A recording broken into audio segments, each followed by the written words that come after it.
It is another hot night in downtown Cincinnati, and a crowd rolling into Great American Ballpark as the defending world champion San Francisco Giants come to town to kick off a big three-game weekend series. And hi again, everybody. Alongside Chris Welsh, I'm Tom Brenneman. Welcome, as always, to Reds baseball. Well, here come the Giants. They're 17 games over 500. They're right where they thought they would be when you look at a world championship team from a year ago. But one distinct difference, Chris, between this team and the Reds, the ability to win the one-run game. Well, they're in so many low-scoring ball games. They've got a great pitching staff. Their offense isn't all that good, but look where they are in one-run games. They are first in all of Major League Baseball, and the Reds, quite frankly, are last. So the Reds won these games last year. Now, the professional people who watch baseball will say it's a matter of luck whether you win a one-run game or you lose a one-run game. I was talking to Peter McGowan earlier tonight, the president and the owner of the San Francisco Giants. He said, you know what? We're winning games we really shouldn't be winning. It's one of those lucky years for us. They had a lucky year last year. They're doing it again this year. Maybe the Reds will be able to sneak a few by these world champions before they get out of town. And we'll see if the Reds can then take that on the road with them. Trying to get on that roll we've been talking about for a while. Dontrell getting the ball tonight and going up against the newest Giant. He was just here all week, Carlos Beltran.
Or retransmitted in any form, and the accounts and descriptions of this game may not be disseminated without the express written consent of the Cincinnati Reds.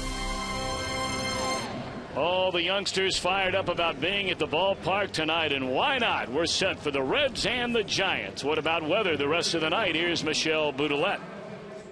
Another hot and humid evening at the ballpark, but the difference tonight is that we're going to add the chance for a few showers and thunderstorms. 93 by first pitch, going to feel close to 100, down to 86 by the end of the game. Still a chance for a few showers and thunderstorms. Well, Michelle, thank you very much. Well, look who's been here all week. He left for one day, and now he's back in a different uniform. Well, he is, and he really brings something extra to this Giant ball club. He's right there in the number 3 spot in the order. You see what he has with 66 runs batted in. The team leader right now in the Giants, Aubrey Huff, at 47. So automatically they bring a run producer to the lineup. But it's not only that for Beltran. They like his approach, his calm demeanor, his leadership ability, and I think that this is one of the moves that the Giants really wanted to make to try to make their middle of the order a championship again. And you never know. He just might be the guy that would help them. Dontrell Willis in the way of that, though. Last 3 outings for Willis.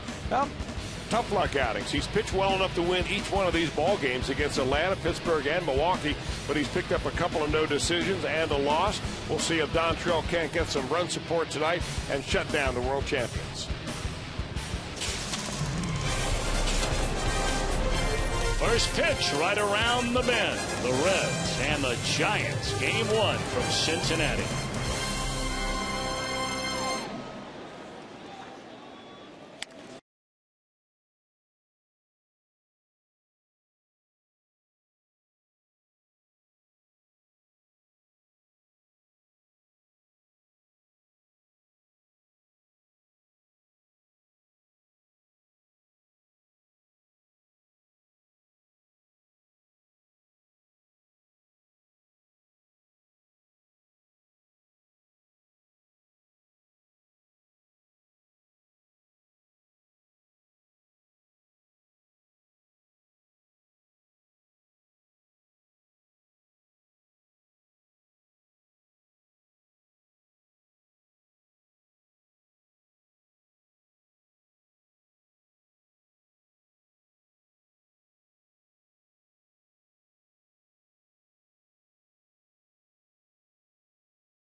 Is brought to you by State Farm. For auto, home, life, and banking, get to a better state. By your local Ford dealer. Ford, drive one. By the Regional Tourism Network. Book your trip at CincinnatiUSA.com. And by Skyline Chili. Whenever you're feeling good and hungry, it's Skyline time. A crowd rolling in. Of course, we have the big fireworks show after the game tonight. Let's take a look at the Giants starting lineup. Under manager Bruce Bochy, they have Aaron Rowan leading off in center field. The former Red Jeff Keppinger, they just acquired him, along with Carlos Beltran. Pablo Sandoval, Cody Ross, Aubrey Huff in the middle. Eli Whiteside, Mike Fontenot, the shortstop. Ryan Vogelsong on the mound against Reds' 29-year-old left-hander Dontrell Willis. Well, Dontrell Willis 0-1 on the year, but he certainly pitched very good so far for the Reds in his 3 starts. Overall in his career, 71 wins, 64 losses, earned run average right around 4.1. Infielders beware and get on your balls of your feet because he throws a lot of ground balls. Nearly 79% of the outs, fly balls or ground balls, have been going ground balls when Willis is on the mound. Keeps the ball down. The infield works overtime. Strike one on Aaron Rowan, and his game is underway. What have been your impressions watching Dontrell? It's one thing to say his numbers are good. Now, Chris, you've been watching pitchers for a long, long time. What are your thoughts? Well, he's a different pitcher now than he was when he first came up in the major leagues with the Florida Marlins. There's no way that he doesn't throw as hard as he used to. But he's got a better breaking ball now. He relies a lot on that off-speed pitch. A cutter, a slider. He'll change speeds on the slider. The best pitch for Dontrell is when he drops that slider and he aims it for the back right foot of a right-handed hitter. That's a pitch that they'll roll over on, and if you're Miguel Cairo, you expect to be a busy man tonight.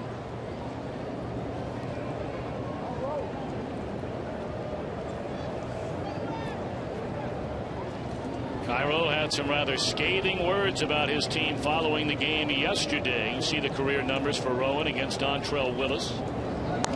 And that one is a fair ball, says the first base umpire, Vic Carapazza. And on his way to second base with a leadoff double is Aaron Rowan. Look what he found.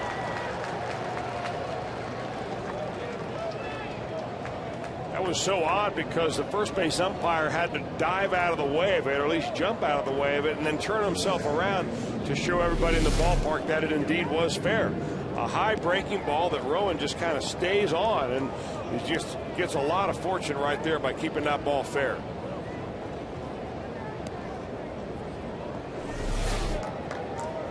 So Rowan at second, and that'll bring up the one-time Red Jeff Keppinger. Of course, was dealt from Cincinnati to Houston. Now playing in his 8th game since coming over from the Astros to the Giants, replacing their very fine regular second baseman, Freddie Sanchez. You know, his job is to hit the ball to the right side, and when Keppinger is right, getting the ball to the right side, he can do that falling out of bed in the morning. I mean, he just is such a good back control type of hitter. It's going to be tough for Willis to keep him from doing that today. And look where Joey Votto is playing defensively. I'm not so sure against Keppinger. I would give him this much room over here on this side. I mean, he waits back, slashes the ball very well. Maybe they see something in the scouting report that I don't recall. And it could be the fact that they've decided they're going to pitch Keppinger with sliders down and in, make it very difficult for him to hit the ball the other way.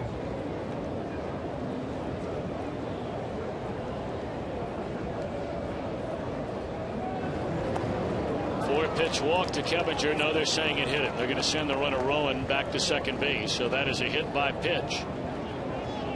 And the Giants have the first 2 on to begin the first inning here tonight. I'll tell you, Dontrell did not look good out of the set position right there. I'm not sure if he took enough stretch position throws or what the deal was, but he really didn't look comfortable throwing out of the stretch. Now Carlos Beltran. We saw him the first couple of games in a series against the Mets. And there's a base hit into left field. They're going to wave around the runner, and here comes a throw to the plate, and he is safe for the plate. Ramon Hernandez showing the baseball to Jeff Nelson, claiming he made the tag before Rowan's foot made contact with the plate. The call is safe, and it's 1-0 Giants on the first RBI in a Giant uniform for Carlos Beltran.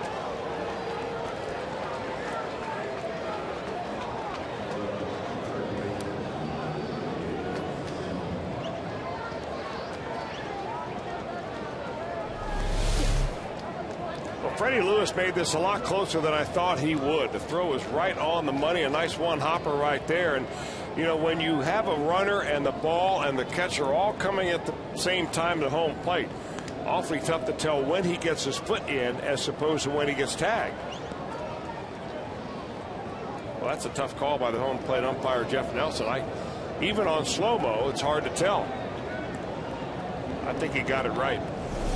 A 2-1, 1 in, nobody out, and now the batter is Pablo Sandoval. We did not see him when the Reds were out in San Francisco for a 4-game series. He was out with an injury.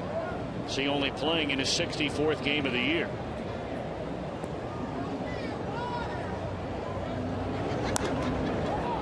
Fly ball, right field. We'll see if Keppinger thinks about tagging. Catch made by Bruce. He's going to tag. Here comes a throw, and he's out at third.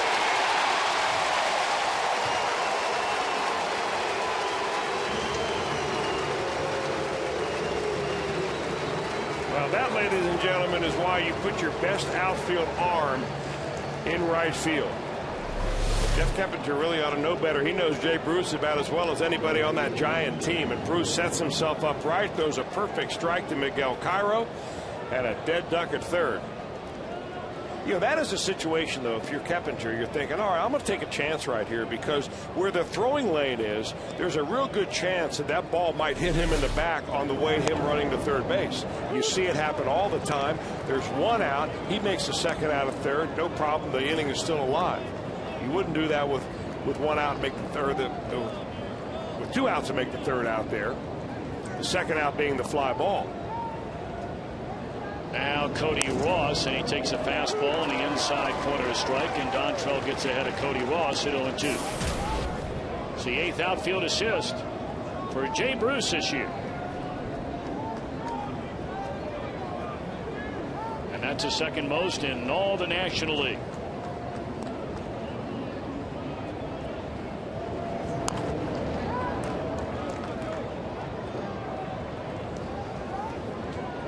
Take a look at the Reds on defense presented by Ford. Lewis, Stubbs, and Bruce in the outfield. Cairo, Giannis on the left side. Phillips and Votto on the right.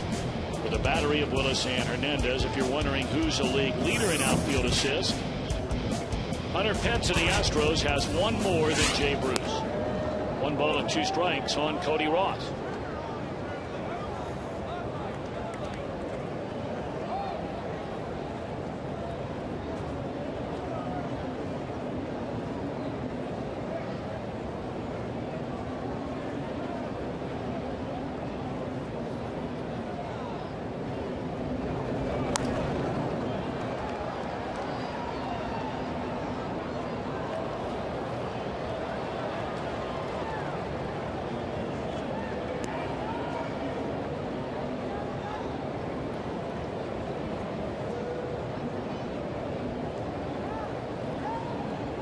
Dontrell Willis, a 2003 National League Rookie of the Year, a 2-time All-Star. And there's a swing and a miss, which will retire the side.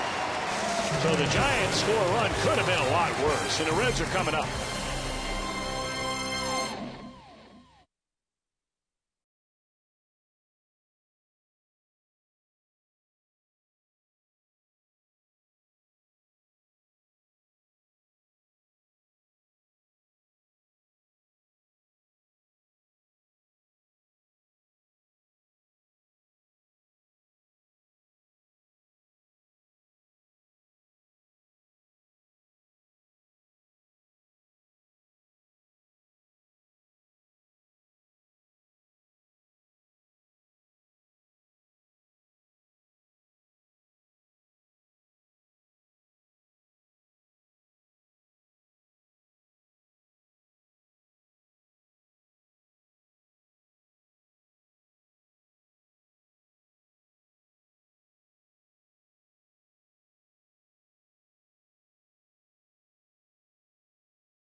Lakers starting lineup tonight. Bruce Stubbs, followed by Fred Lewis and Joey Votto. Votto's homered in back-to-back games. Brandon Phillips, Jay Bruce, Miguel Cairo in the middle. Ramon Hernandez, Paul Giannis, and Dontrell Willis, the latter third, against the National League All-Star, and really an amazing story. Was out of Major League Baseball for nearly 4 years is Ryan Vogelsong. Well, he's run his record to 8-1, and not only that, he is 5-0 since his last loss. That was when he was beaten by the Florida Marlins back on May the 26th. Over the last 10 starts, earned run average down around 2.3. What you're going to see out of Vogelsong is a guy with very good control, very aggressive in the strike zone. He comes right after you with a fastball and a power curveball. A little bit of a cutter, occasional changeup, but mostly fastball, curveball. Well, what about our home plate umpire tonight, Jeff Nelson? What do we know about him, Chris? Well, Jeff Nelson qualifies as pretty much a pitcher's umpire. 63.40 is the number on Nelson. Stubbs laces one into left field. That'll fall in front of Ross for a base hit. So Stubbs, he of 26 stolen bases, is aboard to begin the Cincinnati first inning. We look at the Giants on defense, presented by Ford. Ross, Rowan, Beltran. Along the infield, Sandoval and Huff on the corners, Kevinger and Fontenot up the middle, and a battery of Vogelsong and Eli Whiteside, who of course is taking over as their regular catcher after the early season injury to Buster Posey.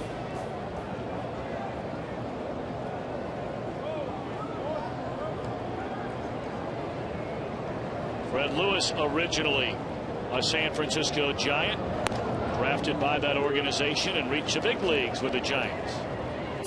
It's up and down over the course of a couple of years before moving on to Toronto at the start of last year. 3 home runs, 18 batted in. He carries a .255 batting average.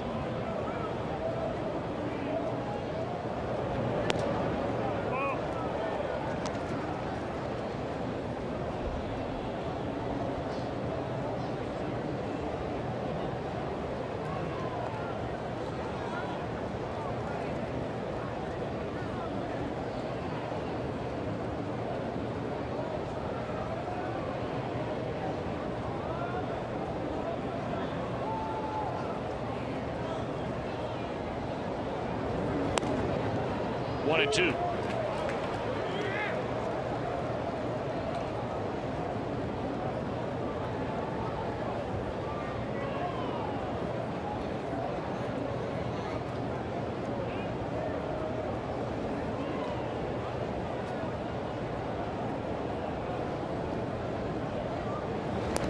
Well, if you're wondering about stolen bases off of Ryan Vogelsong, they have not really tried to run on him all that much this year. He's given up 3 stolen bases, 1 thrown out by catchers.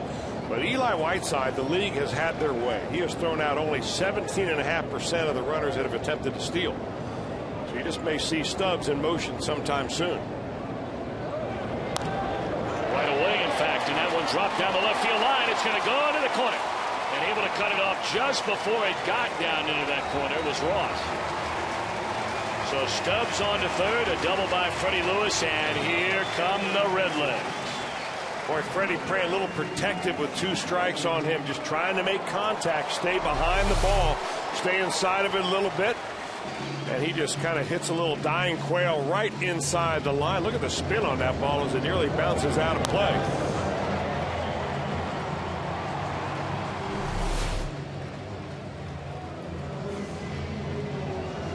Well, you can't draw it up any better than this. Runners at second and third, and here comes Joey Votto and nobody out.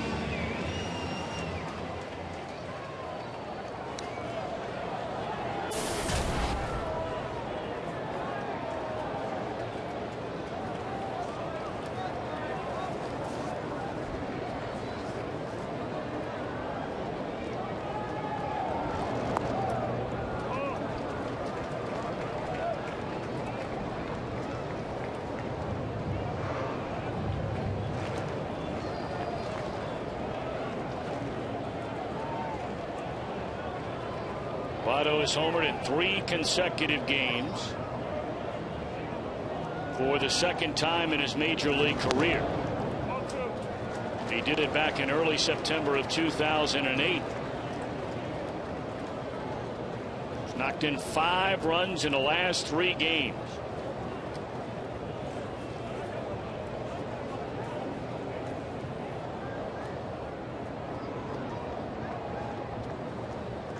And Votto, runners at second and third, and nobody out. And it's outside ball 3. Pretty clear that they're not going to give Votto, at least early in this count, much to hit. Well, it's all about damage control right now. And here you've got the reigning MVP at the plate. Left-handed hitter, hitting the ball very well. And Vogelsong just simply doesn't want to make a mistake and put his ball club down 3-1. So they're going to take their chances. That's an intentional walk. They're going to take their chances now with Brandon Phillips.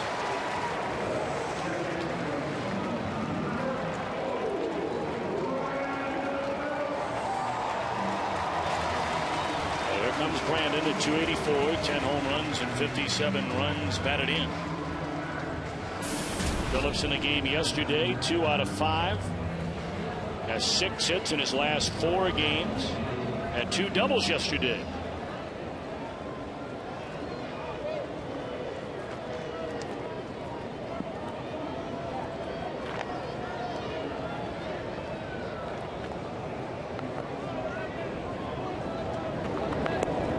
Good breaking ball. Strike one. Yeah, that's a pitch of choice in a real clutch situation for Vogelsong. He throws that curveball about 20% of the time, but that rate will skyrocket with runners on base, especially against right-handed hitters.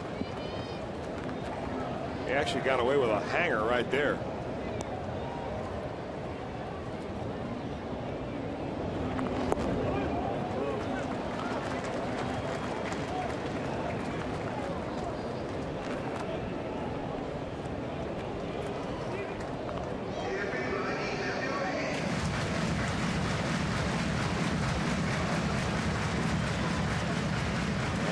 Give a little pep talk from his catcher, Eli Whiteside. You know, he's a ground ball pitcher. He throws about 58% ground balls, and he's thrown up there 12 ground ball double plays. So that is what they're concentrating on right now. Get the ball down, whether it's his fastball, cutter, or curveball. Get it down and see if he can't get Brandon Phillips to ground it out. Problem for them is Brandon is a very good low ball hitter.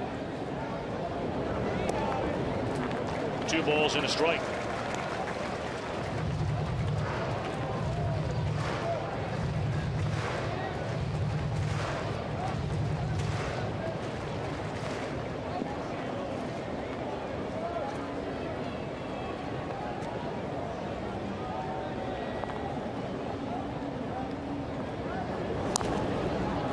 Out of play. 2-2 now to Phillips.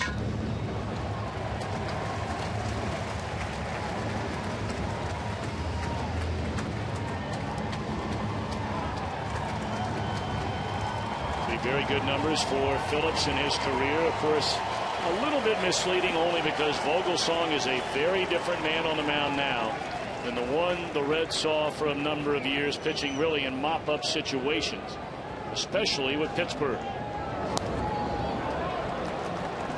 It's amazing a guy can turn things around, Chris, the way Vogelsong has. It's a remarkable story. It really is a great story. He originally was with the Giants, you know, way back in the day. In fact, Dave Righetti, who's the major league pitching coach for the Giants, was a rover in the organization as a minor league pitching coach, roving around from side to time. And he had about 80 different pitchers to put a report in on. And he did put down on Ryan Vogelsong that he has potential to pitch in the major leagues. Unfortunately for Ryan, he ended up being injured. He had a lot of different types of injuries that set him back. He found his trail to the major leagues, go from San Francisco, got picked up by Pittsburgh, using the bullpen, had a couple of cups of coffee over the few years, ended up playing over in Asia. And when he's just about to hang it up over the winter, he said, you know, I'll give one more shot. He gave a call to one of the scouts that he knew from the San Francisco Giants, and they said, all right, we'll bring you on in. Fly ball straight away center field. Rowan giving chase. He'll track it down. And the run scores, and quite honestly, it's hard to believe that Fred Lewis is not standing at third. Even if he's standing on his second base bag and that ball flies over Rowan's head, Lewis could have still scored. Well, I think, Tom, what they teach is something that Freddie Lewis did and what he's been taught to do. And that is, if a ball is certainly going to be caught, you go back and tag up. If there's some question in your mind as to whether that outfielder is going to catch up to the ball or not, that's when you go halfway, because you want to guarantee that you score on that. And I think if you ask Mark Berry, even though he's still standing at second base, Freddie Lewis probably did the right thing because he wasn't sure whether that ball was going to be caught or not. Well, you and I talked about that one day back in Milwaukee a few weeks ago.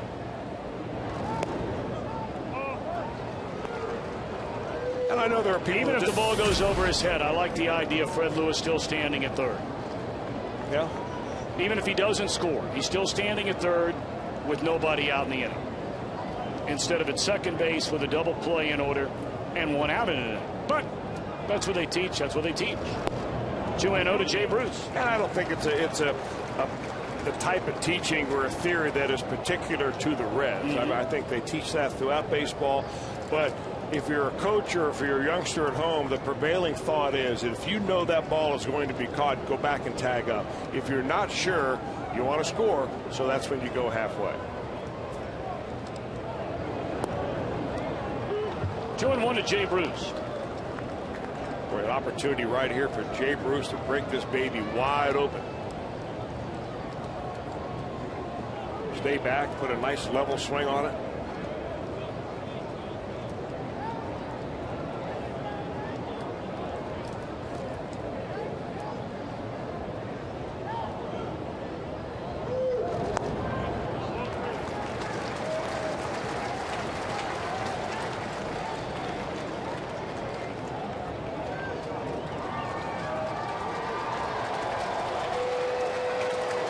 Sounds like Bruce Bochy doesn't want to watch.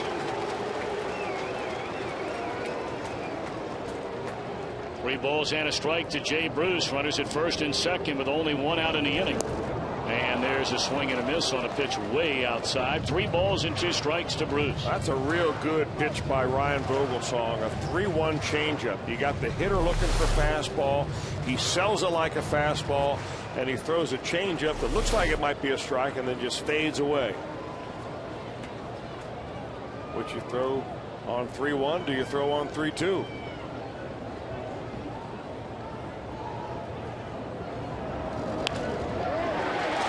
A base hit into right field. They're going to wave around Lewis. He will score, and Jay Bruce with an RBI single, and the Reds have a 2-1 lead. Well, Ryan Vogelsong did indeed go right back to the same well and grab for a changeup. You can see the grip in his glove right there, but this time he elevates it. Well, what a difference between that 3-1 pitch and the 3-2 pitch. He has to throw a strike right there, and ripped by Jay Bruce right by the first baseman, the diving Aubrey Huff. Nice work by the Reds here in the first.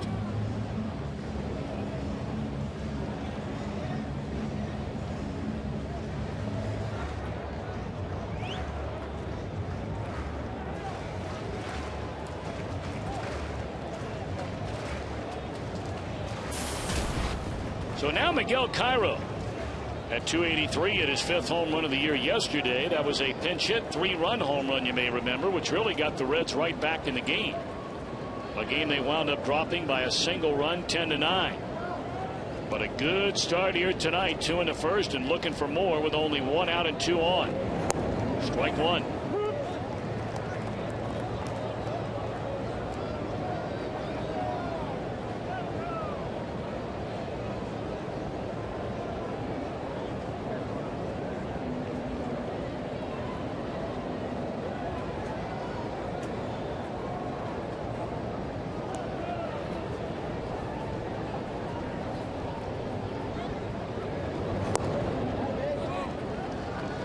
Vogelsong really piling up the pitches here in the opening inning. The next pitch will be his 27th.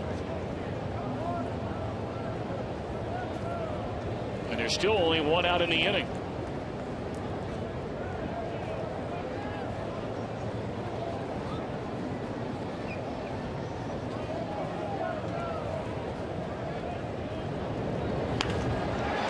Wow. Can't hit it much harder than that. And just tough luck from Miguel Cairo right at Pablo Sandoval. Boy, got a breaking ball up, and this is why they call it the hot corner. Sandoval right there, and if he's able to really collect himself and come up throwing, he looks at second first. He's thinking about throwing to first. Jay Bruce had a big lead over there, but not big enough evidently to be able to get caught off first base. There's been so much talk about the Giants' interest in the man who steps to the plate now, Ramon Hernandez. And there'd been talk about that for quite a while, ever since the Giants lost their outstanding young catcher Buster Posey with a broken ankle. And here we are, less than 48 hours away from the trade deadline, and Hernandez still sporting Cincinnati red.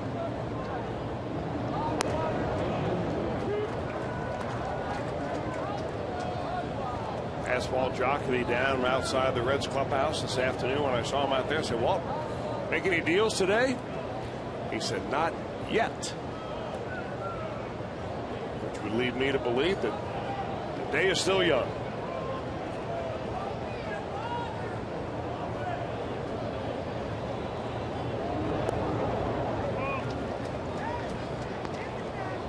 Well, among the many things you can say about Walt Jocketty and the job that he does as a general manager, and it's been a decorated career, no two ways about that, maybe more than anything else, the people that he has around him, there are no leaks. This isn't the government. This isn't some big business secret that's getting out.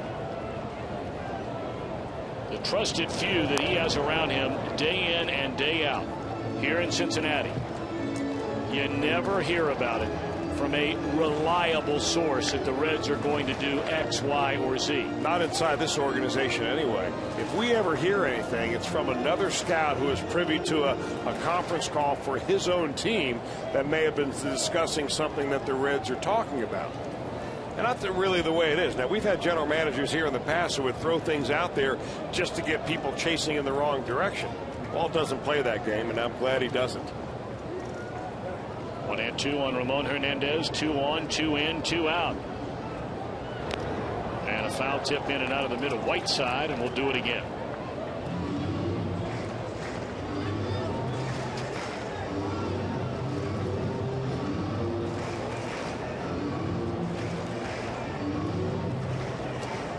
Giants with a run in the top of the first. The Reds have answered with a pair in the bottom of the inning. And this inning not over quite yet. 1-2 on Ramon Hernandez. Joey Votto leads at second. Jay Bruce the same over at first base. Popped up shallow center, and this will do it. But a good start for the Redlegs. They lead 2-1.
Serious injuries. Call 1-800-ELK-OHIO. Some of the deals you've heard about so far, and these are just 3 of them. The Cubbies trading away Kosuke Fukudome, so we will not see him obviously next week. You know all about the Cardinals. They've been wheeling and dealing. And the Reds, of course, trading Johnny Gomes to the Nationals for a couple of minor leaguers. And there will be plenty more to talk about, or at least one would suspect, all around baseball over the next, 36 hours? 4 o'clock Eastern time on Sunday, the official trade deadline. You can still make deals afterwards. They just become a lot more complicated to make. So 2-1 Reds. Giants bat here in the top of the second inning. Aubrey Huff looks at ball 1 low. It'll be followed by Eli Whiteside and Mike Fontenot. Good breaking ball to even the count. Told you earlier, until Carlos Beltran showed up last night in Philadelphia wearing a Giant uniform, Huff's 47 runs batted in led this Giants team. And that really gives you an idea about how extraordinarily good this San Francisco Giants pitching staff is. If you were to go up to someone and say, hey, the team leader closing in on the 1st of August for any team in baseball is going to have 47 runs batted in, and you were to ask somebody, well, how do you think that team's doing this year? To be 17 over would be quite a surprise. Out looking is Huff, 1 away.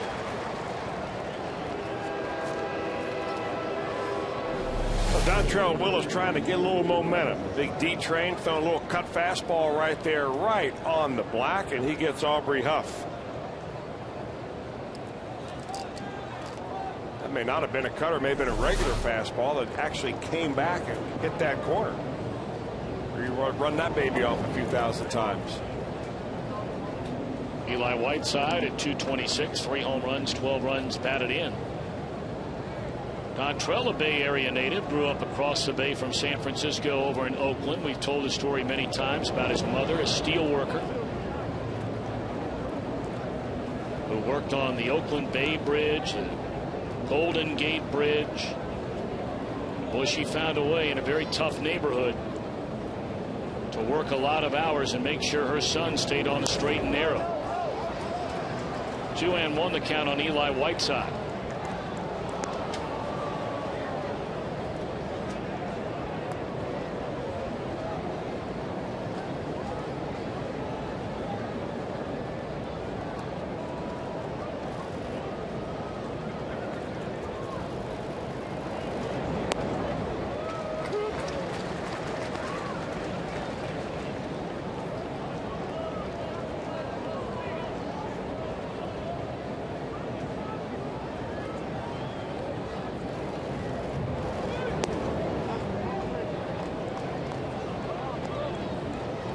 Three balls and 2 strikes on Whiteside.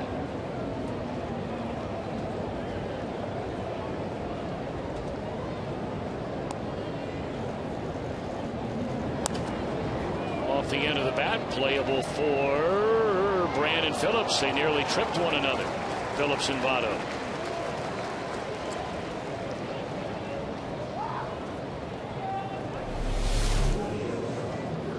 Well, the rank of order in the infield is that shortstop catches whatever he wants. Next comes the second baseman, then next to third and first baseman. So the first baseman, even though Joey Votto can certainly capable of catching a pop-up, gets called off by that one. As long as there's no miscommunication and it drops in, it really doesn't matter who catches it.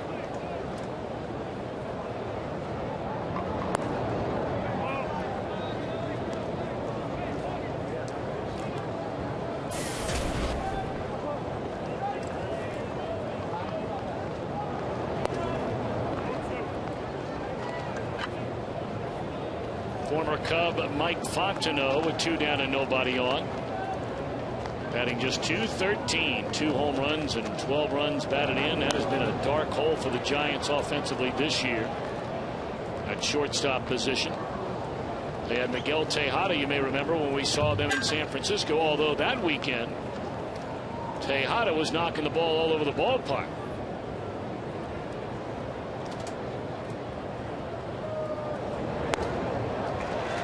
2-2.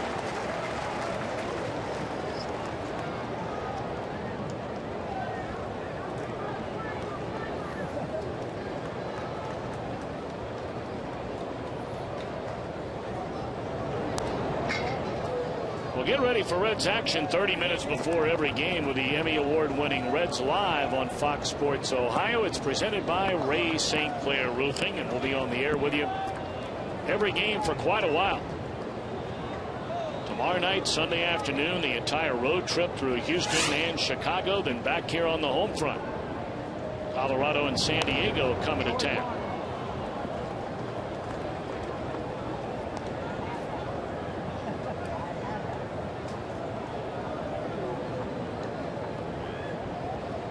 Told you the Giants at 61 up, 44 down. They're coming off a big series win that ended very late last night. The team didn't get in till right around 3 o'clock in the morning. They beat Philadelphia 2 out of 3. And I guess some of those who are with the Giants were a little miffed by some of the comments made by Philadelphia manager Charlie Manuel after the game last night, saying, yeah, their pitchers are good, but I mean, they're nothing great.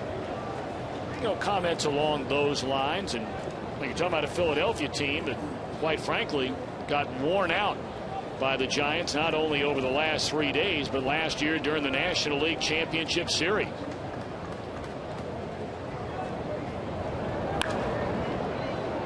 Brandon Phillips down on one knee, and a 1-2-3 second for Dontrell Willis. Reds lead 2-1.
Hall of Fame baseball writer Hal McCoy will share a story about Ralph Kiner. And then check out our new show, Boys in the Hall, featuring Ralph Kiner, Sunday after the Reds and the Giants. FoxSportsOhio.com is presented by 1-800-SAFE-AUTO and SafeAuto.com.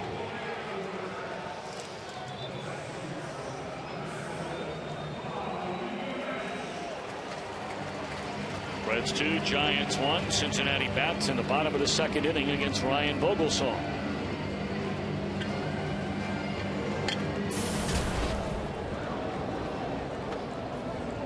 Paul Giannis, Dontrell Willis, and then Drew Stubbs coming up.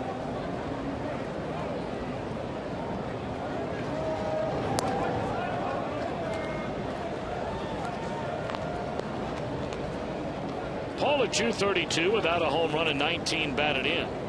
Had those 3 hits in 1 game.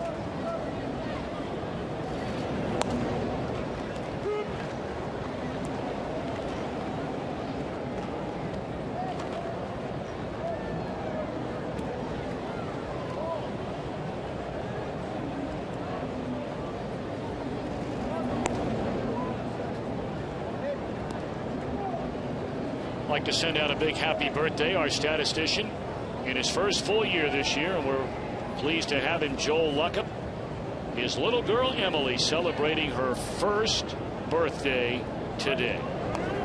How about that?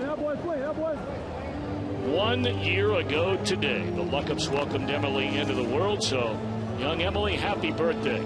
Probably sound asleep by now, but you can take it to the bank. Before the night's over, she'll be up.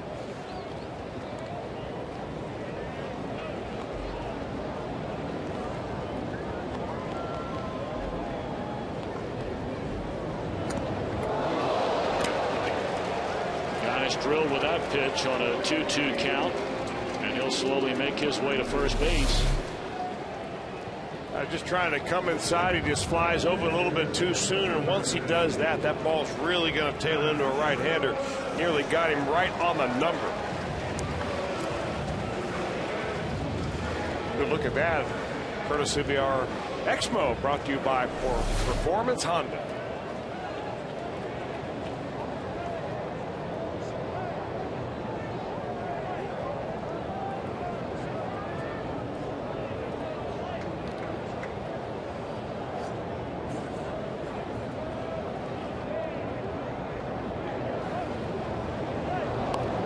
Dontrell has to bunt. Boy, this guy's a weapon in your lineup, and he has proved it already. 3 hits in his first 7 at bats.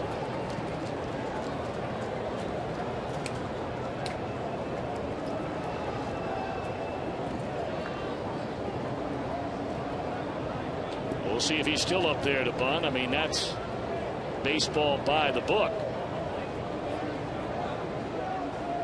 This guy's a different cat entirely with that bat in hand. No sign of a bunt there. 1 ball and 1 strike.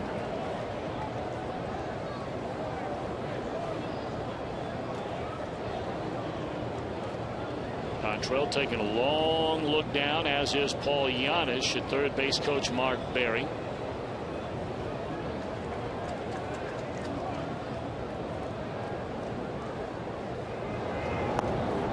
Pulls the bat away. They appealed. Did he offer at it? No, says Bill Welke. 2-1 on Dontrell Willis.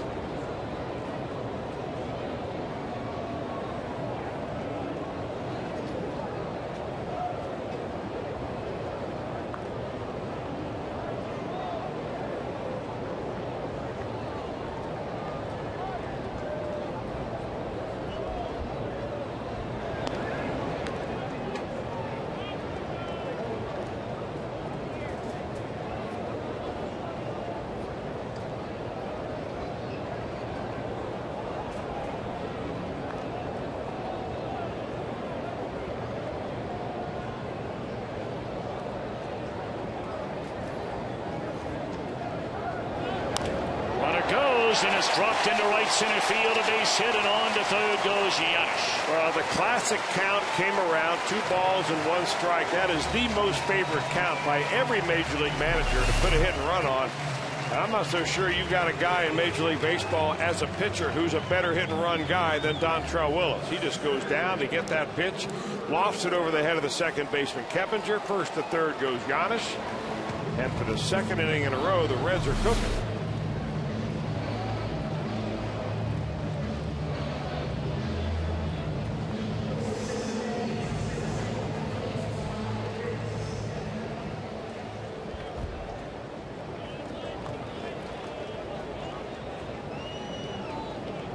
Drew Stubbs started the 2-run first inning with a single to left and scored the first Reds run. That was on a sac fly from Brandon Phillips. They're on the corners with nobody out. 0-1 to Drew.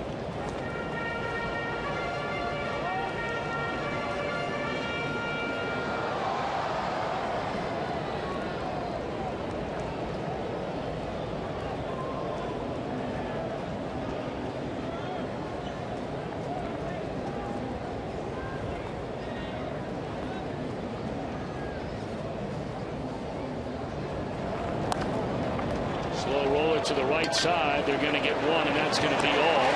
Scoring is Giannis, gives Stubbs a run batted in, and the Reds lead 3-1.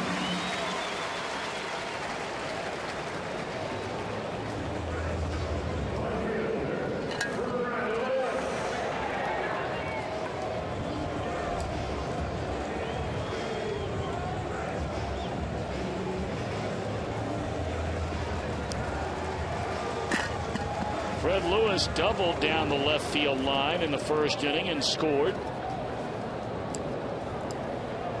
Told you earlier, Stubbs 26 of 32 in stolen base attempts.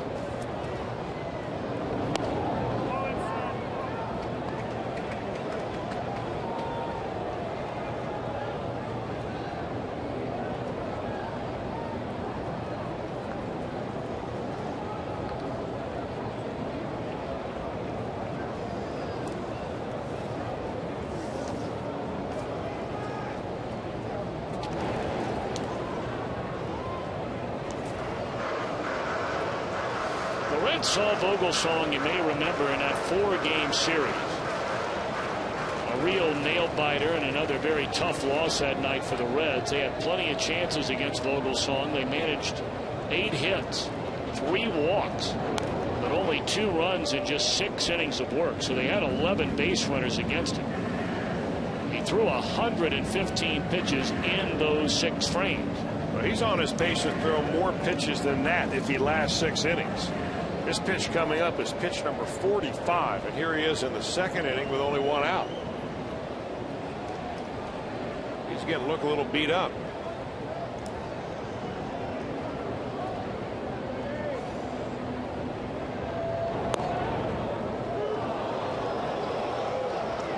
Lewis didn't think much of that call at all. He felt that pitch was low.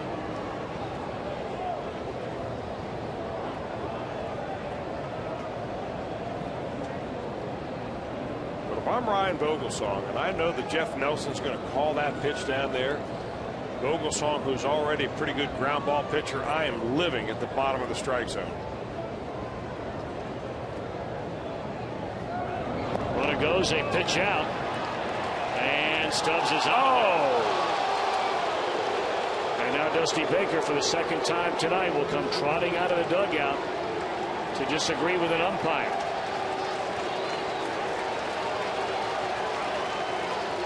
This time of Marty Foster.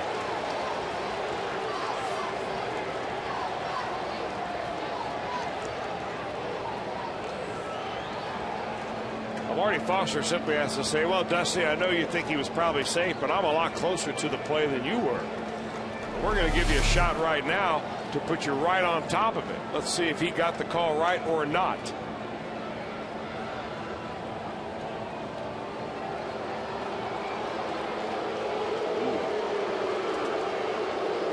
How about our Performance X mode?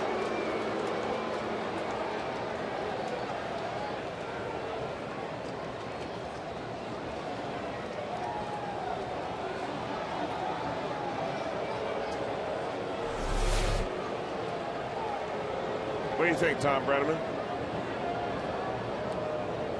He looked in there to me. He looked in there to me, too.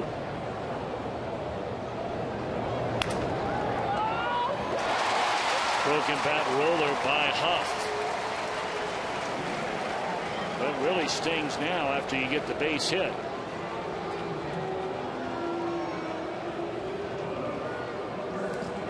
Well, the interesting thing about the throw out by Whiteside getting Drew Stubbs right here. Here's the tag by Fontenot at the very end. You have to tell where his foot actually hits the bag and then where the tag is made.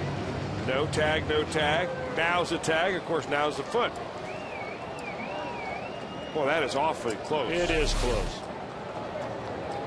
And, of course, we have the benefit of looking at it from that performance onto Exmo, whereas the second base umpire does not.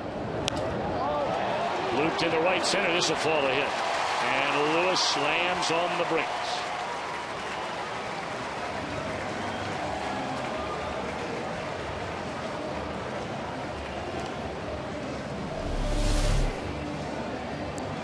Well, Joey Votto, we know that he's pretty dialed in. The home runs that he's hit the last few nights, the way he hit the ball against the Mets in the series here.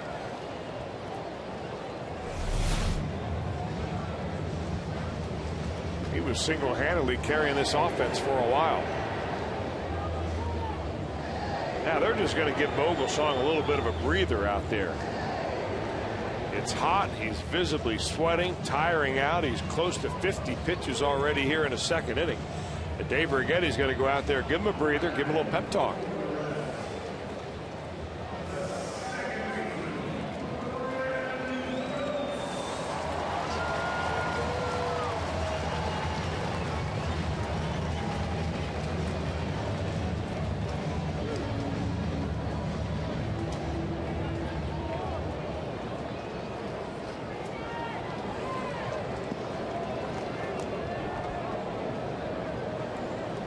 Brandon Phillips, he drove a ball to the warning track in straightaway center field. A nice catch made on that drive by Aaron Rowan. And this one in the air and a much easier time of it for who? The left fielder, the call on the catch, and the inning is over.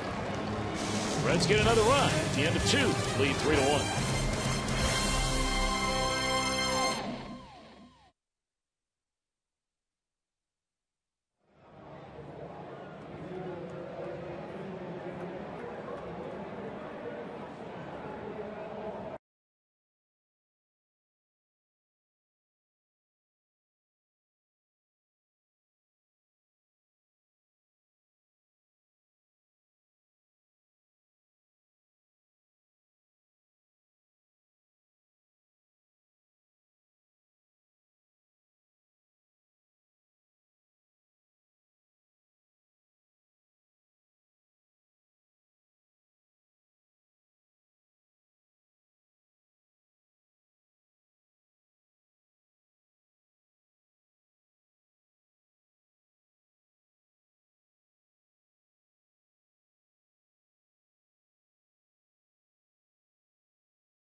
You have to, go out there and play better baseball.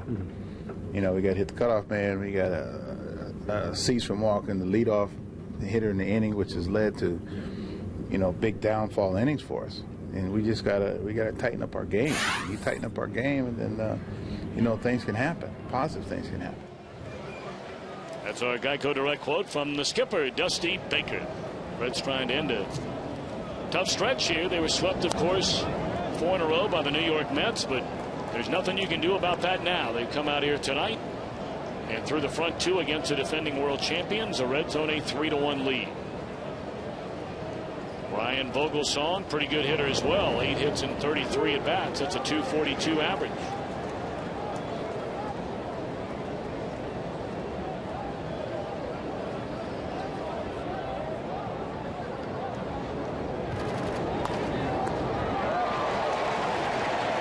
Back to the mound, and Willis throws out Vogelsong. 1 away.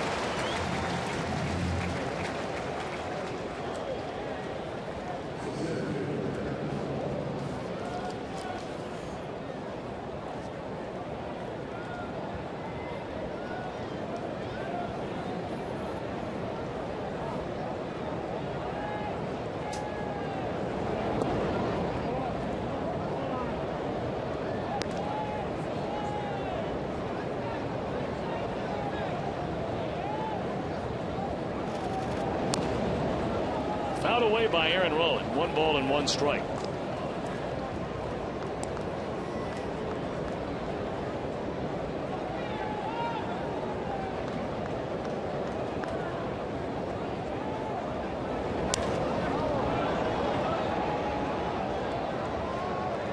Into left field.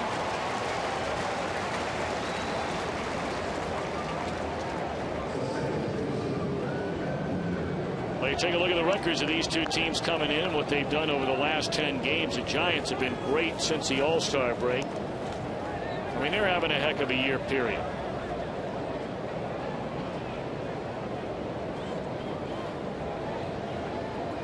In fact, they handed the Philadelphia Phillies 2 straight losses. It was the first time that Philadelphia club had back-to-back losses since a 4-game losing streak at the end of May, the first 4 days of June. Well, not only did they beat the Phillies twice in a row, but they held the Phillies to 1 run in each of those ball games. Beat them 2-1 the first game. That was Matt Cain getting his 9th win. And then last night, Tim Lincecum beat them 4-1. But it just goes to show you, in a short series, you just really never know. You know, you want to set your pitching right. A lot of people looked at that series. It's a bullet by Keppinger, and this will be a 2-out double for the San Francisco second baseman. As perhaps a preview of what would come at the end of the postseason in the National League if those two teams were to match up again. That guy can flat out hit. I don't care what you say about Jeff Keppinger. Ever since I first laid eyes on him, that guy's got a nice stroke and he can hit.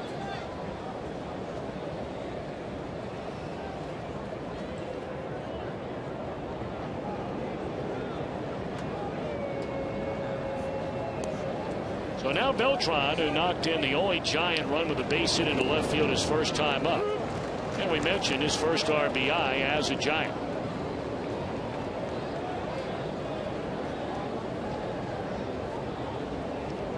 You may recall he came over to the ballpark on Wednesday to say goodbye to his teammates after they had taken batting practice. And our Farmers Insurance report card on Beltran. Closing in on 300 career home runs, already over 1,100 runs batted in. All those years in Kansas City before that mid-season deal where he was electrifying in the playoffs in a losing LCS against the Cardinals. Signed the big deal after that with the Mets, and now a Giant and a free agent again at the end of the year.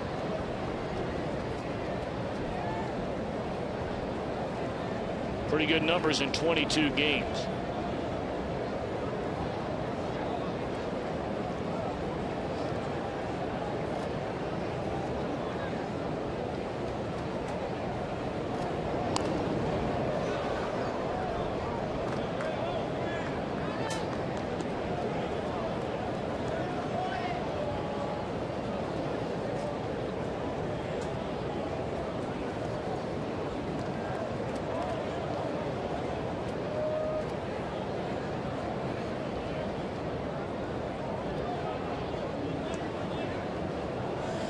And 2 to Beltran with a runner at second, and a breaking ball is down and in.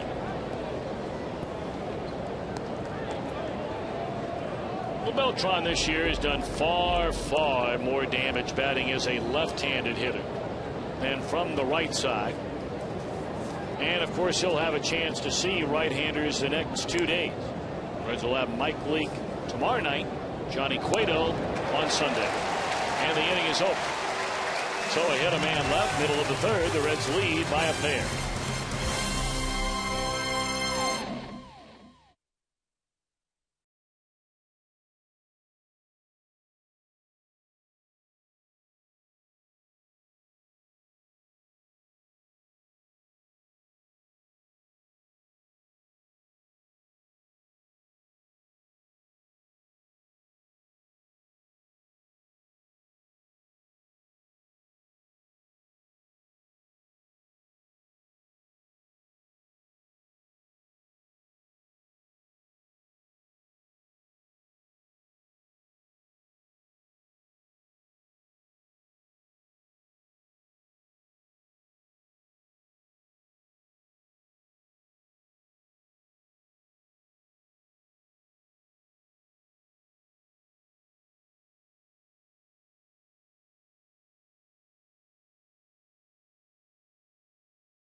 Game tonight.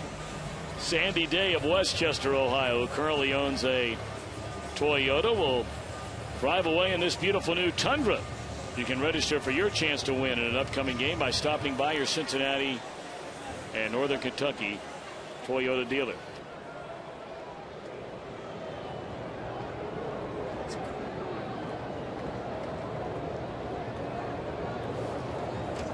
Jay Bruce to lead things off here in the Reds' third inning. Reds have a 3-1 lead, and Jay, a big reason why. RBI single his first time up.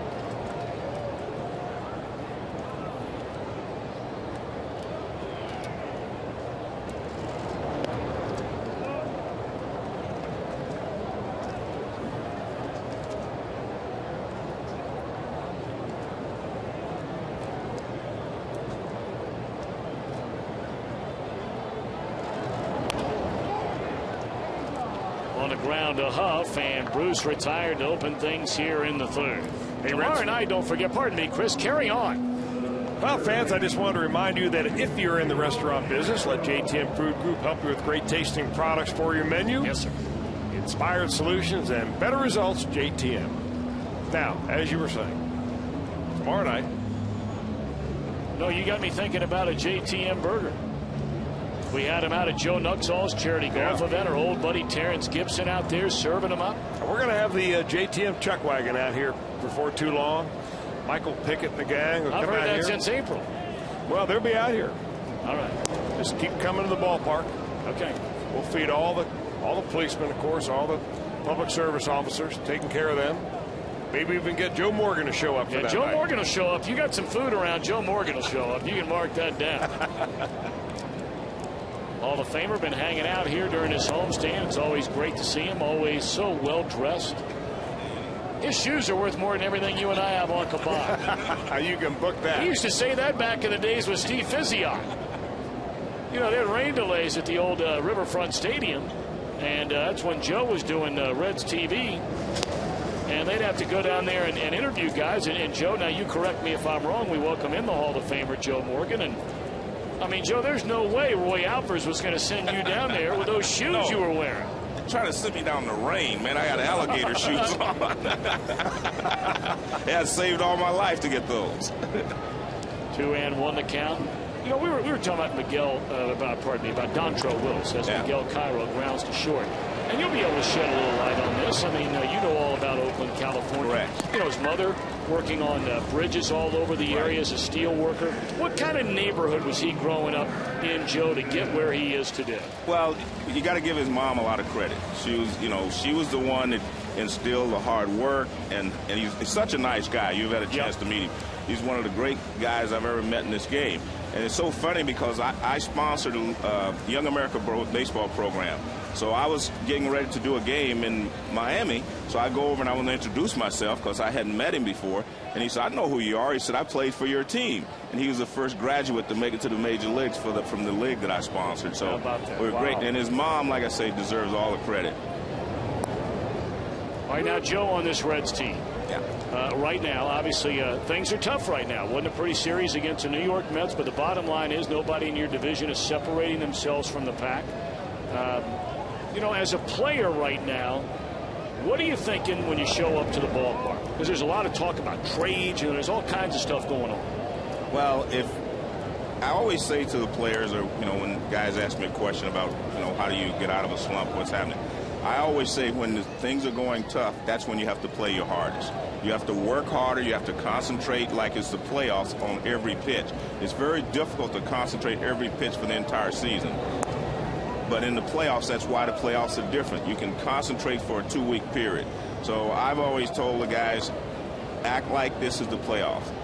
You have to play harder than you were a week ago. You have to play harder tomorrow than you are today until you get out of it. 1-2 to Hernandez, and there's a rocket into center field, a base hit. All right, now Can he Miguel hit or Cairo. not? Yeah, he can. now, when a guy like Miguel Cairo, right, all of a sudden, you know, he comes out, you know, says we stink, blah, blah, blah, says it after the game of the press yesterday afternoon. Good or bad for a team? I didn't like it, but I'm not, you know, I'm not going to say it's good or bad. I just think there are times when, you know, you have to band together, you know, and that's one of those times. I think he's right that they had not played well the entire series against the Mets. But I think we all knew that. You know what I mean? I guess if you're a teammate, you already know you stink. Well, isn't that one of the attitudes, though, a struggling team sometimes takes on, that it's us versus the world. We're going to come together, and, you know, it doesn't matter who. As long as they're not in our group right here, we're going to battle them. And, you know, they have the Giants coming into town, and maybe that's the only attitude they can take, as despondent as they were after that 4-game sweep by the Mets. Well, you have to think about it this way, too. The Giants are world champions. Everybody wants to beat the world champions. And maybe the Giants are just what we needed to get us back to where we were. We're going to play great against the Giants. You know, that doesn't mean we're going to win all the games. We want to play better. I think that's the key. We did not play well against the Mets. And the problem I had is because our defense did not play well.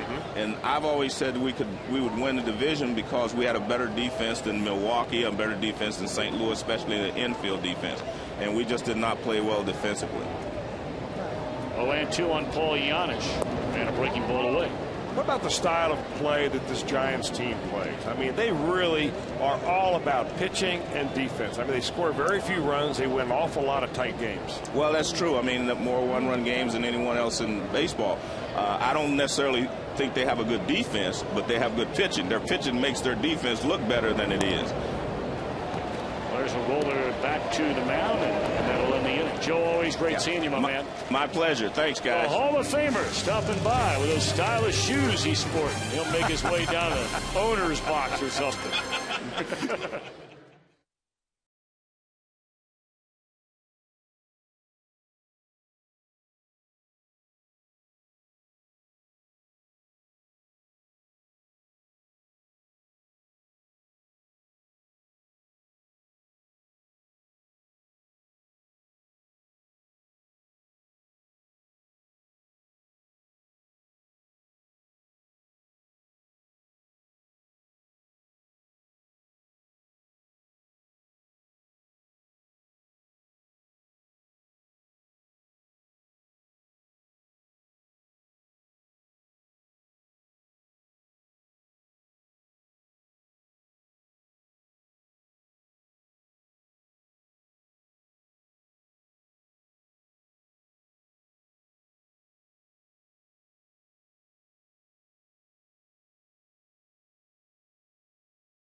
America's restaurants, schools, retailers, and our military around the world.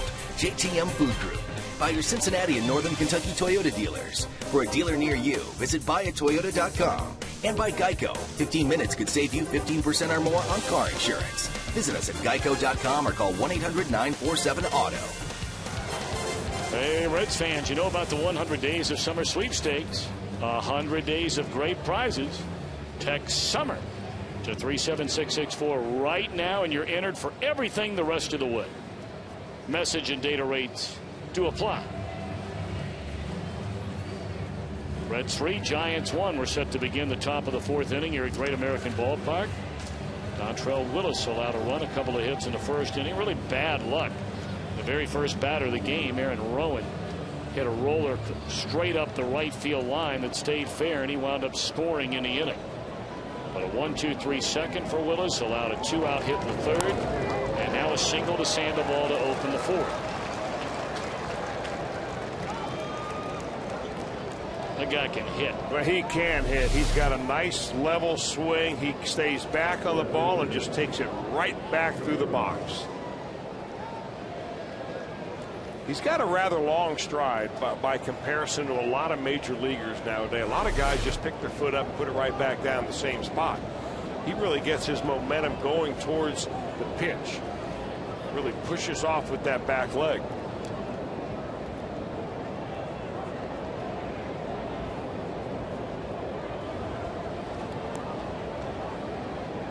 Here's Cody Ross, and a breaking ball misses in. Ball 1 to Ross, who struck out swinging, ending the Giant 1st inning.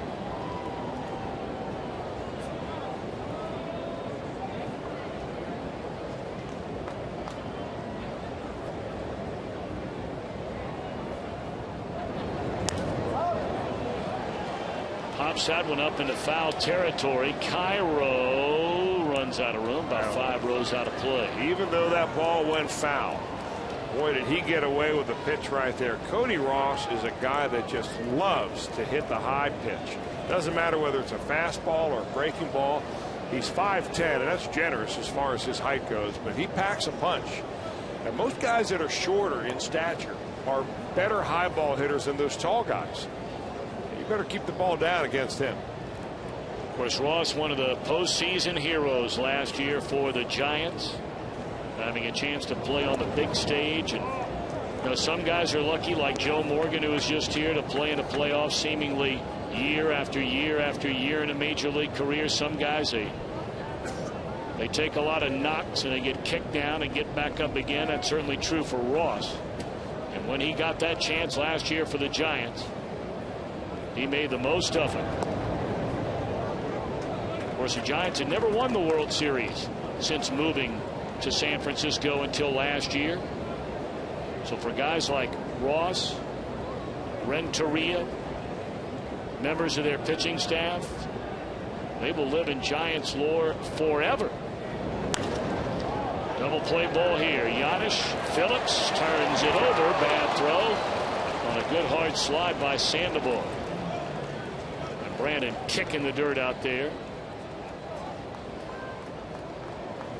All right, Chris, how about our AT&T trivia question tonight? All right, who did the Giants trade to Montreal on April the 27th back in 1977 for a former Reds coach, Tim Foley? The Giants had him. They traded to him, Montreal, back in 1977, former Reds coach Tim Foley. Boy, that's a good question.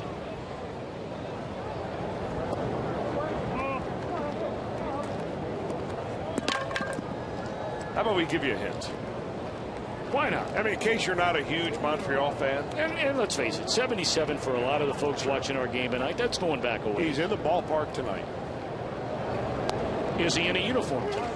He is indeed in a uniform tonight. All right. That's as far as we can go. Good enough.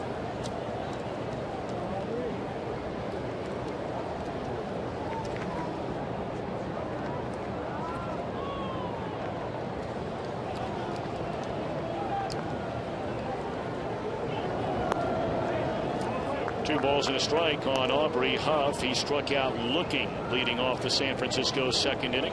Dontrellis fan 3, hit about it. Allowed 1 run on 4 hits, making his 4th start as a Cincinnati Red after putting together just an outstanding year at AAA Louisville. And as the season went on, Dontrell got better and better, especially from a command standpoint.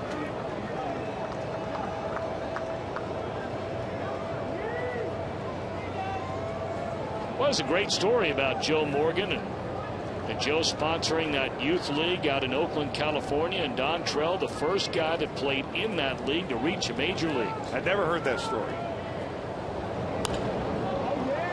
Nice piece of hitting there by Huff. He hooks that one into right. Yeah, he's just trying to stay alive right there. He struck out on a fastball his last time up, and that was a pretty good looking pitch by Willis. Hernandez down and away. That ball down and out of the strike zone. Huff just kind of goes down there and slaps it into right.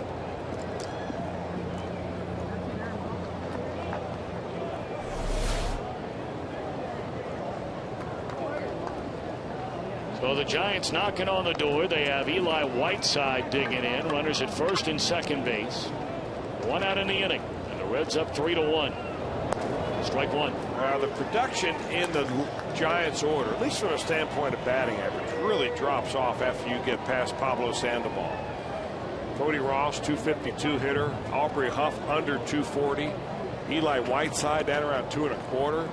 Mike Fontenot, 213. If you really bear down at the bottom part of this Giants order, you ought to be able to get through that inning.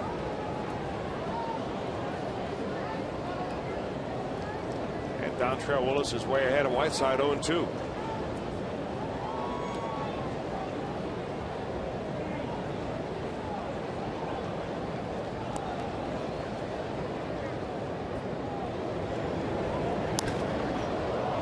Straight away center field, backing up Drew Stubbs, but he'll get there in plenty of time. Tagging and advancing on to third base is Ross. Staying at first is Huff. 2 out.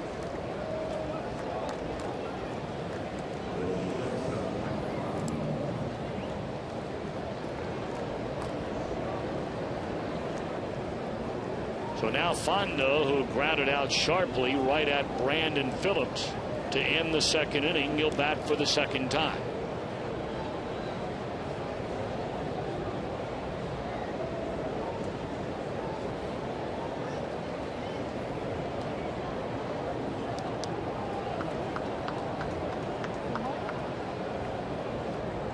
Cardinals and the Cubbies opening a 3-game weekend series. That's always a very festive atmosphere, whether they're playing at Busch Stadium like they are tonight, or when those two longtime rivals convene at Wrigley Field.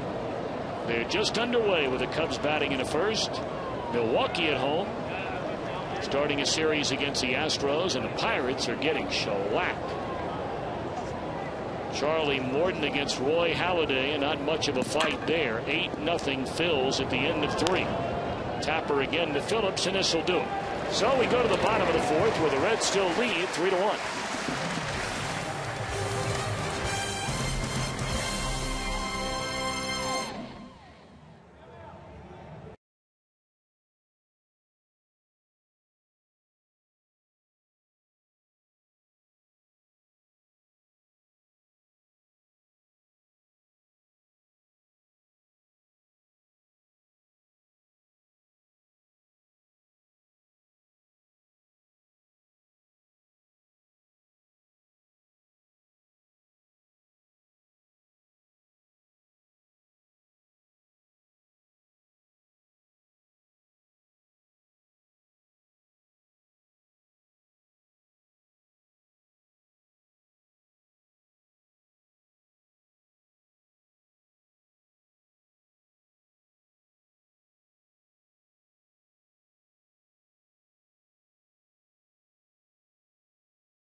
The Giants stick around after the game for a free post-game faith concert featuring Grammy award-winning band Mercy Me, presented by Prasco. For tickets to the game on Sunday, heck, for any game the remainder of the year, call 513-381-REDS or log on to reds.com.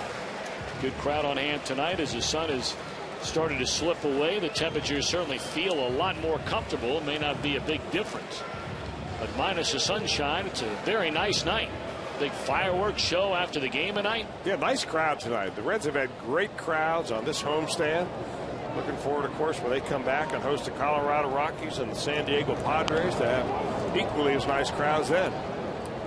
Dontrell, first pitch swinging to begin the bottom of the fourth inning, and that's a ground out, one away.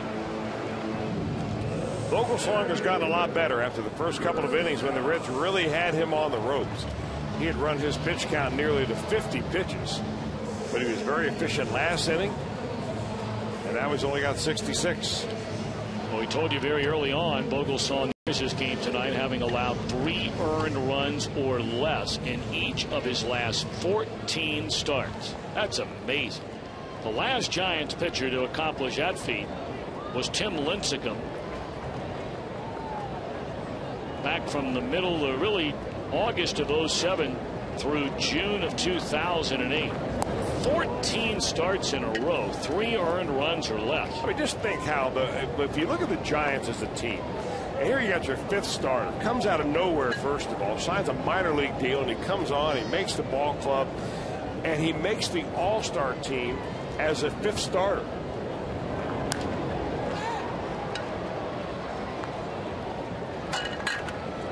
Stubbs a pop-up, handled by Keppinger, and there are 2 outs in the 4th.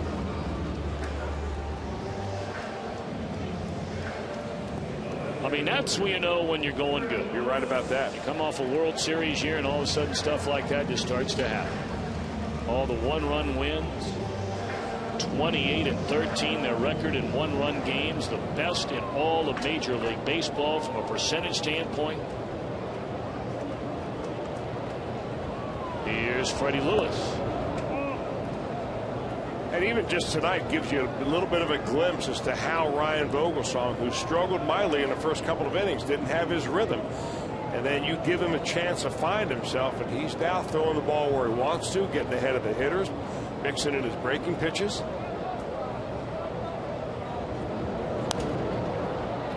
And he'll have his first 1-2-3 inning of the night. A 5-pitch inning for Vogelsong. And a 4, 3-1 Reds.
Papa's in your house contest. You could win a prize pack. The grand prize winner wins a pizza party. Papa's in your house contest presented by Papa John's. What a rare night off for Matt Sigafus, part of our television crew, travels with us the entire year. There's Matt. And his son Jack. Jack having a good time tonight. I'm not so sure, but I think the guy sitting right in the row in front of them, down to the right a couple of seats, that might be Larry the Cable Guy, huh? Is that him? That's him. Get her done, Larry. I met that guy one time. What a character he is. Can't remember his name, but what a really good down-to-earth guy and a big baseball fan. Of course, there he is.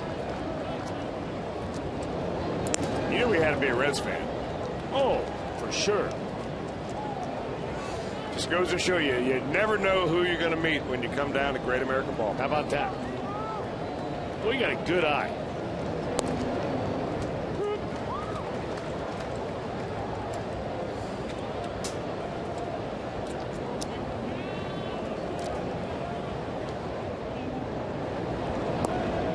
Vogelsong takes a strike on a 3-1 pitch. He didn't like that pitch. Not at all. But you know what? As a pitcher, you can't really complain too much about that because he got some low calls on his behalf already tonight. And our Fox Tracks, brought to you by Champion Windows, shows that to be a strike. Lined into right, and Bruce is in. And Vogelsong can hit. We told you that before the game. Well, Chris, how about tying a ribbon around our AT&T trivia question? You gave us some hints. The question was, who the Giants trade to Montreal, the Expos, on, well, back in 1977. It was a former Reds coach, Tim Foley, and he's in uniform here tonight. The bench coach of the Reds, Chris Spire. There's Spire. Oh, the old turf of the Big O. Lighting up Larry Christensen right there.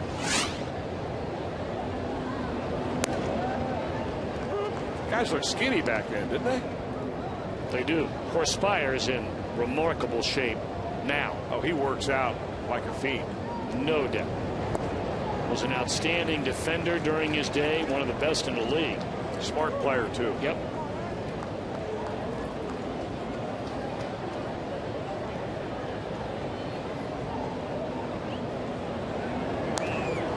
He has aspirations to be a manager. Well, I don't think there's any doubt about it, and quite frankly, I'm surprised that he hasn't been given that chance. You know, he was part of Bob Brenly's staff out there that won the World Series in Arizona and stepped away from the game for a little while. Came back alongside Dusty Baker and has been with him going back to their days in Chicago.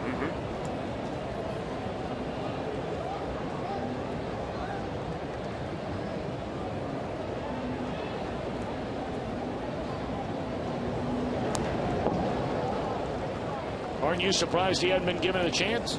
Well, I can't say I'm not surprised, but I think that, you know, what you see more or less nowadays is that you almost have to get a managerial job first to get your name into the hat or be in the organization that needs a new manager.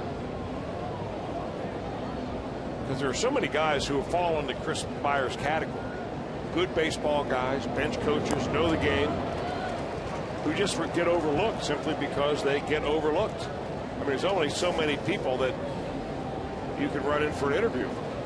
You know, Ron Wotus is another guy that I felt the same way about. He's over in the Giants dugout tonight. He's been the bench coach. Been in a Giant uniform forever. Yeah. Still a young guy. And there's a tapper down to third. Cairo will handle it. Perfect throw, 2 out.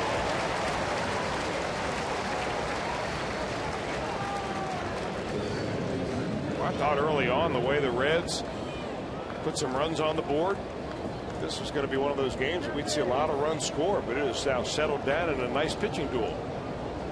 Dontrell Willis really getting that breaking ball over. He doesn't throw many changeups, but he's thrown some very effective ones tonight, especially to some right-handers like Carlos Beltran, who follows Keppinger if he happens to get on. Kepinger's been hit by a pitch and doubled down the left field line his last time up.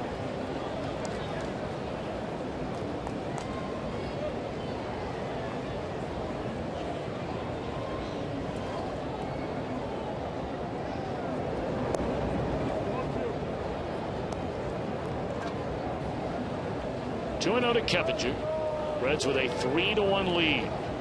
Giants bat with 2 outs and nobody on here in the top of the 5th.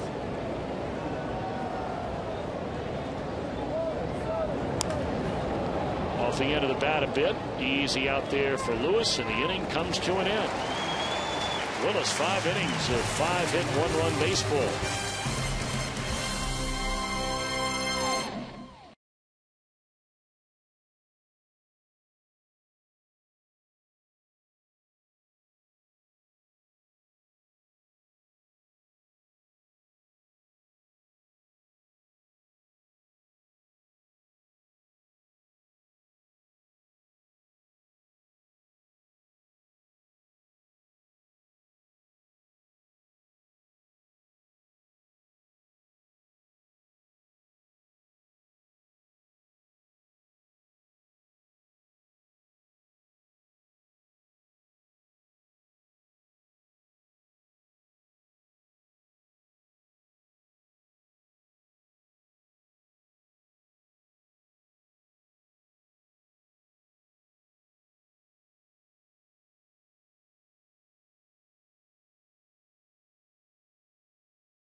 Great value this season. Check concession stands throughout the ballpark for the Kroger meal deal, which includes a full-size adult hot dog, a bag of chips, a 16-ounce Coke, and during this homestand, Golden Graham treat bars, all for just $7. That is a great deal. Come for the Reds, stay for more fun. Visit Cleopatra, the exhibition at Cincinnati Museum Center, and make it a getaway weekend at CincinnatiUSA.com. Joey Votto to start things in the 5th. Reds 3, Giants 1. Votto's been intentionally walked and singled to right center.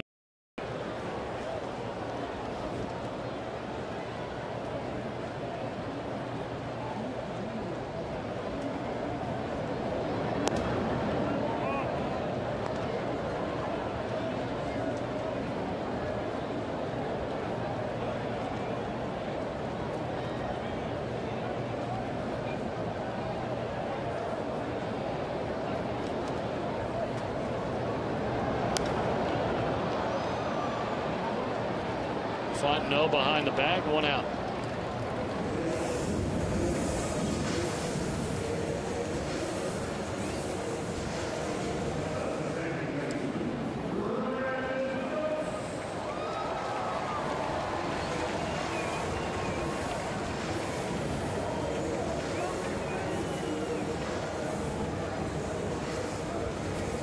Well, we showed you the Giants record a little bit earlier at 61-44. That is good enough for a 4-game lead over second place Arizona in the National League West. And really, that is the only team,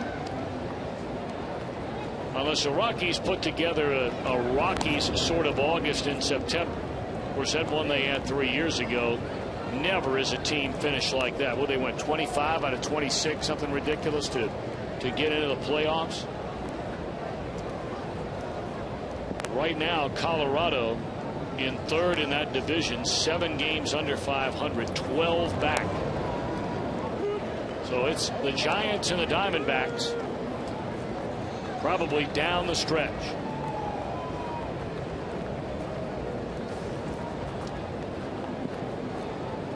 Well, the Giants wrap up this series. They go back home and play Arizona in a 3-game set. That'll be on Monday, Tuesday, Wednesday of next week. And they have a total of 9 more games left against the Diamondbacks.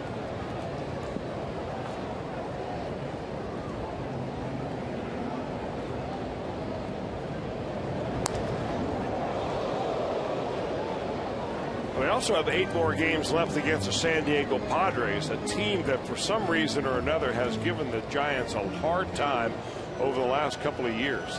Now, right after the All-Star break, the Giants and the Padres hooked up, and the Giants did take 3 out of 4 at San Diego.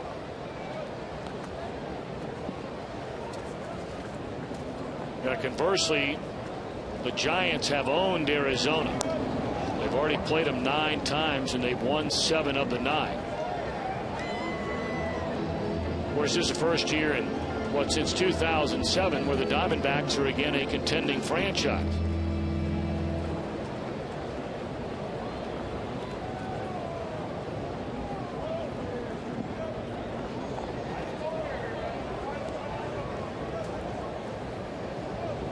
Two and two to Brandon Phillips. Struck him out. First of the game for Ryan Vogelsong. Just a nicely placed fastball. Vogelsong is not overpowering. He relies on command of his fastball. Looked like maybe he tipped that a little bit, Brandon did, but Eli Whiteside able to hang on to it. What would look like might be a very short night for Ryan Vogelsong. He's turned things around and gotten control of this ball game. Now Jay Bruce, an RBI single to right and a ground ball to the first baseman. 1 of 2 in the game, and there's strike 1. 3 runs, 7 hits for the Reds. All 3 runs, 6 of the 7 hits came in the first 2 innings.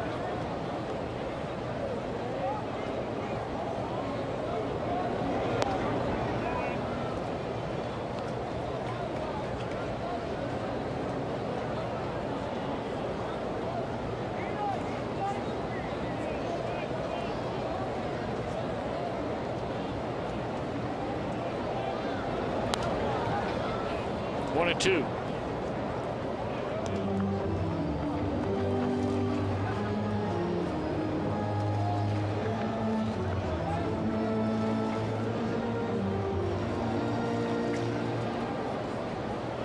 One and two to Bruce with 2 down and nobody on. And Vogelsong rocks and fires, and just off the outside corner.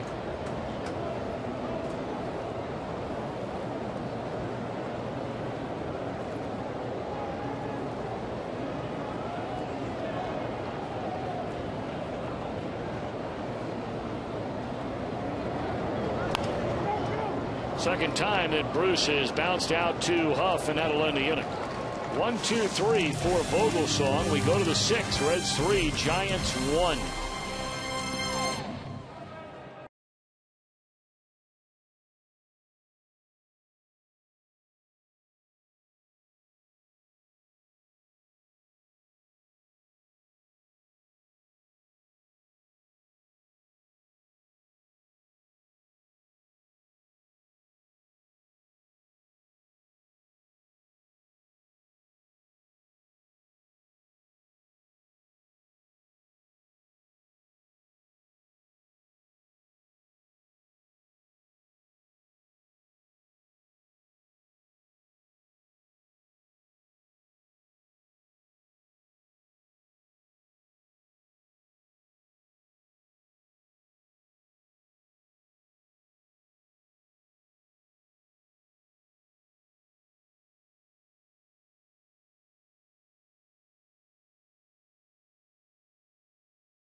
Home a kid soft-sided lunchbox thanks to Chick-fil-A.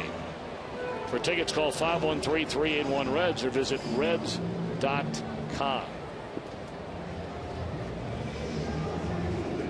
That's a great thing, Chris, about the soft-sided lunchbox. You can get a lot more in there. You know what I mean? It's kind of like a piece of luggage. And you can also bring it back to the ballpark here. It's small enough that if you want to use it before school begins, pack it full of some food or drinks and bring it onto the ballpark. It fits with the requirements required to get it in here at Great American Ballpark. Well, you're always thinking. Yeah. Always. I may even bring a peanut butter and jelly sandwich for you one of these days. Count me in. I'll still eat them all day, every day. You like them? Oh, are you kidding? Really? If you ever come on a road trip, maybe I'll take you out and we'll have a challenge. Nah, don't worry about it. Fill me in on the home front. Although you and I will be together in Chicago. Yes. Coming up this time next week. The Reds will be at Wrigley on Friday, Saturday, and Sunday. That's always fun. I will alert the local authorities that you'll be back in town. Do you have any old parking tickets you need to take care of before you get there? I don't know, but don't tell anybody. I'm not sure. There's a 4-pitch or a 5-pitch walk to Beltran to open up the Giants' 6th inning. Now that's just a little mental pause by Dontrelle Willis. I mean, he's cruising right along. He's been throwing strikes. He did walk a batter, hit Jeff Keppinger back in the first inning, but ever since that, his control has been pretty good.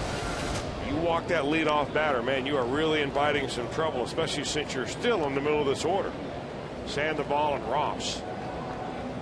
Got to keep the ball down to this guy. Sandoval is flied out to right and singled into center field. And he singled again. Beltran a hard turn there at second base. And the Giants have the first 2 on, down by 2 here in inning number 6. Not a bad pitch at all by Dontrelle Willis, down and in. Sandoval just puts a nice little swing on it and takes what he gets.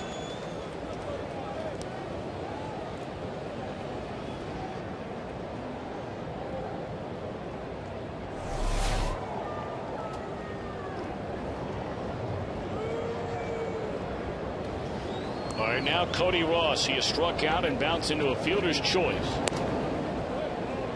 You know, one thing I've noticed about Dontrelle Willis is that when he throws out of the full windup, he's a little better at keeping the ball down in the zone. When he goes to the stretch, he doesn't quite get as much and as big a balance point because he doesn't lift his leg as high. And he doesn't quite finish his pitches just like he does out of the full windup. Last 2 pitches, misses up. And here's a guy, as I said before, Cody Ross. He likes that pitch up around the letters. Well, after that miss high in the strike zone again, Brian Price springs from the dugout. His first visit to the mound tonight.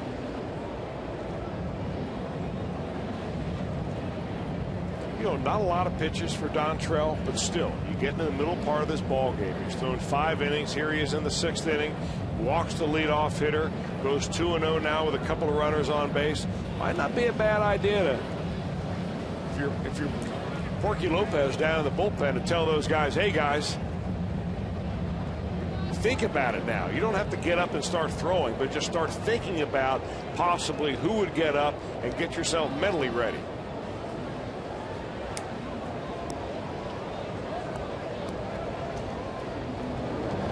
There you got to look at Porky immediately jumping on that horn that was ringing in the bullpen, and we'll see what he's up to. Already with the shin guards on. Always at the ready. Well, he's thrown 98 pitches now, or 92 pitches. And that's the most he's thrown in the major league so far this year for Dontrelle. A hot night.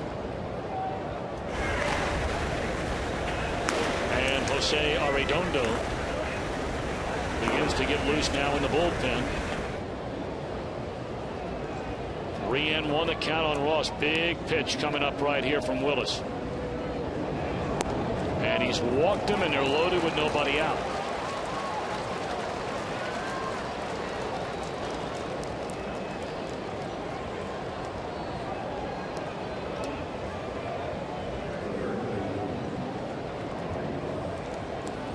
But now Willis going to walk down the back of the mound, go to the rosin bag. He has a left-handed batting Aubrey Huff coming up.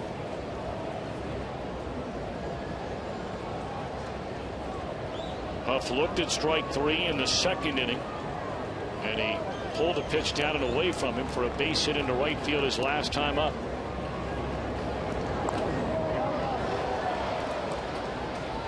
Pitches out of play. Nice play by a youngster down in the seats. Brought his glove with him tonight in heavy traffic. That young man right there in the an off red shirt, pink shirt. Nice.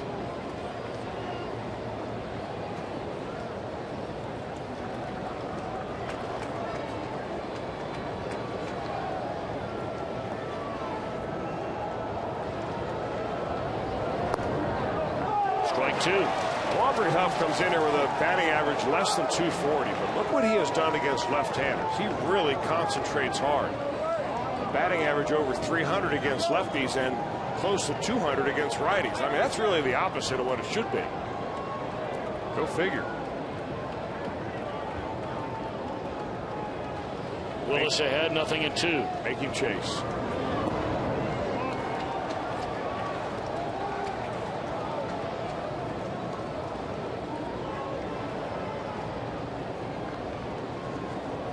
Beltran at third, started the inning with a walk.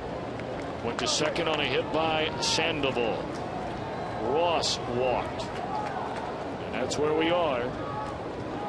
Nobody out, 1-2 on Aubrey Huff. Willis shaking off Hernandez a couple of times, and Huff says, hang on a minute.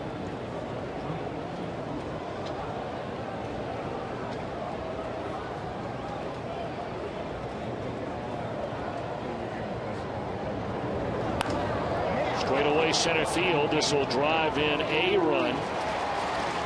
Scoring from third, Beltran, and that makes it a one-run game. 3-2 on a sac fly RBI by Aubrey Huff.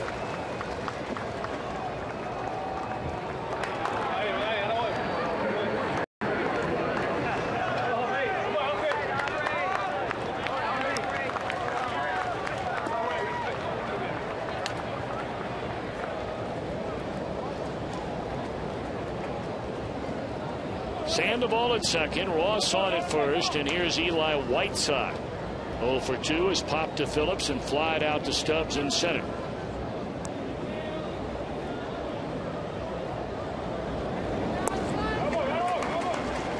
That had some bite to it.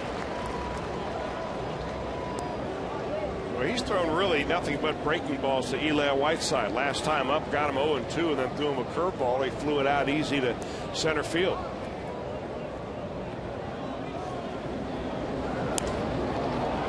Hooked into left field, and Lewis will track it down.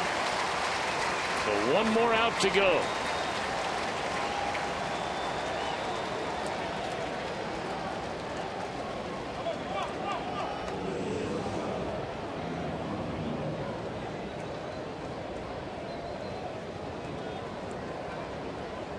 Bill Bray, meanwhile, has joined Arredondo in the Cincinnati bullpen.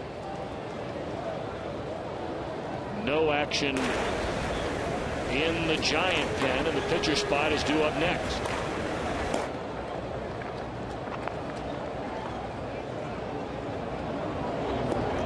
Clearly, the Giants are in that mindset. Their pitching has been so good.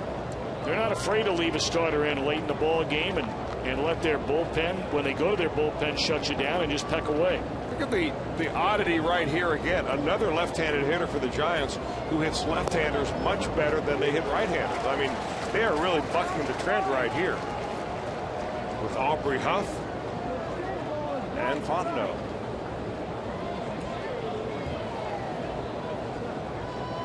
That shows me these kind of hitters like Fontenot or Huff are not home run hitters, but they're willing to slap the ball the other way. On the ground of Brandon Phillips. That's 3 ground ball outs for Fontenot at the Red second baseman. Good work by Willis. Bases loaded, nobody out, and he only gives up a single run.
Freeze can. The out call at second by Marty Foster on the stolen base attempt by Drew Stubbs back in the second inning.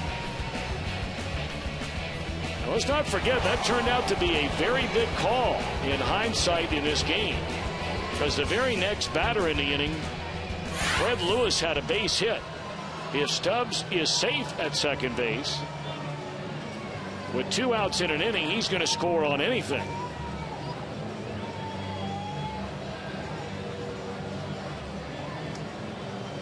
So 3-2 our score. Reds in front as they bat in the bottom of the 6th. They've only had 1 hit over the last 3 innings after putting up 3 runs and 6 hits in the first 2 innings. And apparently that's all for Dontrell Willis. A handshake and a big hug from his pitching coach. A job very well done again tonight by Dontrell Willis. Tell you, he's been a nice find so far, Chris. He really has. I mean, there's not a lot of downside. He didn't cost the Reds anything. He came to camp about a month early to work with Brian Price to kind of get familiar with Price, also to get himself in pitching shape. The guy has made a lot of money in this game, but he still has the dream. At 29 years old, you got to figure that maybe he's got some good baseball left in him, and he has shown it in his 4 starts with the Reds. Well, meanwhile, the Reds are making it very easy for Vogelsong. He got through a 5-pitch inning 2 innings ago, barely over 10 in a 1-2-3 5th inning. Yeah, I've seen now this 1 pitch 1 out in the 6th. Tom, I have to tell you that I've seen this trend before, and I quite frankly, I just don't understand it. I mean, you know, you get a guy early in the ball game, he threw nearly 50 pitches in the first 2 innings, and now you're up there hacking at the first pitch. Dontrell Willis went up and made a first pitch out. I think that once you start making a guy work, you continue that, even if you fall behind 0-1. That's fine. But I mean, it was clearly not a night in which Vogelsong started out right, but when you start making easy outs, it makes it easier and easier for that pitcher to find his groove. Vogelsong, after up over 50 pitches, as you mentioned, in those first 2 innings, he is at 85 pitches now here in the 6th inning. So he has breezed through the last 3 now and a third innings. Ramon Hernandez, the last Red to reach base. That was a 2-out single in the 3rd inning. 1-1 on Ramon.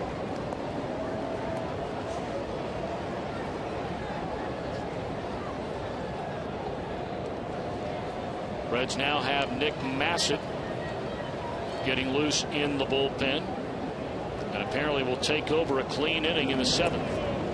2-1 to Hernandez.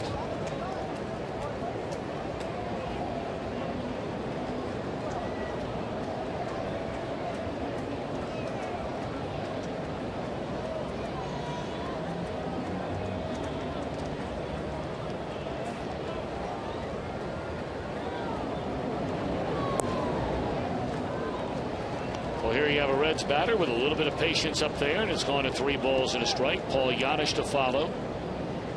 And then the Reds would bat, should they get that far in this inning, for Willis. Or maybe they'll let him hit a way he can hit.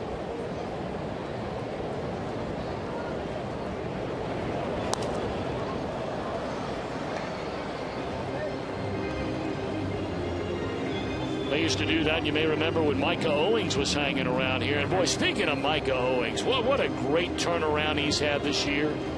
Out in Arizona, saw where he gave him, 6 shutout innings in a start on Sunday afternoon. He is having a really good year for the Diamondbacks, and not a better guy that's ever put on a Red uniform than Micah Owings.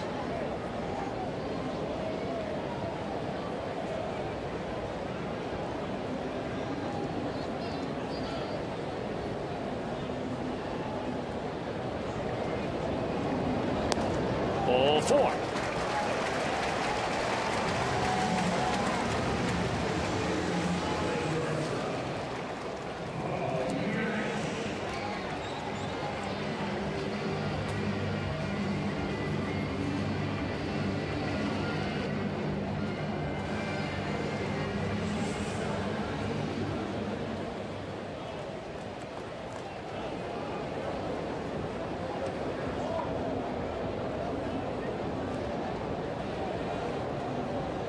Sounded like it. Well, Tom, with Paul Janisch at the plate, wanted to bring up the fact that I saw Zach Kozar in the Reds clubhouse before the game today, and he has now lost that brace that he's been wearing for the first week since that injury to his elbow, and he was able to resume some baseball activity today. So he is really pumped up about how fast that arm is getting better and better. Boy, Janisch just missed it. Just missed it. 2 outs in the inning.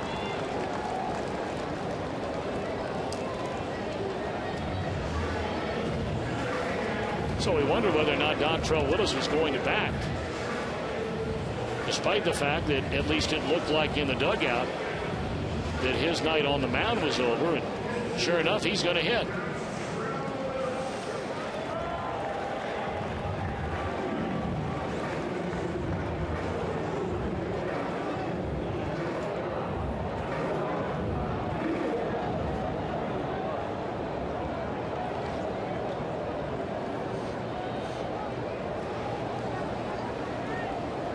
Runner at first, 2 men out.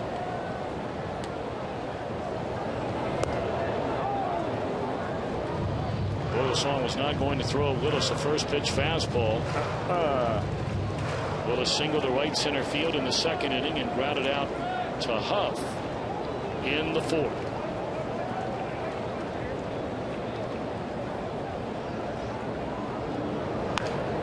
Jam shot roller to Keppinger, and that will retire the side.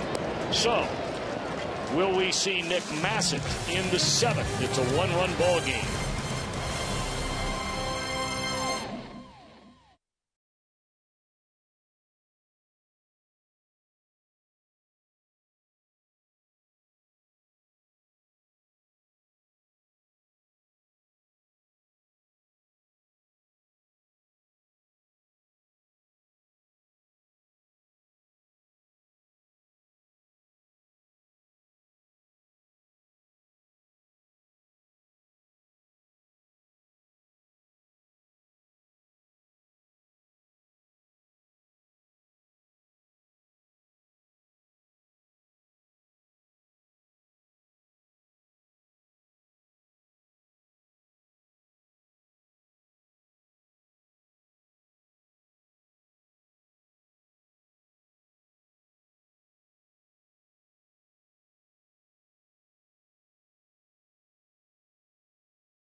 By AT&T. Cincinnati Children's ranks 3rd in the nation on U.S. News and World Report's Honor Roll for Best Children's Hospitals 2011. And by your Cincinnati Northern Kentucky Honda dealers. Visit mycincinnatihondadealer.com for current offers. Reds and the Giants tomorrow right here at Great American Ballpark. Don't forget, the first 20,000 fans receive a Scott Rowland mesh jersey, courtesy of Scott's. For tickets, call 513-381-REDS or visit reds.com. All right, here we go. Top of the 7th inning. Good ball game tonight. Reds 3, Giants 2, and taking over on the mound is right-hander Nick Massett. Nick Massett, 52 games for Massett. He had his earned run average way up at the beginning of the year, starting to trend way down. Gave up a couple of base runners his last game. That was against the Mets. Did not give up a 1 run in that outing. But he needs to come up here and just start throwing some strikes. Nate Shearholtz will be the pinch hitter for Vogelsong, so make it 15 consecutive starts for Vogelsong, where he has allowed 3 runs, 3 earned runs or less. 15 starts in a row. And that is after giving up 3 in the first 2 innings. It did not look good for him. Boy, did he ever come back and really straighten it out. Well, Vogelsong goes 6 innings, allows 7 hits to the 3 runs. He struck out only 1 batter, walked 2 unintentionally, and hit a batter. Dontrell Willis, meanwhile, 6 innings, 6 hits, 2 runs. Walked 2, and both of them came in the 6th inning when he allowed a run. He also hit a batter and struck out 3.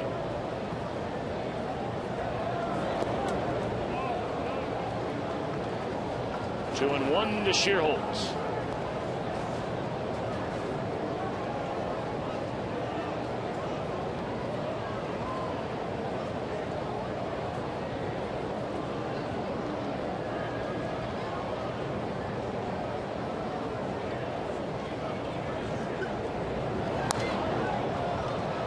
.95-mile-per-hour fastball down in the zone, and it's fouled away off to the third base side.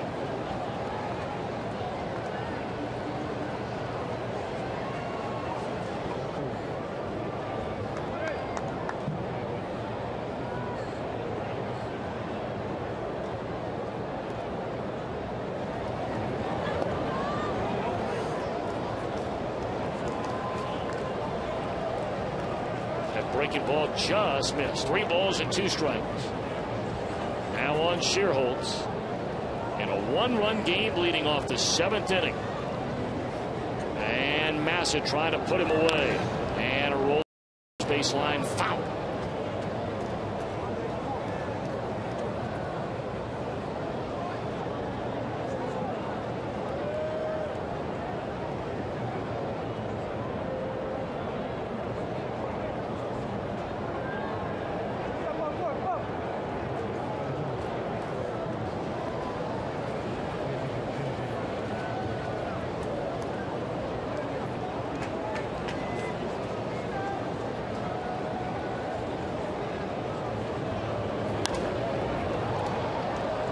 Down the left field line, Lewis with room in fair territory, and the first batter retired here in the Giants' 7th.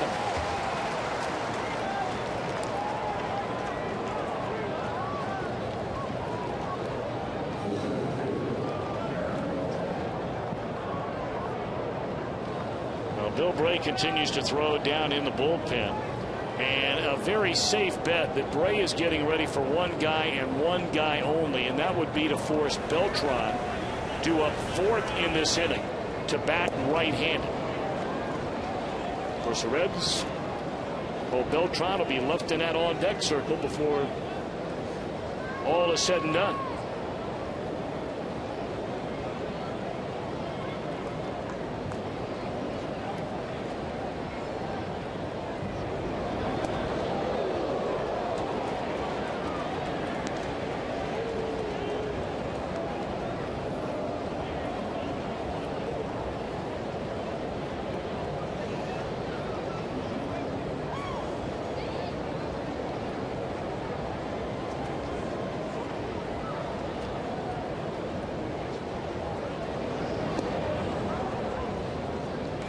Nick Massett having a hard time getting that breaking ball down in the zone. Looks like when he throws it, he doesn't follow through and bend his back, kind of standing straight up after the delivery.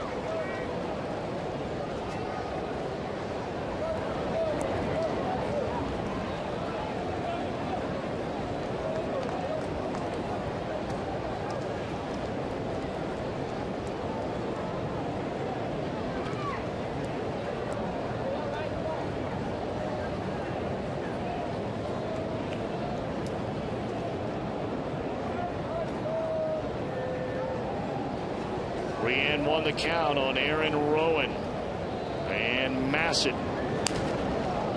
ran a fastball in on his knuckles and shattered the bat. 3-2 to Rowan.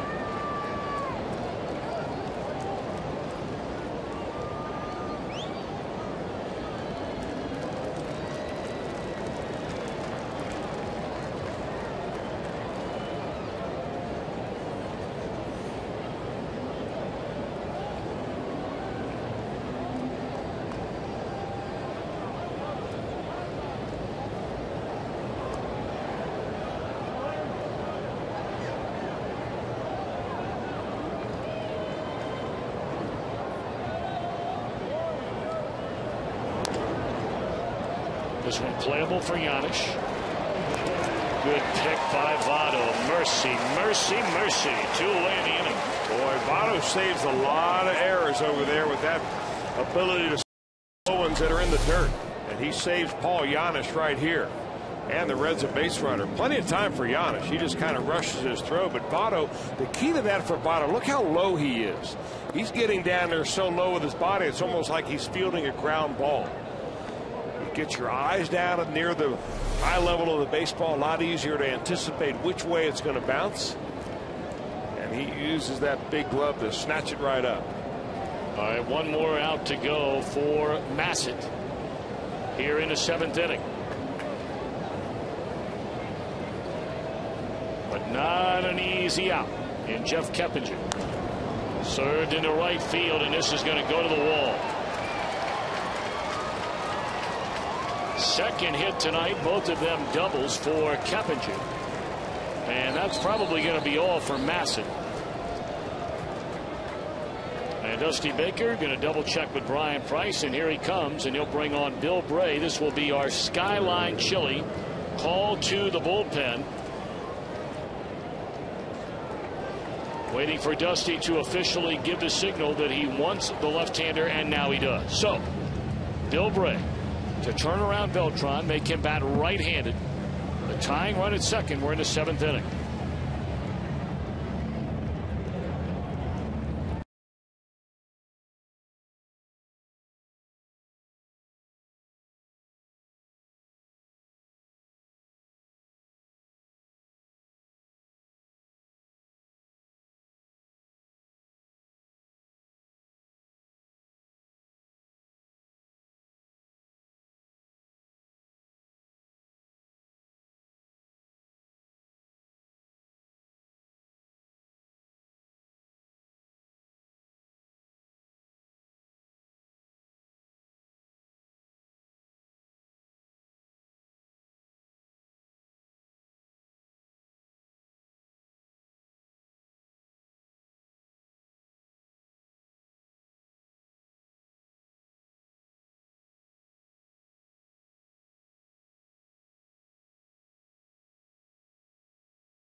To bat from his weaker side.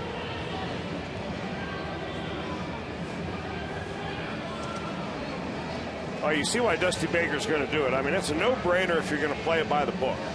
Beltran, better left-handed, more runs batted in. Of course, far more at-bats left-handed than right-handed. But it does tell you that number right there, based on the number of at-bats, that there is some pop in that right-handed swing.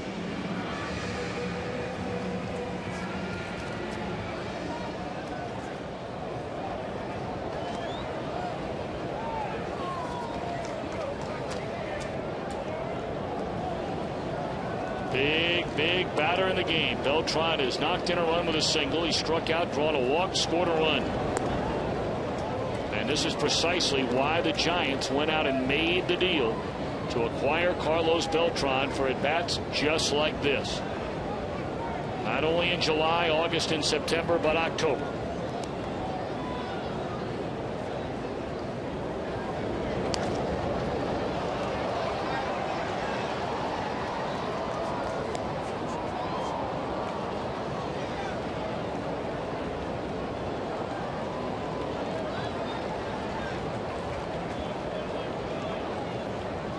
Bill Bray's been in this situation many times. Batters are hitting less than 180. Runners in scoring position. You'd like to lower that in this at bat. Well, he's got ahead now, 1-2.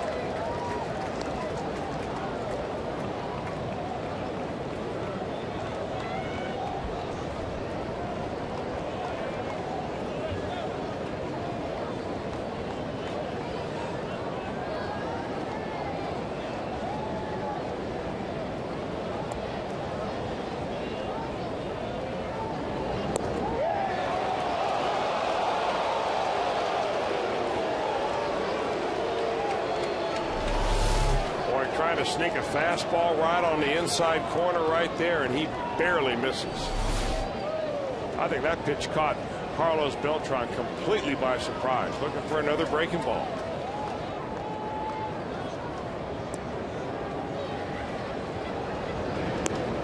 Don't overthrow it now.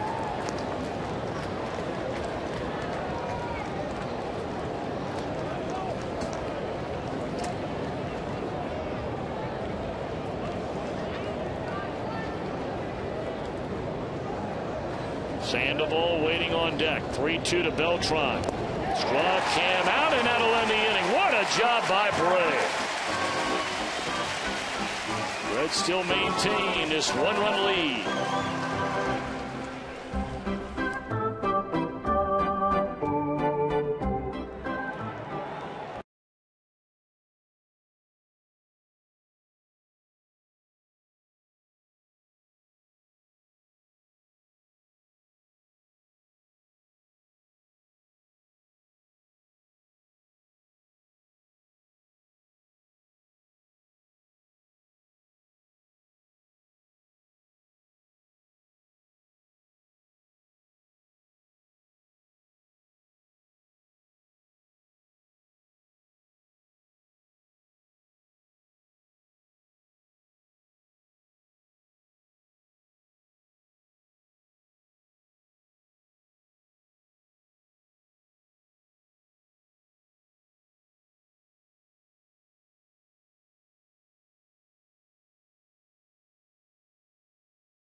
At the 31826 or visit Reds.com for more details.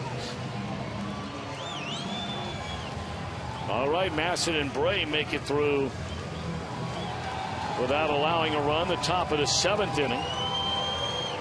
So the Reds bat in the bottom of the inning with the top of the order coming up. And the Giants bring in, look at the numbers on this guy, Santiago Casilla. Well, they're good numbers. I mean, he's got a 185 earned run average, but look at this right here. He's got 18 strikeouts and 13 walks. That means he walks a batter every other inning. So you may not want to go up there hacking at the first pitch when this guy is a little bit on the wild side. Is prone to occasional wildness. Well, this gives you an idea about how good a Giant bullpen is. The fact that they're bringing in a guy with an ERA in the 1s when they're behind in the game. If they're ahead right now, we probably see Sergio Romo. They have the left-handers down there, Affeldt and Lopez. You know about their closer, Brian Wilson. I mean, the Reds bullpen ERA is very good. It's in the top 5 in the National League. But his Giant bullpen, they have allowed 2 earned runs in 38 innings to begin the second half of the season. This month, the second lowest bullpen ERA in the majors. Last month, they had the #1 bullpen ERA in the major league. Perfect example right there. You have a 1-0 count. He throws you a slider off the plate, and you're up there hacking. He hasn't pitched for a week. Casilla hasn't. And the last time he did pitch, he walked 2 batters in an inning. So those are the kind of things that you need to know in your scouting report. Who's this guy? Will he throw me strikes? What is he likely to try to get me out with? What is his out pitch? And maybe you might want to make him throw you a strike before you're swinging at a strike. There's a tapper and an easy play for Sandoval. 1 away. Well, they really play Sandoval in close. I mean, they're taking the bunt away from Drew Stubbs. I know Drew doesn't bunt very much, but the Giants are one of those teams that they'll bring in Sandoval very close at third base just to try to dissuade anybody from laying a bunt down.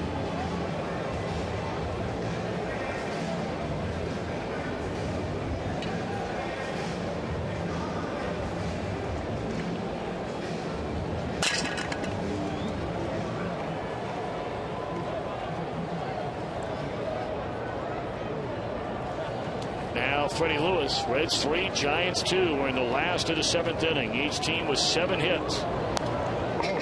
Tardy on a fastball is Lewis, strike 1. Fred 2 out of 3, a double, a run scored, a single, and a pop-up.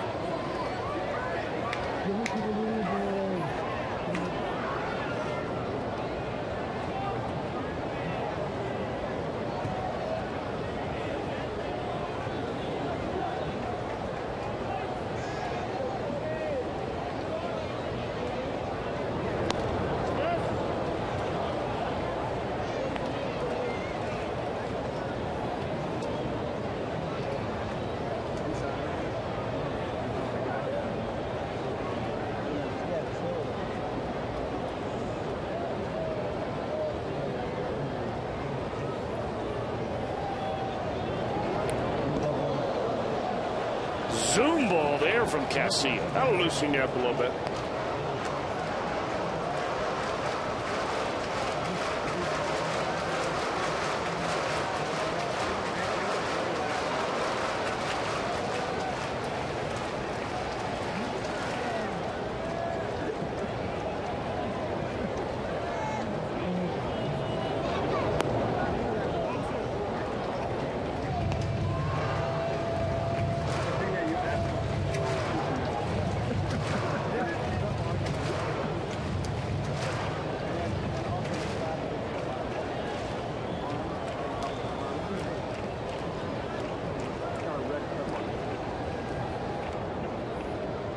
Two balls, 2 strikes on Lewis, and Casilla to the plate. And it's fouled off. Boy, good job by Lewis there to stay alive. That ball had some serious downward spin.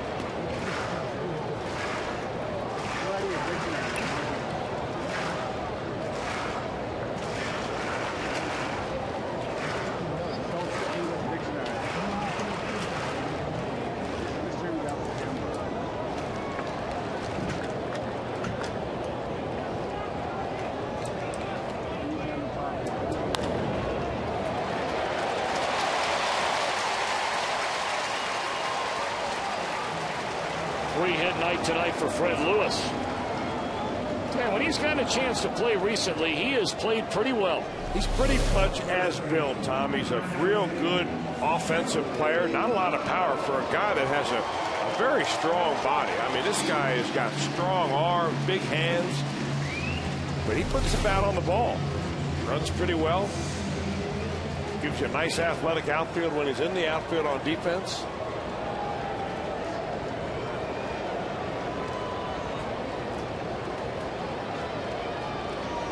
Now Joey Votto the batter, and he takes a fastball off the outside corner. Votto's been intentionally walked, singled, and popped up. Only 1 stolen base attempt with Casilla on the mound this year, a successful one. Now Lewis is only 1 out of 5 in stolen base attempts this year. Has a very short lead over there. 2-0. A couple of years ago, when Casilla was a member of the Oakland A's, they used to run rampant on him. In fact, in all of his years with the Oakland A's, from 2004 to 2009, some of them pretty much cups of coffee. They only threw out one runner, and they had about 14 or 15 successful stolen bases.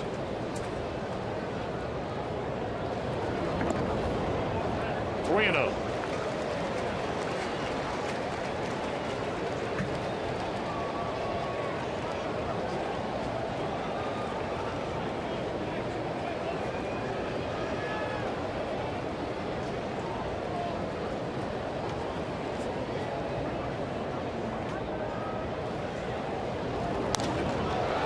Green light, and it's hit into left field, and it backs up to the warning track. Shearholtz.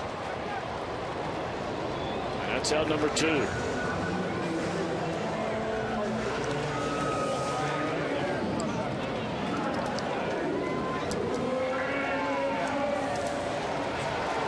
now Brandon Phillips with Lewis on at first, 2 outs. Reds 3, Giants 2. We're in the bottom of the 7th inning.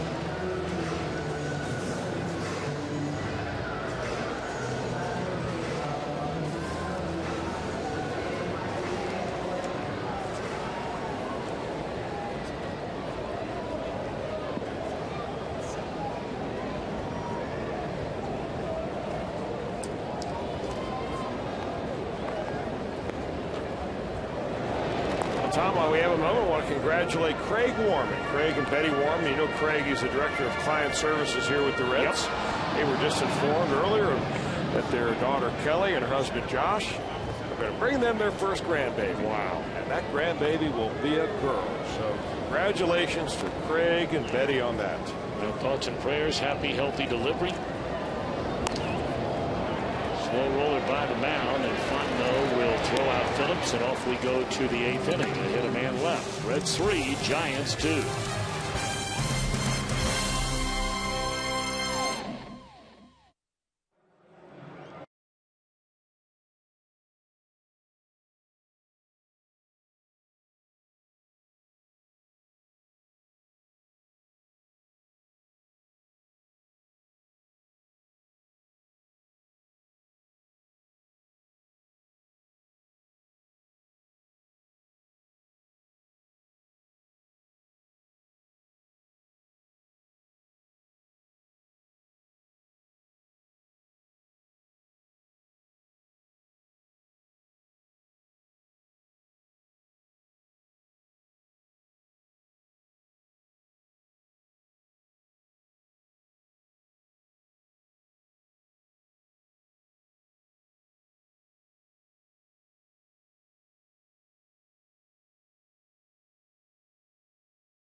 .1951, the shot heard around the world off the bat of Bobby Thompson. When the Giants, of course, were still playing in New York. A couple of changes made by the Reds defensively. Well, actually, only one change. Chris Heisey will stay in the game, taking over for Fred Lewis. So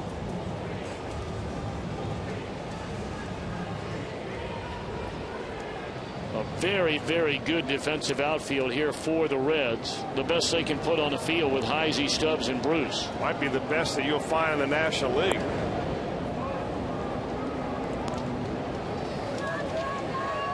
Well, Bill Bray staying in the game to face Sandoval.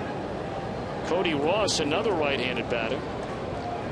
And then the left-handed batting Aubrey Huff. Despite the fact that Huff is better against left-handers than he is against right-handers.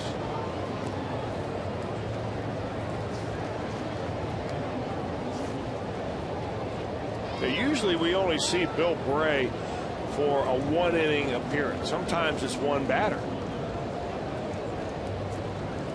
Sandoval hits the left-handers better than he does the right-handers. That is a rocket into center field, and Stubbs will flag down, one away. Of course, right-handers are only hitting barely over 200 against Bray. And you know, you don't always make these decisions as a manager just based on what the numbers are. I mean, if that's the case, then anybody can manage just by managing out of the book. Yeah, you evaluate what the guy's throwing, how it seems like he's throwing. Of course, Dusty Baker and Brian Price are a lot closer to the action as far as, you know, seeing the snap of the pitch, hearing the ball, watching him, watching his facial expressions and so on than we are.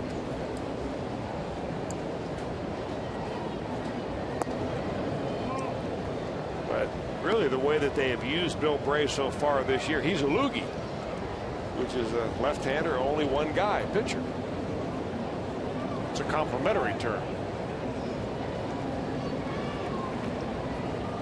I think. Cody Ross has far better numbers against left-handers than he does at right-handers. 1 ball and 1 strike to count. Papa John's, better ingredients, better pizza. Order online at papajohns.com today. You also have to consider that the bullpen, I think that Arredondo has been in the ball game the last few nights. Sam LeCure pitched 3 games in the series against the Mets. Chapman's been very busy. Yeah.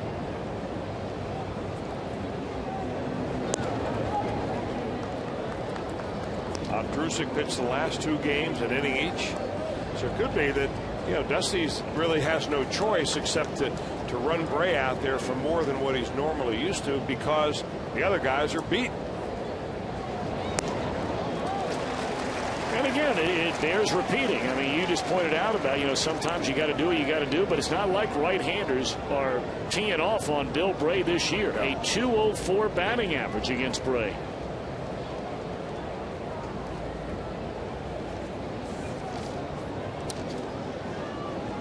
Two and two the count on Cody Ross. From a fastball up in the zone.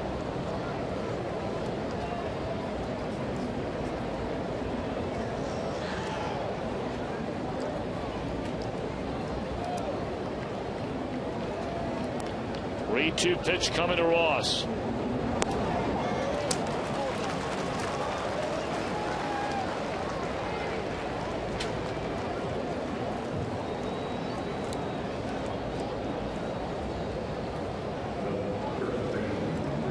Well, now the left-handed batting Huff,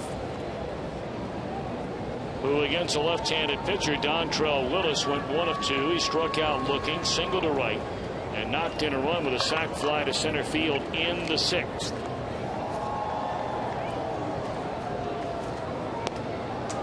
Pulled a string on him there. Tough looking fastball, didn't get it.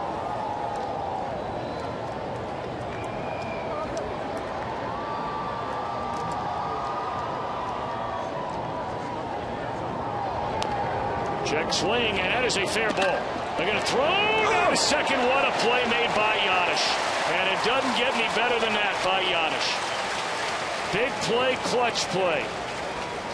You're right about that. Well, Paul Giannis was saved of an error by Joey Votto just an inning or so ago. And here he returns the favor, but to the catcher Ramon Hernandez. A nice pick while he stretches out to make that play. Our Expo look at Paul Giannis picking it and getting a key out at second.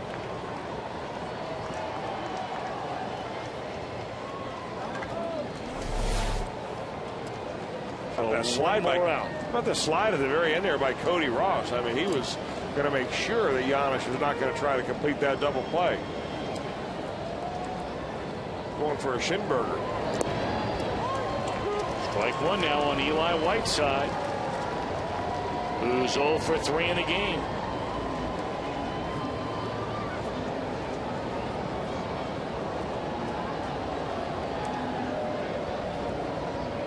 Reds 3, Giants 2. We're in the 8th. And Bray now ahead, no balls and 2 strikes.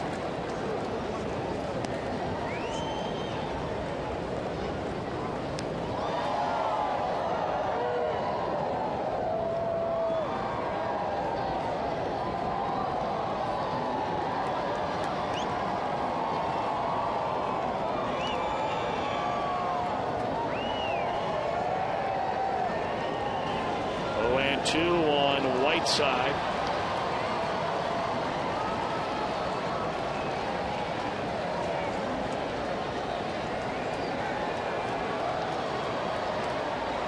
And now Bray trying to put away the Giants in the 8th. Runner at first is Huff. And there is a rocket into left center field. It'll go to the wall. Huff on his way to third. They're going to wave him around, and he will score on a double by Eli Whiteside on an 0-2 pitch.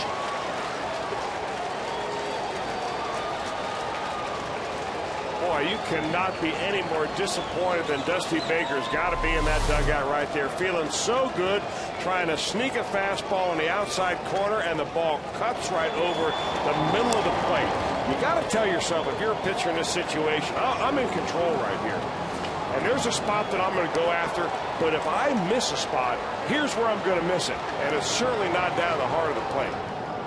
That is a tough break for the Reds right there. Eli Whiteside, a .225 batter, drives in to run to tie this ball game up.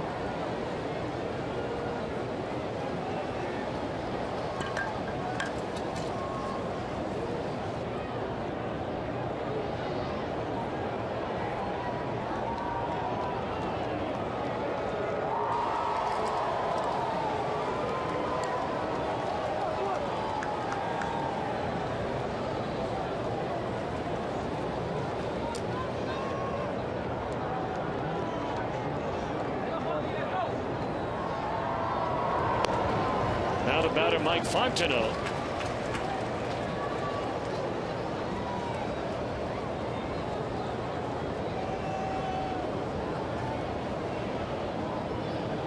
Told you Fontenot has been a lot better against the lefties. We brought that up earlier that he has the right-handers, an oddity we've seen in Huff and Fontenot. And again, you just look at this inning, a clean inning for Bill Bray. Walks a batter with 1 out in the inning. That was his first mistake. And then an 0-2 pitch right down the can to Eli Whiteside. And all of a sudden we have a new ball game. It's 3-3.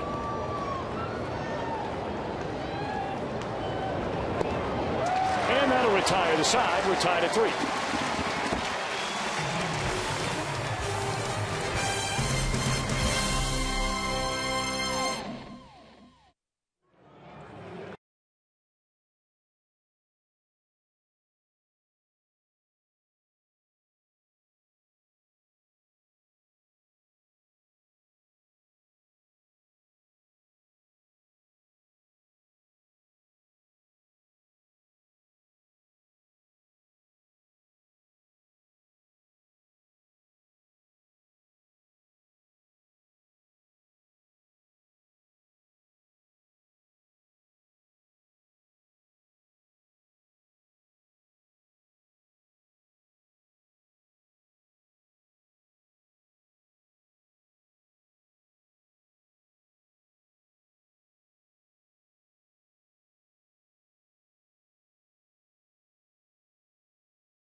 Bulldog play of the game.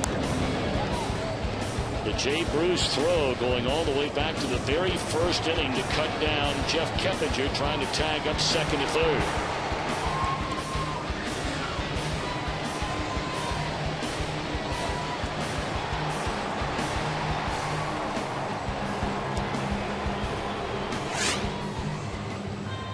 But the Giants tied up in the top of this 8th inning. And we understand a blockbuster deal has just been made. How about this? The old adage about the rich get richer. Are you kidding me? Of all the teams in Major League Baseball to get Hunter Pence, the Philadelphia Phillies, as being reported on MLB.com, for a couple of young players, and I believe a couple of players to be named later. That's all right now speculation. Well, the two players that have been named, I mean, at least reported by MLB.com, both of those players are in A ball right now for the Philadelphia Phillies. And of course, the Phillies last year lost Jason Worth to free agency, went down to Washington. They replaced him here for the stretch run with a real fine right-handed bat in Hunter Pence, and a guy that is a high-energy player. Sergio Romo, a real tough right-hander, will come in and pitch the 8th inning against Jay Bruce. Well, it's very clear while the Phillies have this group of starting pitchers, and let's face it, Halladay, even though he's still going strong, and Oswalt, who's been injured this year. They are going for the gusto right now, especially with their position players getting a little long in the tooth. Guys like Utley have been around, injured in recent seasons. Jimmy Rollins, Raul Ibanez. I mean, that is a team that is going to try and win it all.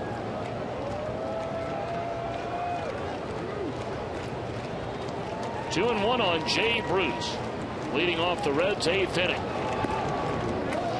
3 balls and a strike.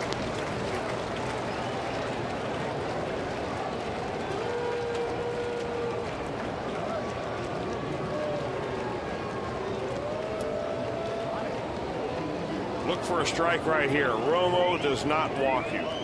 He makes you earn your way on.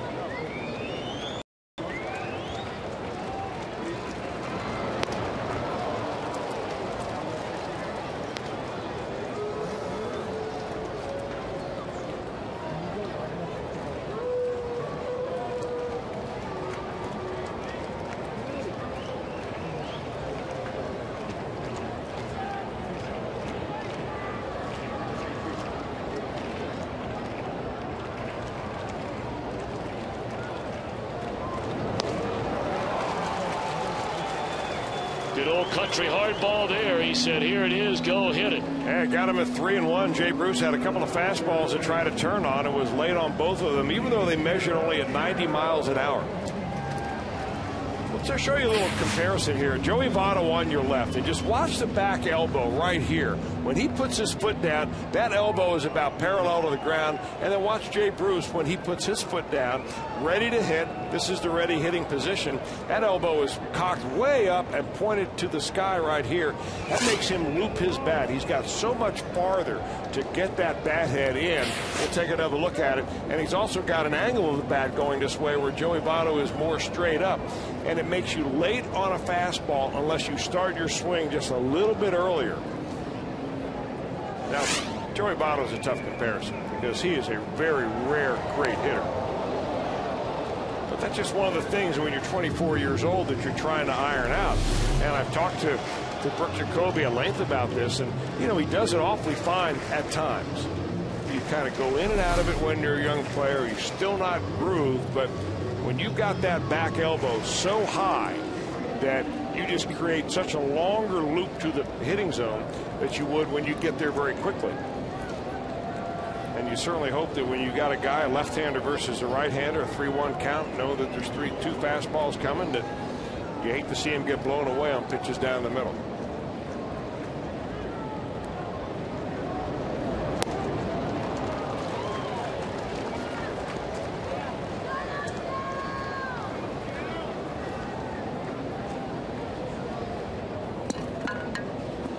1 and 2 to Miguel Cairo. Hitless in 3 at bats tonight. Ramon Hernandez next. Giants have come back from a 3-1 deficit. Reds held that lead at the end of 2. Giants got a run in the 6th. They tie it in the 8th.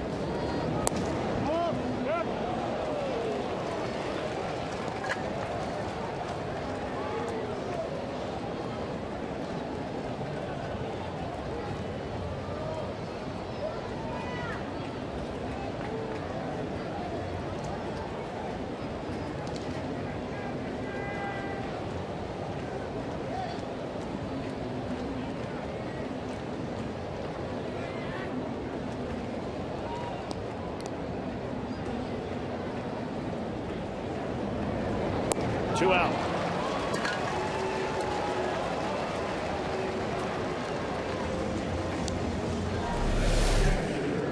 Well, striking out against Sergio Romo is no embarrassment. I mean, this guy's strikeout to walk ratio is simply off the charts. Sneaky fastball, great slider. I mean, he came into this ball game 34 innings pitched and 49 strikeouts. That's the kind of ratio that you see out of the best high school pitcher in the city. Not a big leaguer that comes in. I mean, this guy is nails.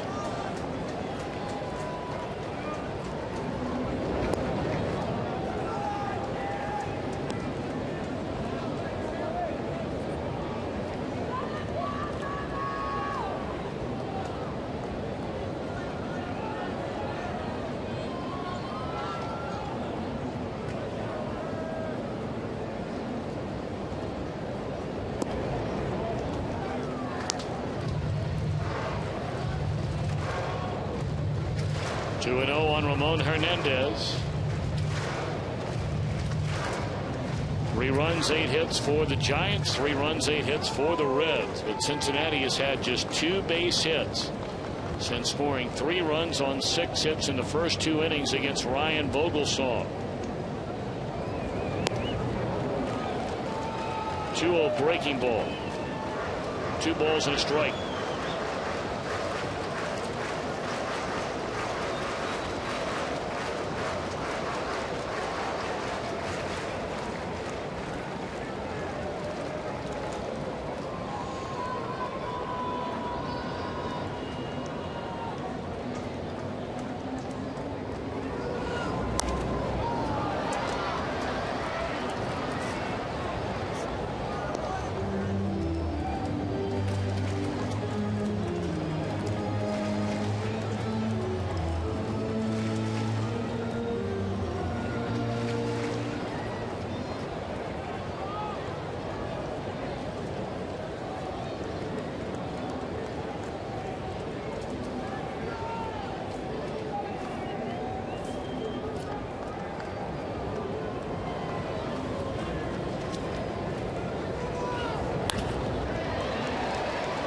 Keppinger from his knees, and the inning is over. Romo 1-2-3-8. We move to the 9th in a 3-3 game.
0-2 pitch to tie it.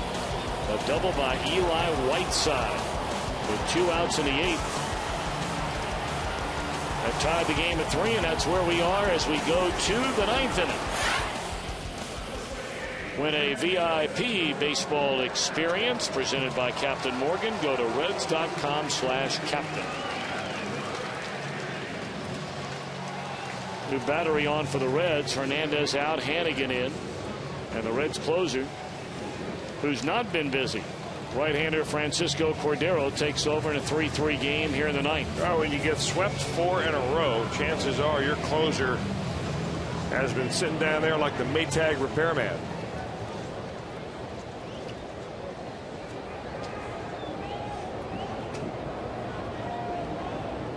Nate Shearholtz came on the bat for Vogelsong in the 7th inning and flied out to left field. That was against Nick Massett.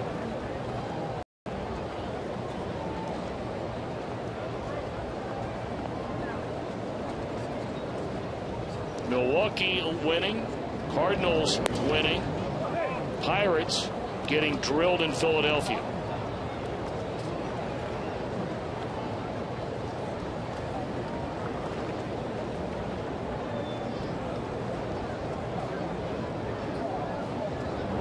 Mets look like they continue what they started here in Cincinnati, winning 4 straight here in the Queen City. They're up 8-5 over the Nationals in the 9th inning.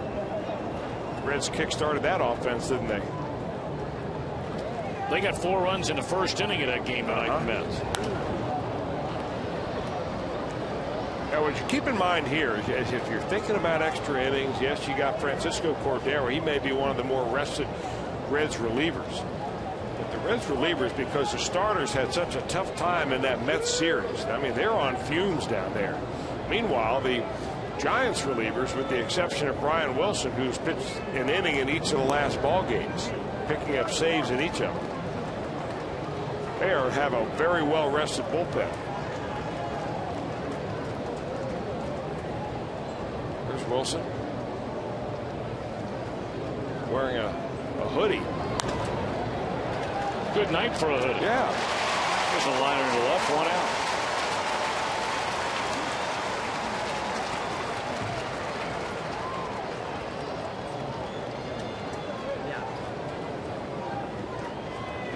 Well, now Wilson will take that hoodie off and he'll make his way to the bullpen mound and start getting loose just in case the Giants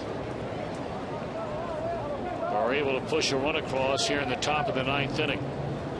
Andres Torres comes up to bat for the pitcher Romo. A perfect inning with a pair of strikeouts.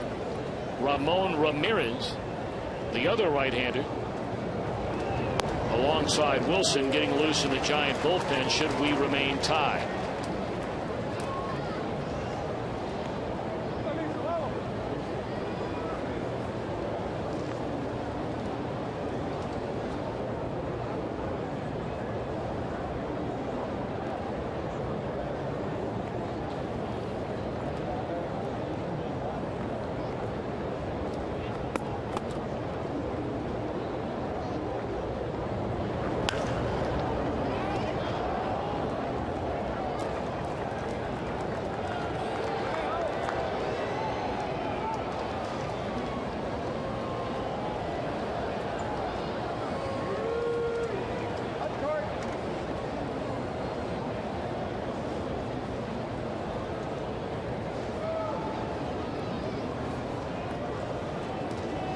And 2 on Torres.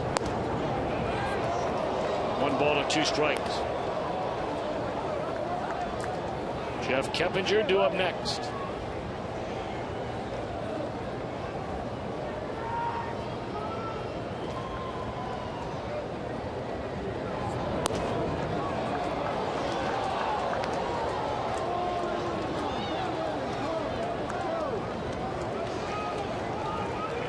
Undoubtedly the biggest pitch of this at bat here, not wanting to go to 3-2. Break even pitch on the way. It struck him out.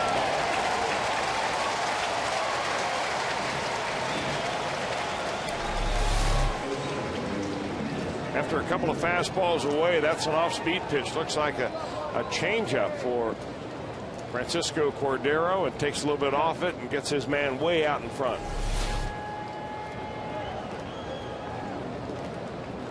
We're in the top of the 9th inning here at Great American Ballpark. Reds and the Giants in the opening game of this 3-game series tied at 3. Reds led at 3-1. The Giants come up with single runs in the 6th and the game tying run in the 8th. Reds got all 3 of their runs and 6 of their 8 hits in the first 2 frames against Ryan Vogelsong. Dontrell Willis certainly pitched well enough to get his first win as a Red, but we'll get a no decision. Keppinger a couple of hits, a pair of doubles, and has been hit by a pitch. But Cordero ahead, 0-2.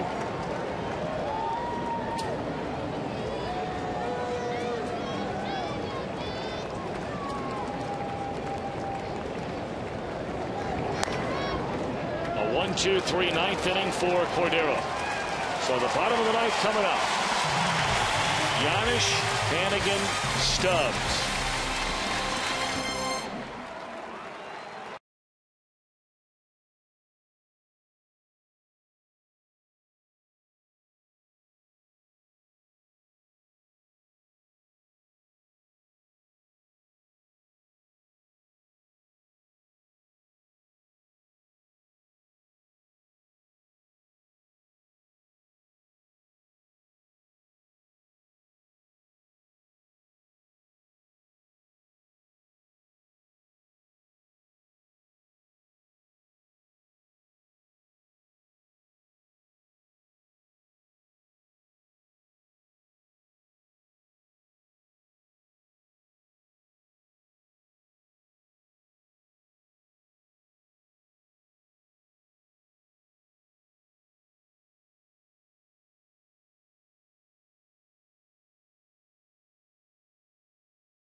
Home Depot doing more on defense. Play of the game. Beautiful pickup by Paul Giannis. That was his second out of that inning.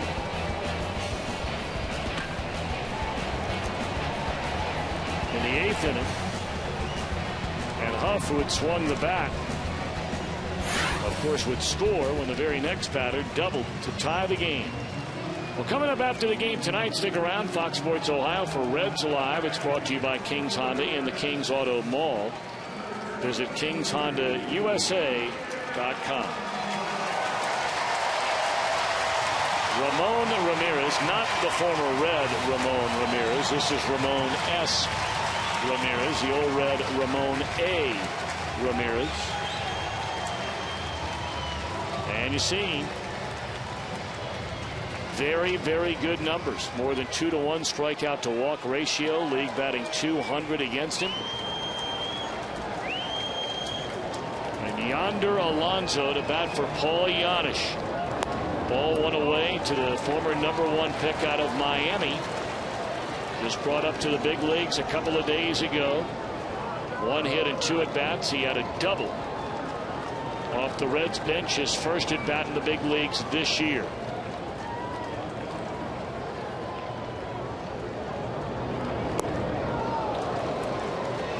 One and one to Yonder Alonso. Well, that's taking a cut.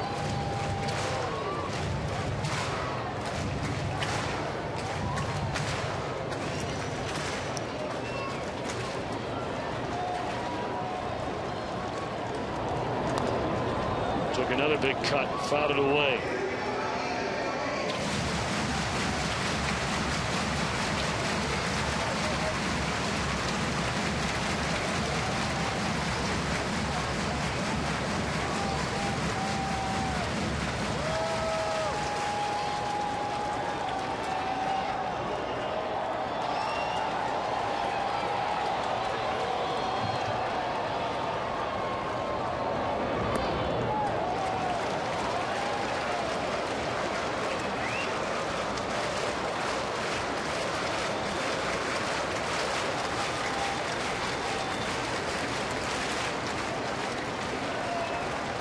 2-2 pitch.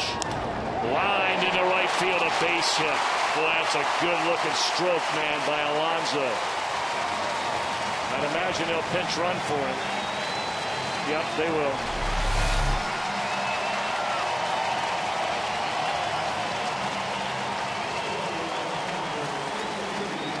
He's trying to throw a low, sinking fastball, and Alonso's got great extension on this one. And just ropes a line drive into right field. That is a good-looking stroke. He's going to get a lot of fastballs, Alonso is, until they figure out what they're going to do next to try to get his balance a little bit off stride. But he has hit 2 bolts last few times he's been up. Giants World Series most valuable player Edgar Renteria comes on to run for the Reds. Ryan Hanigan the batter. The runner is out. Hanigan put the ball down on a bunt and then ran into a fair ball. He's out, and they'll send Renteria back to first base. Now, you know, you ask the question. Yeah, they tried to avoid it. I mean, it's one of those things, I think, where it just, you know, you're trying to get to first base. You're trying to, at the same time, jump over the ball. But it really doesn't matter whether you get to first base on a sacrifice bunt or not. You can stand in the batter's box as long as the bunt is down. Well, you're trying to get the guy to second. You know, the thing I was starting to get to there was, you know, clearly the bunt is playing the percentages by the book. But I think everyone would agree that the best hit-and-run man the Reds have on this team is Ryan Hanigan. Yeah, you're right about that. Without a doubt. And so that certainly, or was certainly, an option. As the batter is now Stubbs.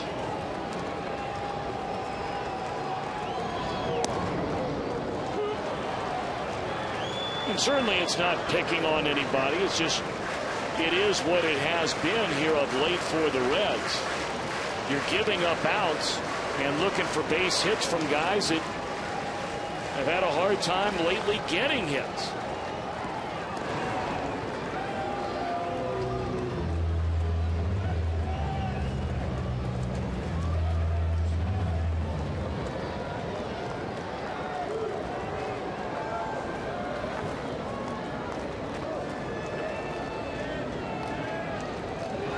Stubbs trying to be the hero in the bottom of the 9th inning for the second time this week.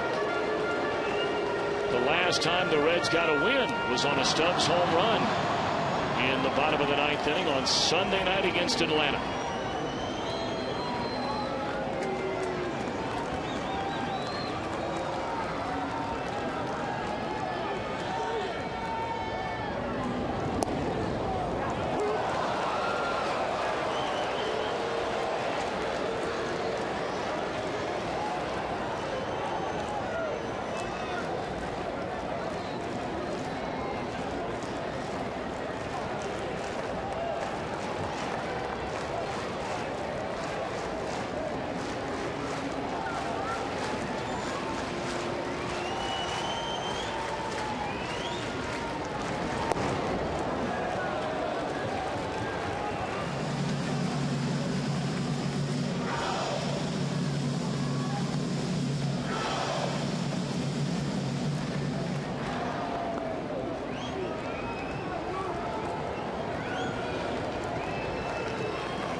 He's going to get the runner to second base, even without a successful bunt on the wild pitch thrown by Ramirez.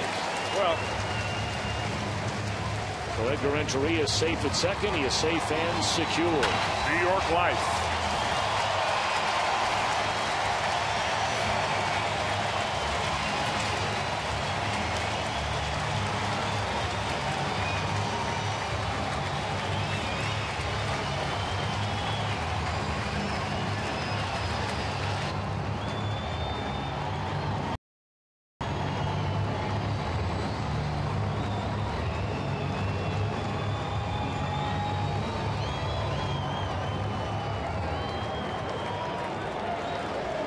And now you're leaning heavy on Drew Stubbs to knock in the winning run here in the bottom of the 9th inning. 2-2 to count on Stubbs. And there are 2 out in the inning.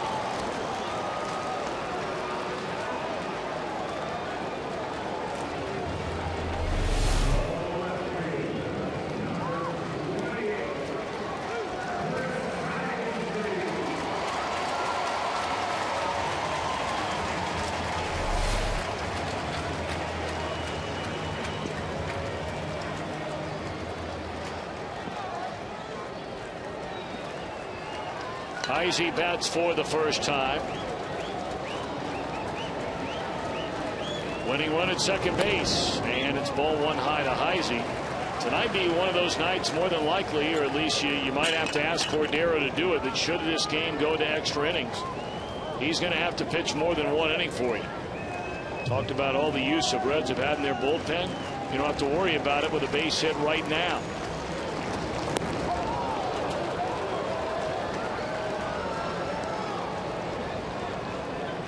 Heisey batting .246.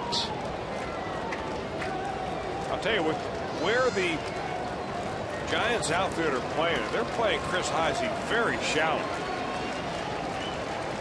A well-struck fly ball has a chance to fall in.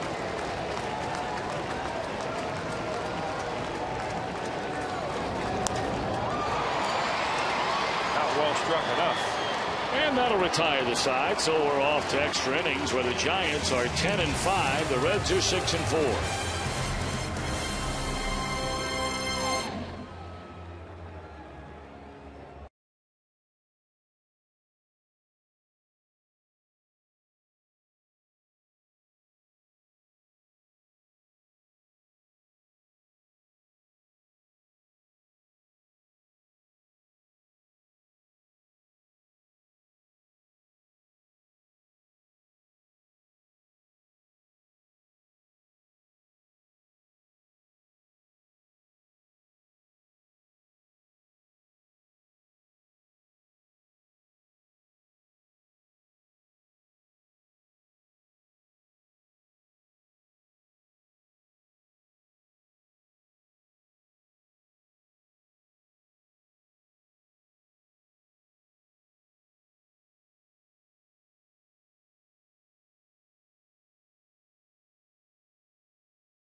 Edgar Renteria will stay in the game after running for Yonder Alonso.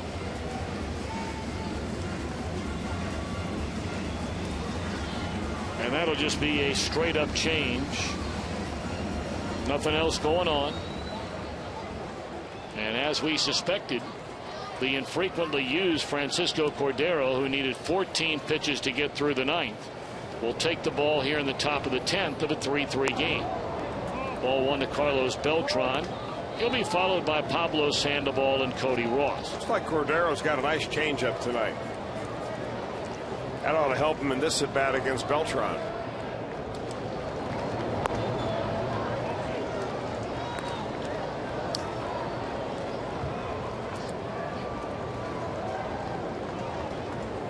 Beltran able to bat from his stronger side, the right side, left side, for the first time all night. Be very careful here. Beltran looking to hit one in the seats, and a good located fastball on the outer edge.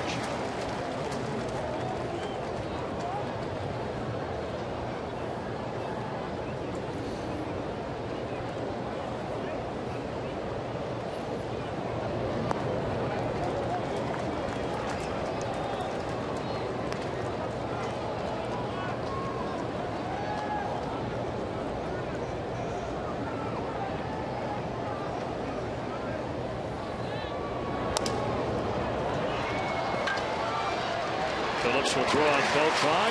That's a nice comeback inside the at-bat for Cordero behind 2-0, then 3-1. They got him on a weak grounder. And now Cordero will face a batter he has never retired. Pablo Sandoval. 5 for 5 in his career.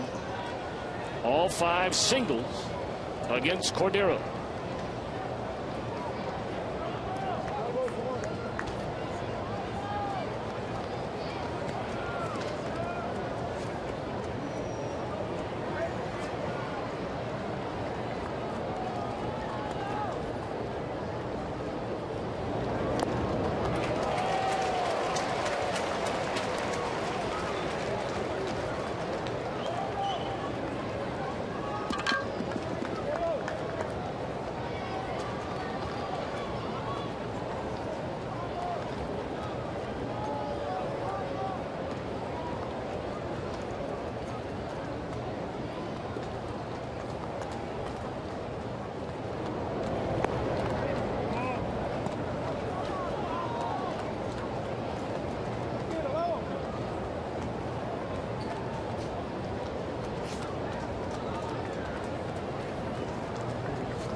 One on Pablo Sandoval. 1 out, nobody on. We're in the top of the 10th inning.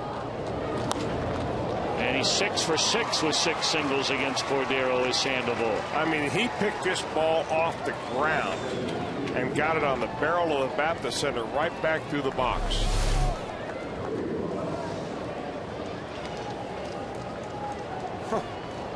That ball's knuckling on the way up through the box. That's how hard this thing is hit.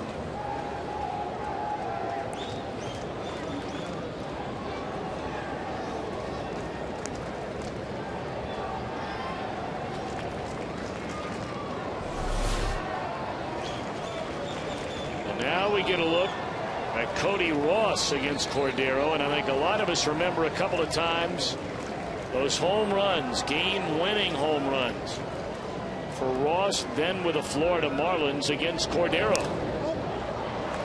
And he was looking to hammer another one on the first pitch, instead straight up, 2 out.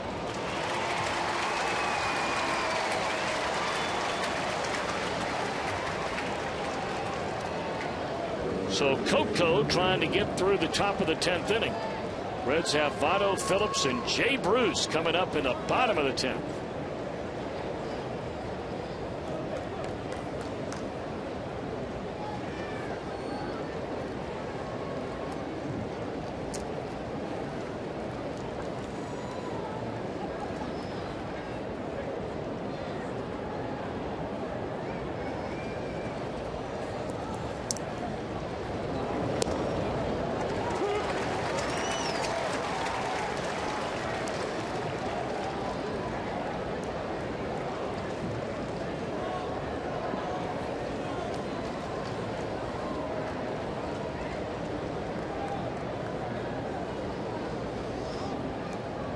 And 1 on Aubrey Huff. A ball and a strike.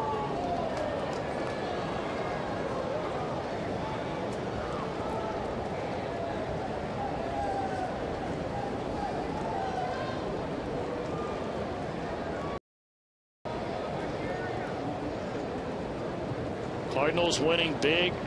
Brewers winning 4-0 in the 7th. Philly handed the Pirates a 10-3 loss. Roy Halladay going to 13-4 on the year. And here a 3-3 game. We're in the 10th inning.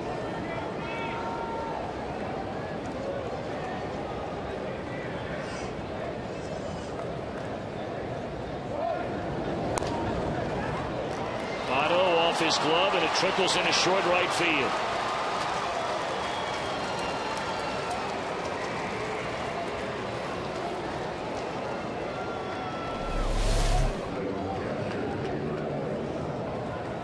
High hopper right there, nearly reached by Votto.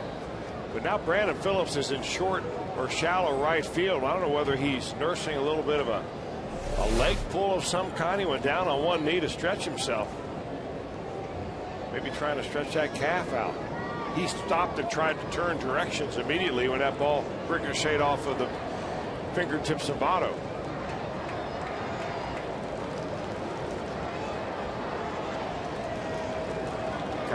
get a cramp, you lose so much fluid that muscles cramp up pretty easy.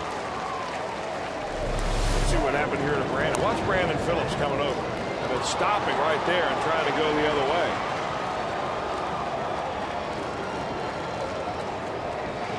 Well, here's Eli Whiteside. He's behind in the count 0-1. Whiteside tied the game with a 2-out, 2-strike double in the left center field off Bill Gray back in the 8th inning. And now behind Cordero 0-2. I'm going to predict we're not going to see an 0-2 hit here.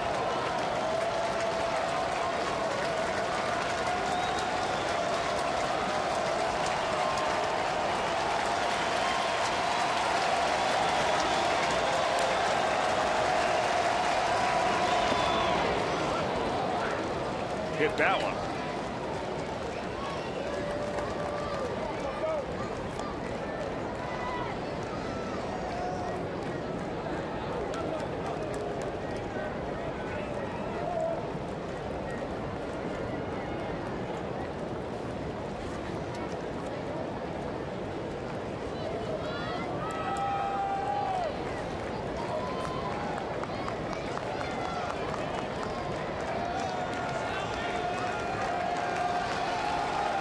To count on Whiteside.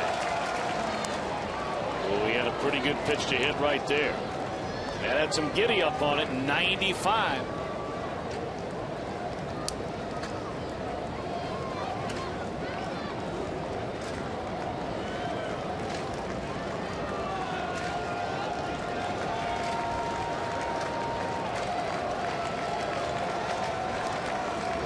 One and two to count. Bounces up there, runner breaks for third, throw down there, and Sandoval got a great jump and easily takes third on the wild pitch. Oh, you don't get the third base like that. I mean, Pablo Sandoval is a good base runner, but not a speedy base runner. Watch him out there. He is anticipating with that secondary lead, bouncing off as the ball goes through the plate. And if you don't anticipate that ball getting away from the catcher, you're not going to get to third base. If you wait out there, you'll be stuck at second. Now that go-ahead run 90 feet away. 2-2. Cordero delivers. Out of play. Whiteside not going to make it easy. He was behind in the count 0-2.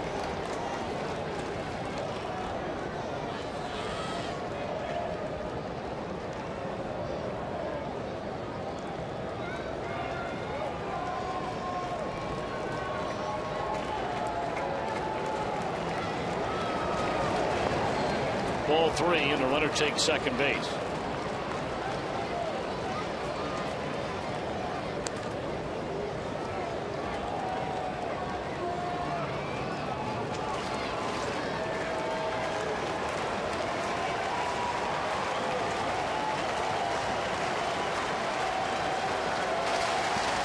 Three and two on Whiteside. Biggest pitch of the night coming up by Cordero. Lost him after being ahead 0-2, and it's ball 4.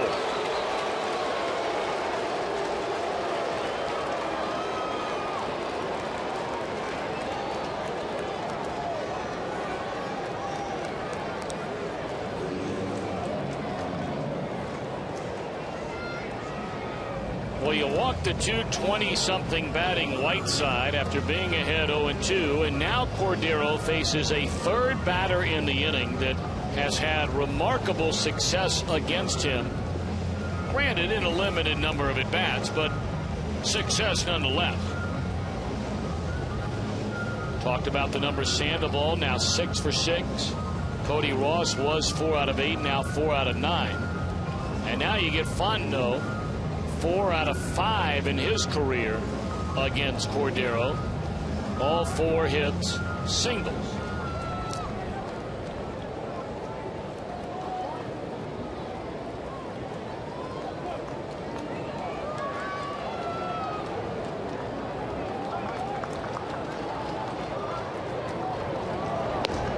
Strike one.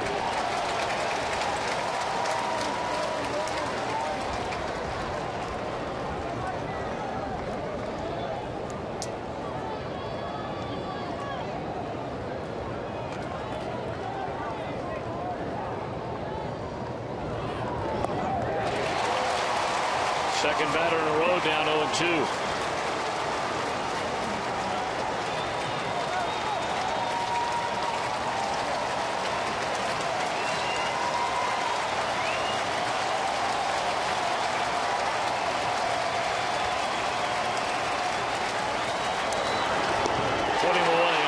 Straight.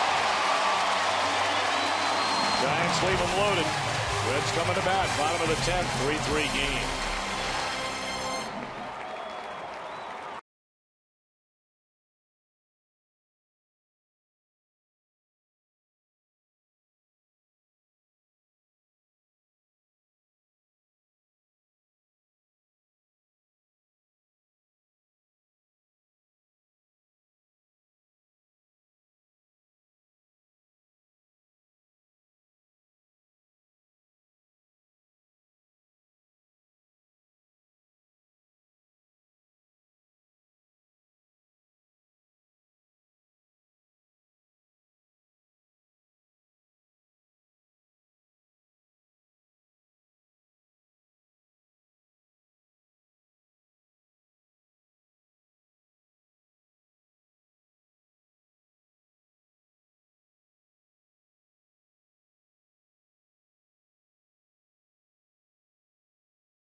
Well, tomorrow, Fox Saturday Baseball goes to Busch Stadium in St. Louis. The Cubs and the Cardinals. Fox Saturday Baseball gets underway 4 Eastern, only on Fox.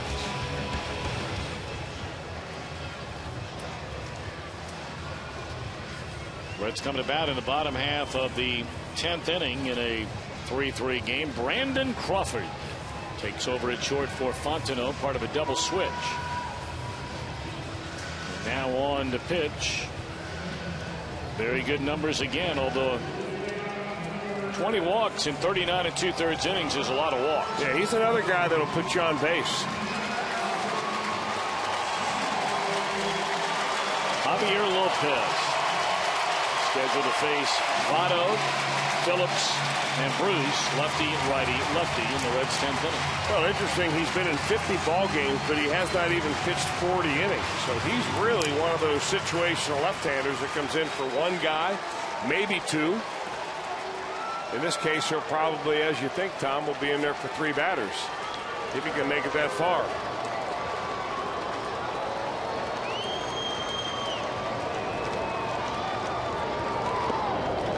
Votto is homered in 3 straight games. He's 1 out of 3 tonight. Intentionally walked in the first, singled in the third, has since popped to short, and on a 3-0 count, flied out to the warning track and left in the 7th inning.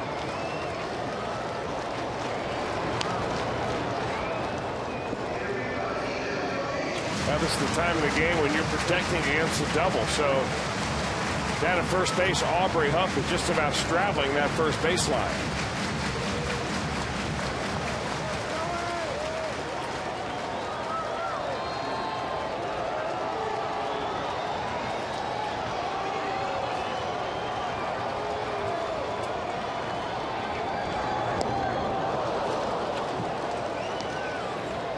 If you're wondering how the Reds have done against Javier Lopez, both Jay Bruce and Joey Votto are combined 0 for 11 against this left-hander that the Giants obtained from Pittsburgh last year, mid-season.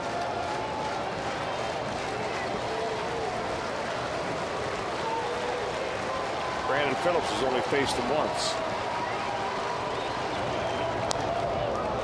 And you can see why he can give left-handers fits. I mean, he drops that arm angle, and he comes from down around Laredo. And a lot of guys who throw sidearm, really all they do is they bend at the waist. And that's what Lopez does. But not only that, he steps very much towards the first base dugout and gives you that side fire look.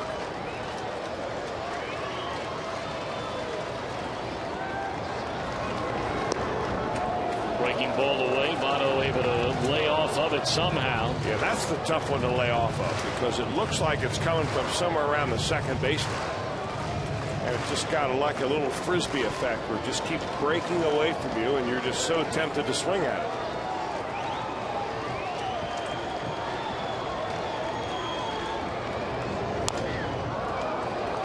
I mean, the on-base percentage that left-handers have against Lopez this year, lowest in the league, yes.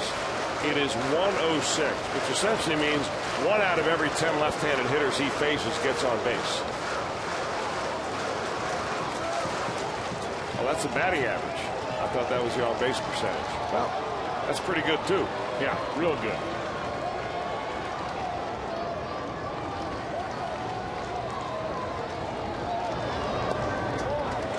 Well, it's gone the distance.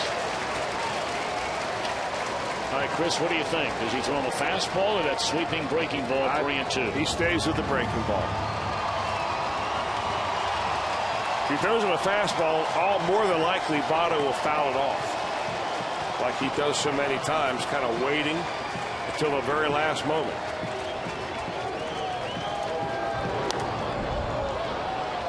Did come with a breaking ball, and it's fouled off and out of play. All right, you throw it again, 3-2? I'm sticking with it.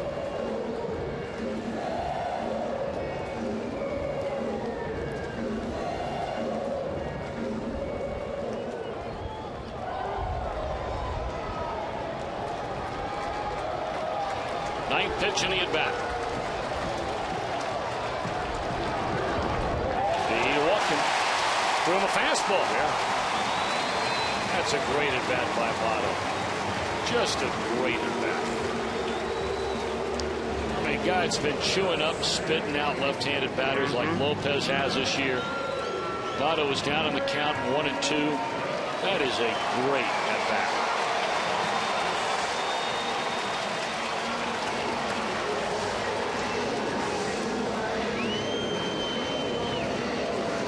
Now Brandon Phillips. And Eli Whiteside says hang on a minute.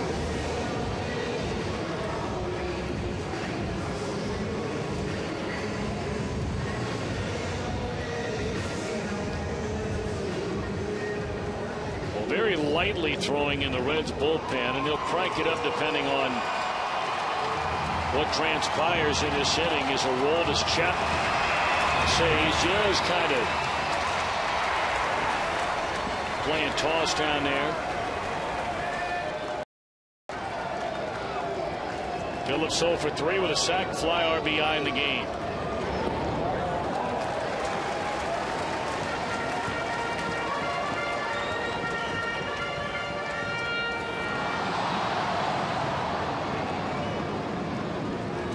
Huge hole on the right side of that infield for Phillips, with Huff holding Votto aboard at first.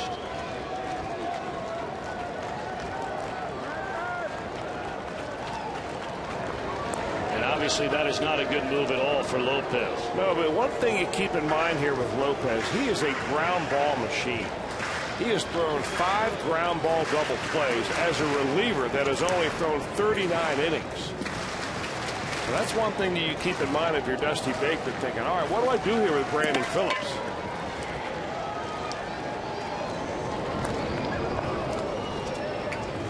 The way he pulled off that ball, he's asking to roll over on one. And sometimes a manager will say, all right, I'm going to give you one swing, see what happens, and I'm going to take over the at-bat and put a play on it. Could be a hit and run, might be a bunt. Could be letting him go ahead and swing away.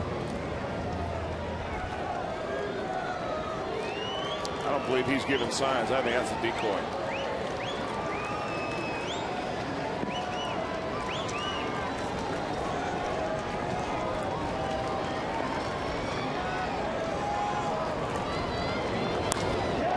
Left center field base hit. Votto making a turn. He'll go to third. And the Reds in business here in the 10th. Brandon Phillips coming through big time. only the second time he had ever seen Javier Lopez. And after a real big and wild swing the pitch before, Brandon locks himself in, says, all right, I gave one swing for Brandon, now I'm going to give a good swing for the team. And he hits one over the shortstop's head into the gap.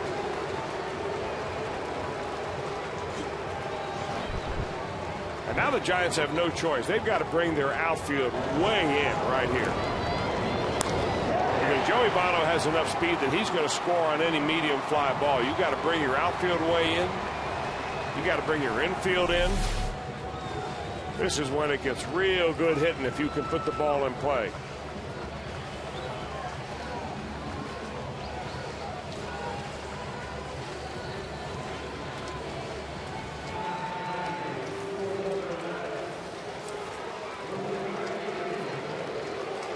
Well, Jay Bruce coming up.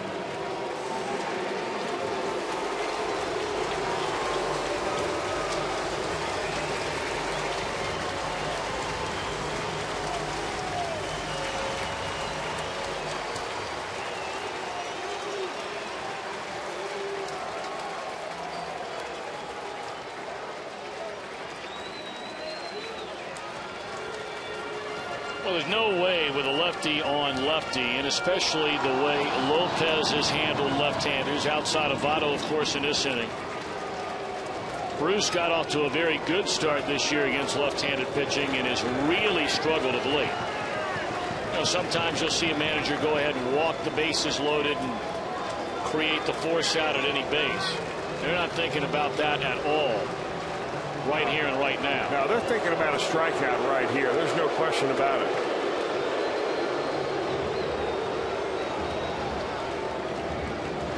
But Jay Bruce has really got to go up there with a plan right here. Change your hitting style. A lot of times he goes up there and he's trying to pop the ball out of the yard. Go up there, spread out your feet a little bit. Think short. They're hoping Joey Votto missed second base with the appeal play. Shorten your approach, stay back. And if the ball comes in and looks like it's going to hit you, just stand there.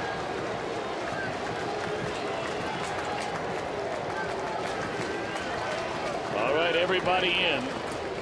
Pitch to Bruce. Strike one.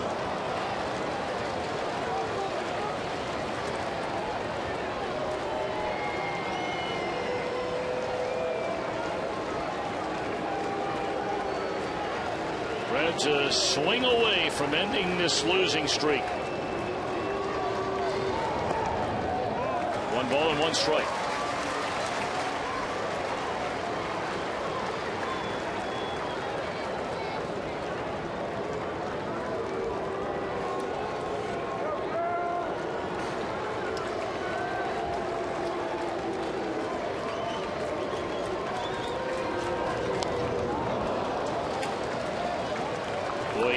Bit of a hanger, it looked like there, right down the middle of the plate, and fouled it off. Yeah, pulling off the ball a little bit caused his hands to lag. See where his hips are? His hips are wide open by the time he takes that. Watch where his hips are pointed. Whoa, way out there.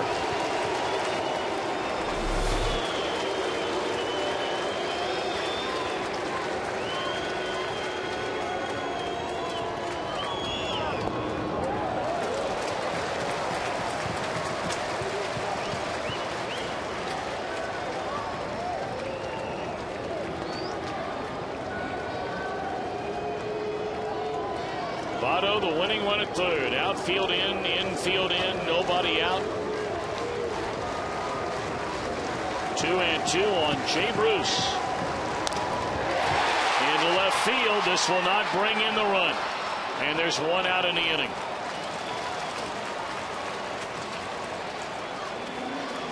Sounded like he broke his bat.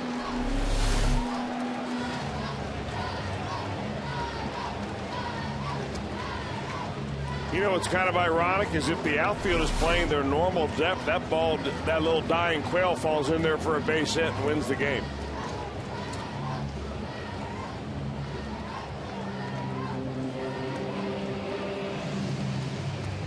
Guillermo Mota will come on to face Miguel Cairo. Reds have the winning run at third base, 1 out in the 10th. We're back in a minute.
Question is, can the Reds get it?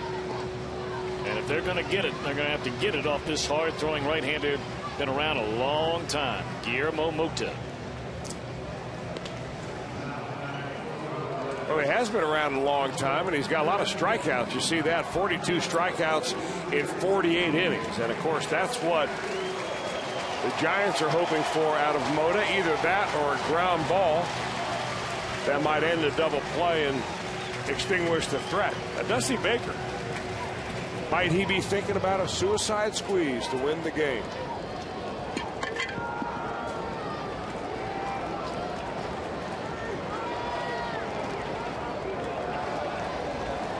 Well, they're going to intentionally walk the veteran Miguel Cairo, setting up a force at any base. We talked about this a moment ago before Bruce came to the plate, but they were going to go after him.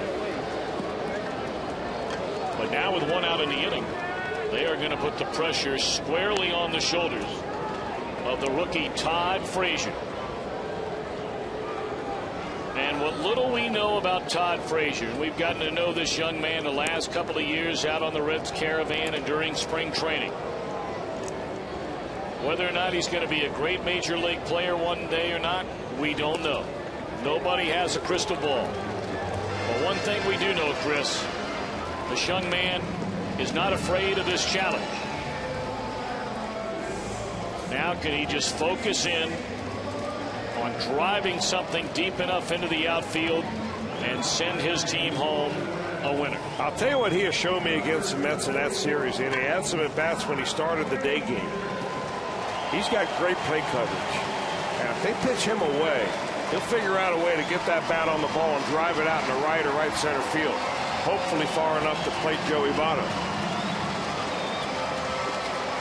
I have not seen him challenged inside enough to know how quick his bat is. Frazier lined out to deep right center field yesterday. He doubled down the right field line, scored a run, also walked, scored a run, and grounded to short.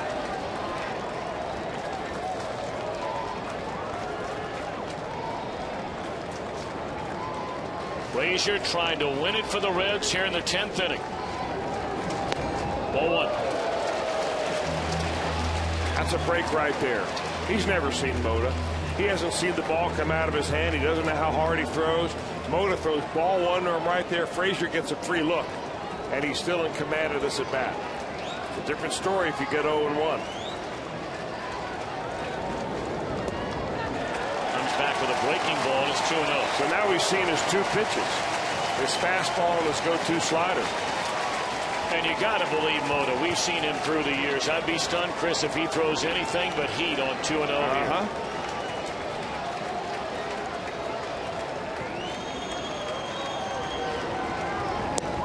He throws heat right down the middle. Man, look at the action on that fastball, though. He just got a low 3/4 arm angle. That ball looks like it's going to be outside. Look at it come back to catch the corner.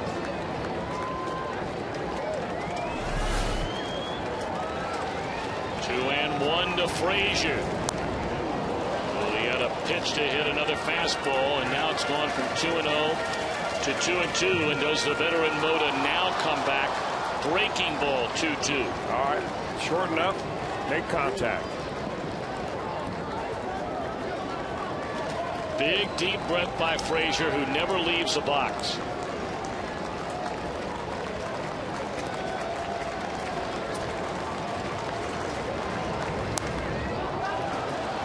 So another fastball on the outer edge, and it's fouled out of play.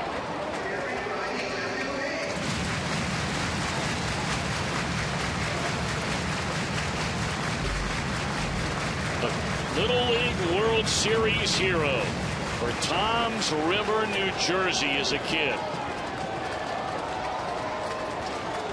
A chance to win a major league game for his Cincinnati Reds with one crack of the bat here in the 10th. And it's in the air, short left center. Do you take the chance? Here comes Votto, and he is out.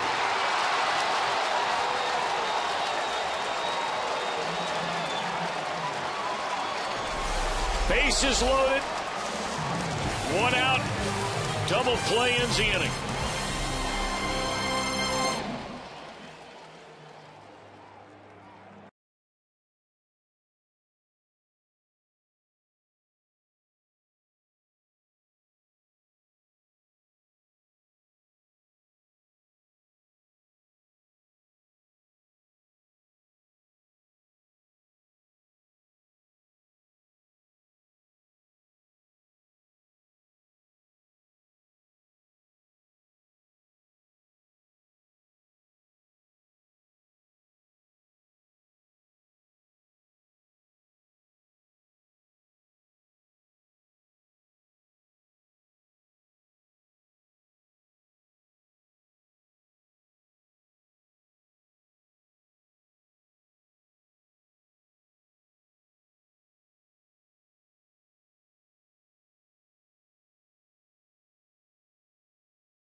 Presented by Jack Link's Beef Jerky all season long. Jack Link's Beef Jerky, feed your wild side.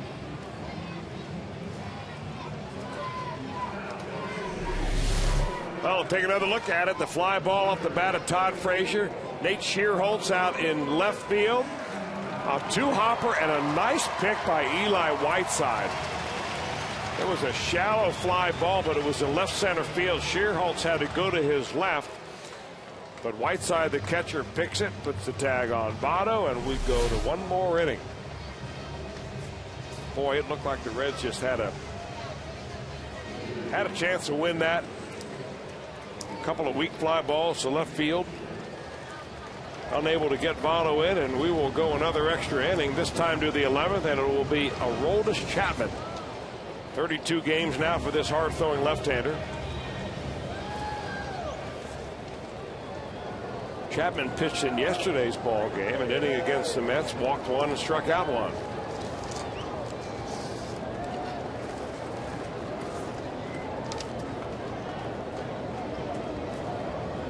Shearholtz, who made that throw a moment ago to lead it off against Chapman, and there's strike one. Of course, Aroldis, when he walked a batter yesterday, that ended a string of 17 consecutive batters, which he had retired. Overall, he set down 19 of the last 20 and has not allowed a hit in his last 6 2/3 innings. Triple digits on that fastball, 0-2 on sheer holds. Chapman's been busy. Pitched 2 of the 4 games against the Mets. And here he is now for the 3rd time in the last 4 days.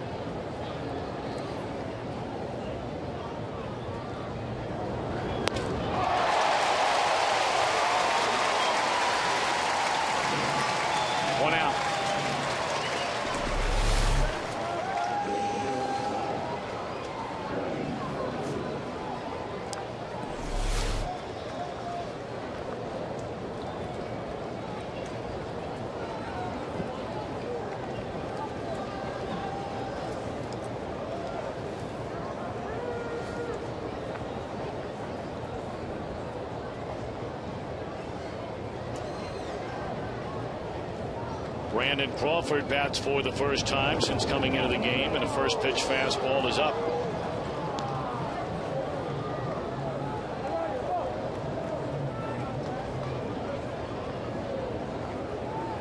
Well, Javier Lopez living right.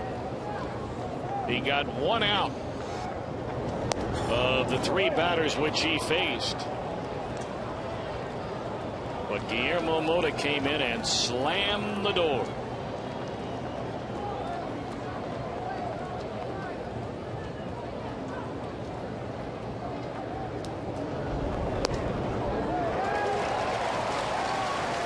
First, having 1 out recorded by Lopez was a big one. Reds had runners on the corners and nobody out, and he got Jay Bruce to get a little soft fly ball in the left field for the first out.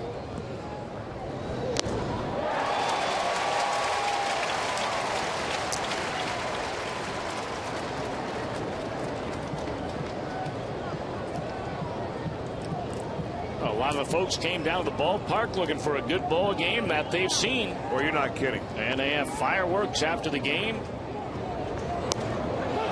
here, a strike 3 called 101 miles per hour, knee high outside black. Good night, Irene.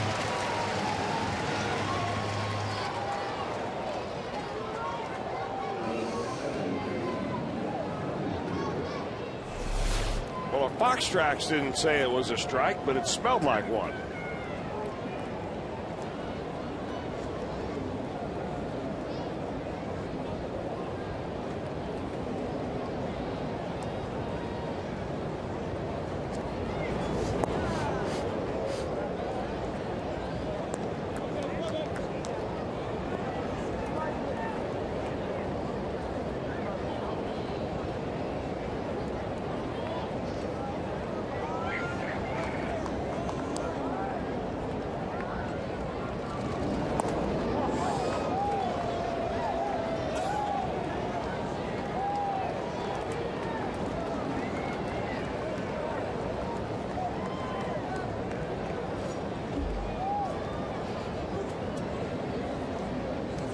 Keppinger has been on base 3 times tonight. A pair of doubles hit by a pitch his first time up. 2-0. On the ground to Cairo. Chapman. That guy's dealing. Man.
Between innings, Chris, Aroldis Chapman right now on top of his game, brother. Well, you're not kidding about that. Mixing in his breaking ball when he has to. Simply blew away the Giants in this inning.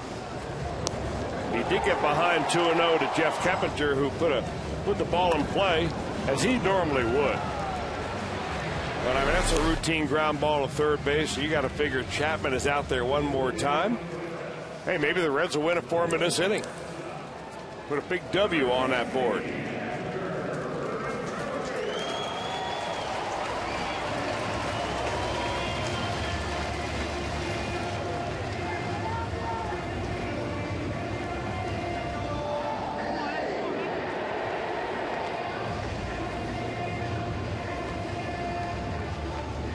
So Renteria batting for the first time tonight. He came on as a pinch runner after Yonder Alonso had a pinch hit single to right in the ninth.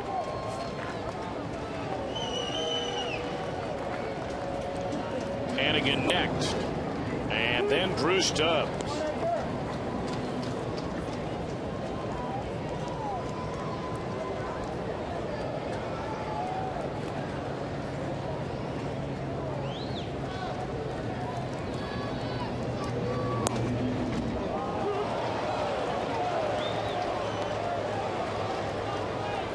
Guillermo Mota painting the inside corner. Renteria disagreed with a call by home plate umpire Jeff Nelson.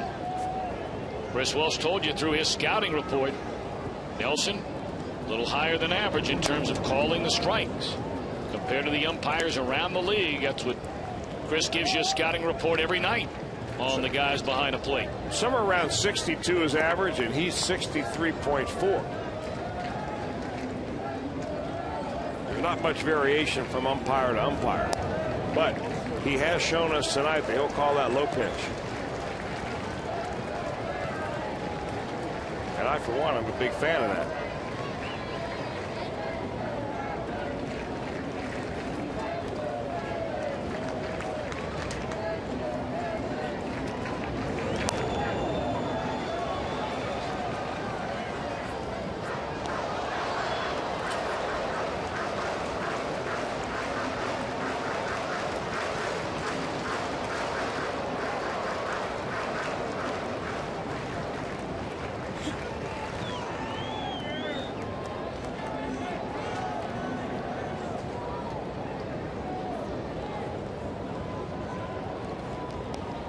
Two and two on Edgar Renteria.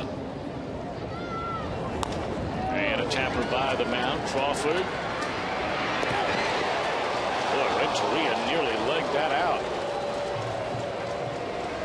Crawford played that extra bounce. It looked like he had a little bit of trouble, slightly a little bit of trouble getting that ball.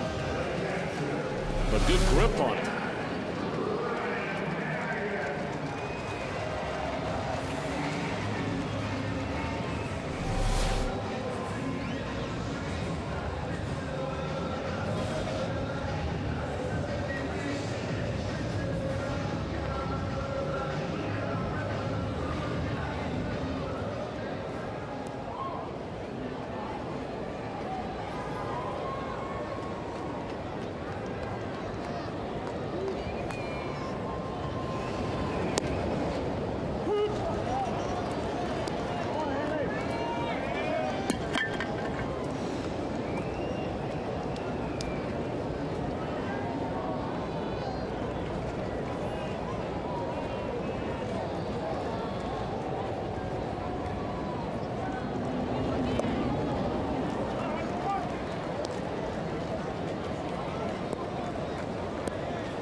One and two to Ryan Hannigan. Hannigan was asked to put down a sacrifice. He put down the bunt, then ran into the ball out of the box, so he was called out.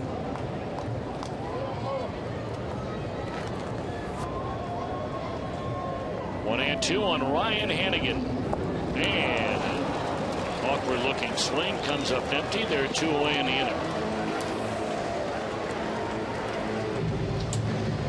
Yamamoto has a good enough fastball that you kind of have to cheat to get to it. Then when he throws you that off-speed pitch, he can make you look awfully bad by getting way out in front of it. If there is ever a guy that's had 9 lives in the big leagues, this guy's a guy. Now, when you throw as hard as Mota and you have his stuff, you may get 10, 11, 15 lives before it's all said and done. There's always somebody going to run you out there with that kind of arm. High fly ball. Is it enough? At the wall, and the answer is negative.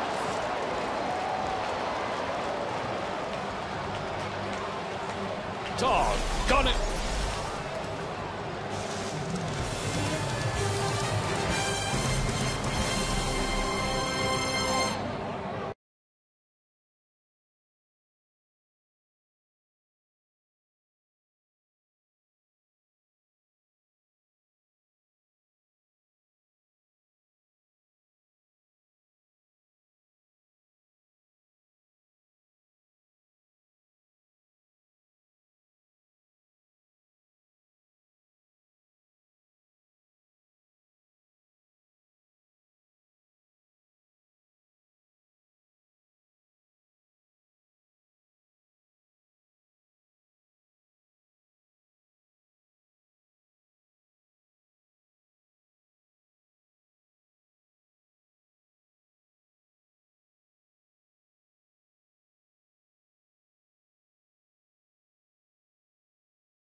Three ball game, end of 11, each team with 10 hits. Giants have left 11 men on base. Reds have stranded 10. And Aroldis Chapman for his 2nd inning of work. He had a 1-2-3 11th inning.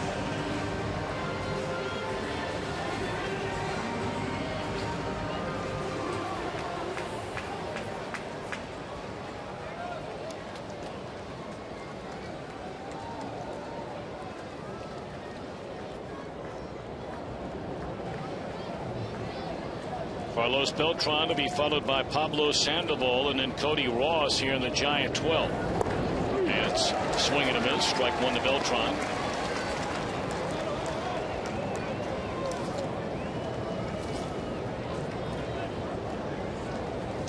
Beltran did not face Aroldis Chapman during the Mets series. He wasn't with the team yesterday, his first game as a Giant, and did not face Chapman his other appearance in the series.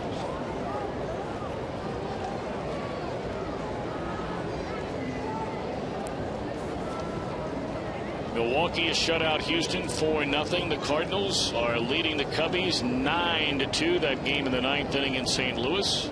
And the Phillies have beaten the Pirates by a final count of 10-3.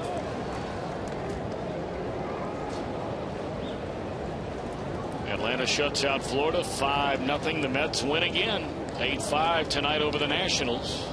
And games out west, Colorado 3-2 in front in San Diego. Bottom of the 3rd, Arizona trailing the Dodgers 3-1. Bottom of the 3rd in LA. 2-2 to Beltran.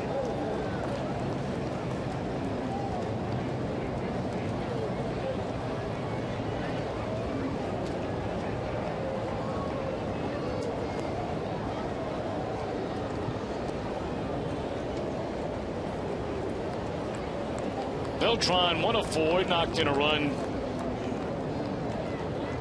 in the first inning. The first run scored by either team in this game with a single to left. He walked and scored in the 6th, a final inning tonight of Dontrell Willis, who pitched very well. Have no idea how Beltran got a bat on that ball.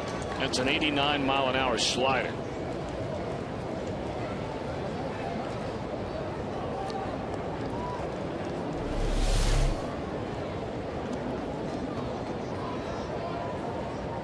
You know, watch Ryan Hannigan back there when he puts a sign down, especially well, both fastball or slider. Watch how he sets up. I mean, you talk about concentration. The pressure is really on Hannigan, not the hitter.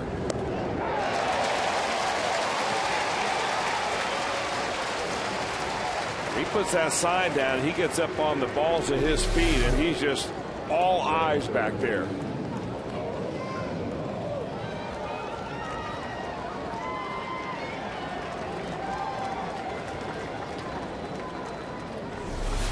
Made that one look easy.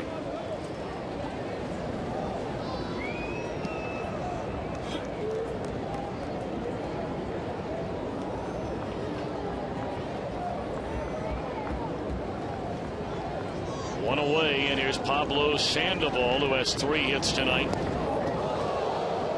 Nearly hit with a 100-mile-per-hour fastball.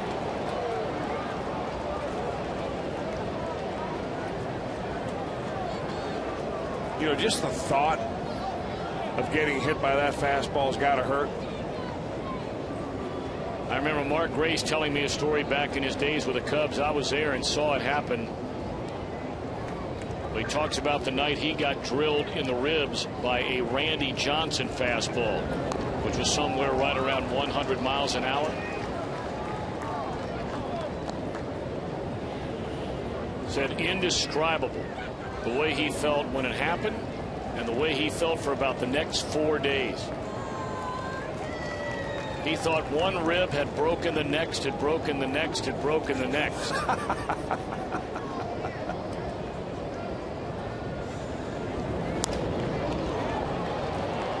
Fly ball, shallow center. Somebody's got to get to this. And Renteria will. 2 away in the inning.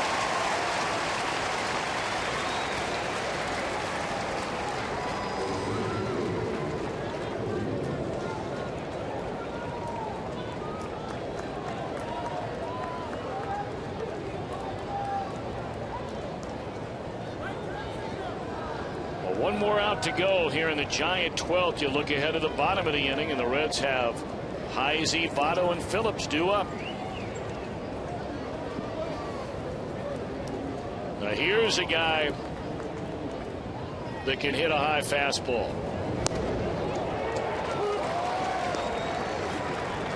Well, there are high fastballs, and then there's Chapman's high fastball. Well put.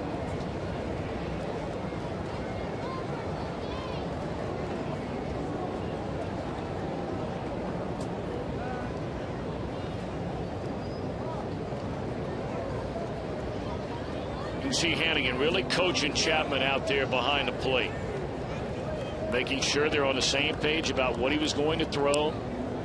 Told him settle down now. I mean, just keep an eye on some of the body language from Hannigan back there. He's really working Chapman hard out there on the mound to focus in, zero in on every single pitch. You know what was interesting on that last pitch? That Chapman, he wanted a fastball in, did Hannigan.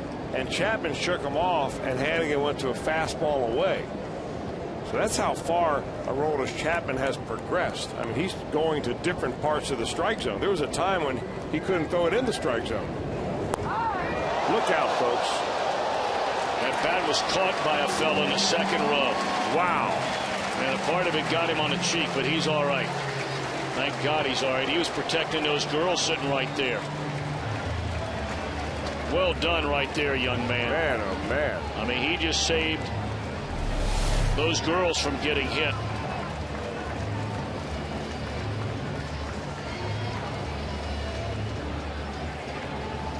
He stepped right in front of his wife, actually, to his right.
12th inning. It'll be Heisey, Votto, and Phillips against Guillermo Mota.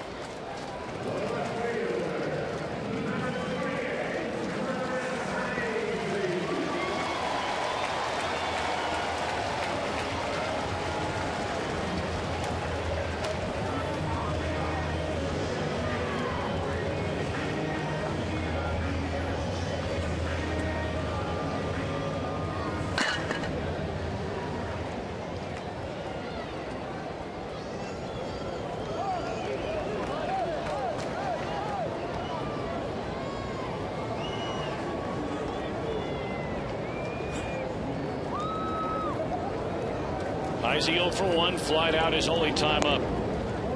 And here's ball 1 away. Mota came in, intentionally walked about it to load the bases with 1 out. He got Todd Frazier to lift the fly ball into short left center. Votto tried to score, tagging up, and was thrown out by Nate Shearholtz. Heisey with a pop up to the right side. That's out number 1.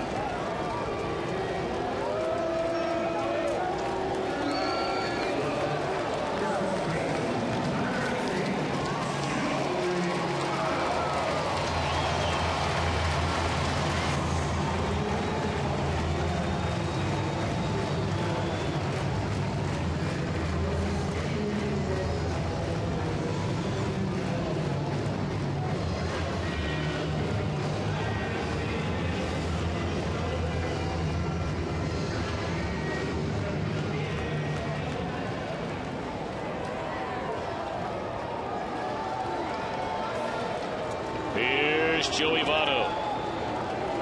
1 of 3, has walked twice in a game, including the leadoff walk in the 10th inning.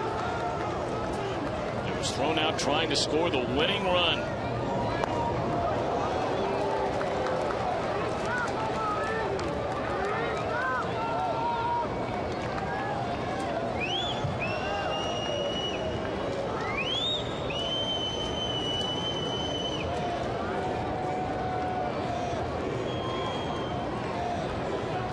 Pitch, and it's outside. 2 balls and no strikes. Of course, we get emails and texts and all kinds of things up here to the Nerve Center, the Fox Sports Ohio booth. We understand they're dialed in out at Lake Lorelei tonight. That's out in Brown County. Nice, very nice. 2-1 on Votto.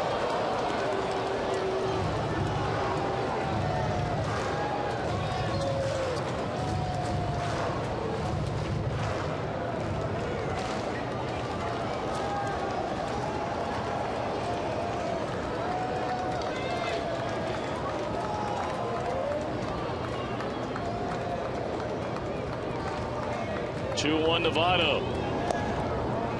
Try to come in on him again. 3 balls and a strike.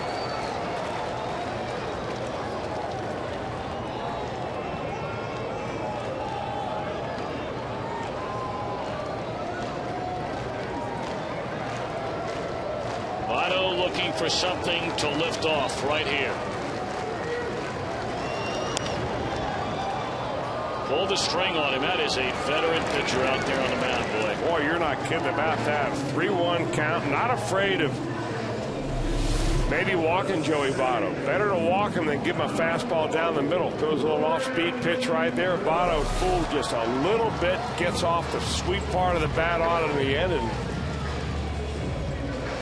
Mota now has faced 5 and retired them all. I mean, 4 of them. 5 of them. Got 5 outs. Yeah.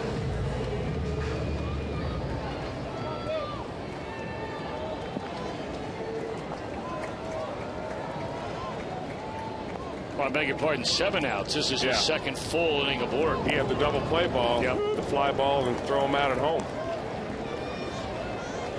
We'll be all right.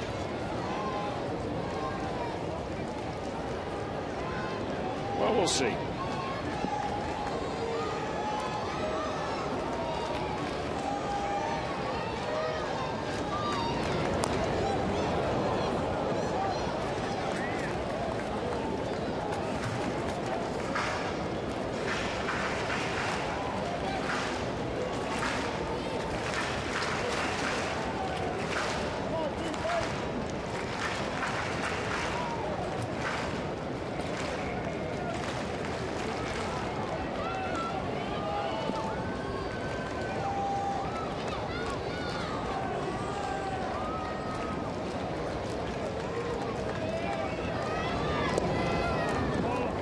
1-2 on Brandon Phillips. Jay Bruce hoping for a chance here in this bottom of the 12th inning next.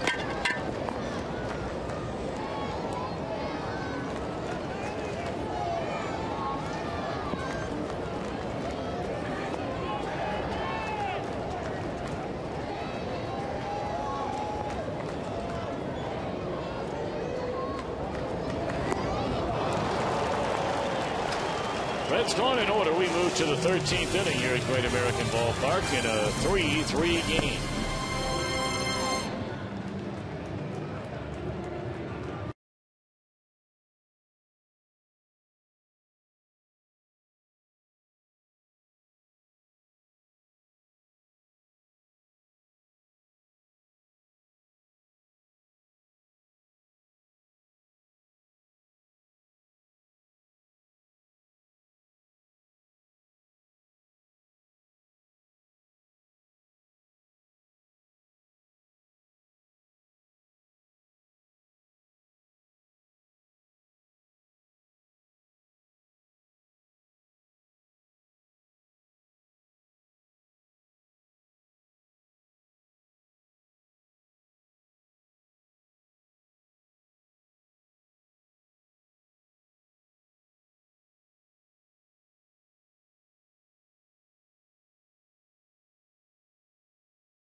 Jose Arredondo takes over on the mound, replacing Aroldis Chapman. And a high pop up in a shallow right field. And that's a first out here in the 13th inning. Aubrey Huff. Now you saw that fellow down there, and obviously he's doing all right. Ron Heithouse is his name. And if you weren't with us on a swing and a miss by Cody Rostan, the top of the 12th inning, the bat was flying straight towards, I'm assuming that's his wife. I could be wrong. But he went reaching over and made sure that bat wasn't going to hit her. He caught the bat, but part of it clearly got a piece of his cheek. Eli Whiteside, a fly ball into center field, and just like that, 2 out for Arredondo.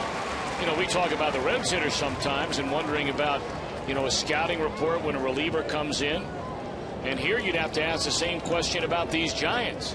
Arredondo is a guy who has struggled with command, and yet he walks in the door and on 3 pitches has 2 easy outs. How many times have we seen this, Tom, in an extra inning ball game where all of a sudden it seems like the offense disappears in the entire game on both sides for a period of time? Usually starts about the 11th or the 12th, and they just go to sleep. It did that in that game recently with the Atlanta Braves and the Pittsburgh Pirates that unfortunately was decided by a bad call at home. But there are a lot of zeros on the board. In fact, the Reds have not scored since the 2nd inning. Well, now Brian Price going to come out and visit with Arredondo before he faces a pinch hitter. Highly touted young player. in the Giants organization. They are extremely excited about his future. Brandon Belt, who is coming on to pinch hit for Guillermo Mota, and what a job Mota did. I mean, you just can't do it any better. He had the kind of night that managers dream about relievers having, the kind of night that the relievers dream about having. Bases loaded, 1 out. You get a fly ball double play and then retire over the next 2 innings every batter you face. Off the mound into the glove of Renteria. And that will retire the side. Good work by Arredondo. Bottom of the 13th coming up.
Right-hander Brian Wilson.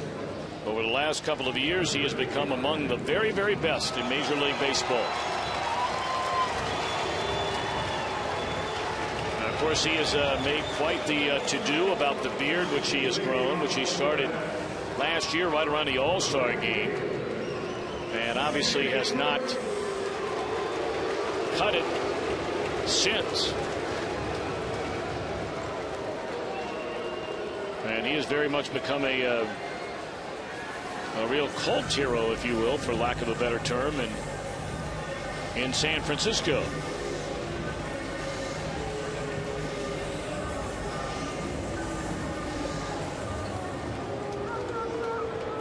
So Jay Bruce to lead things off here in the bottom of the 13th inning of a 3-3 game. Ball one.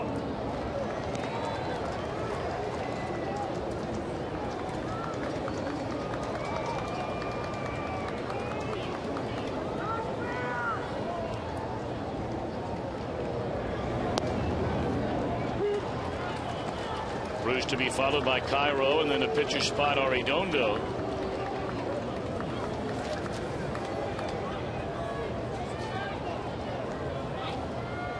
And Arredondo, or the pitcher, a pitcher, is going to have to bat. The Reds do not have any position players left on their bench. They've used Renteria, they've used Frazier, they've used Heisey, they've used Hannigan, and they've used Yonder Alonso. The Giants have one player left on their bench, your backup catcher Chris Stewart.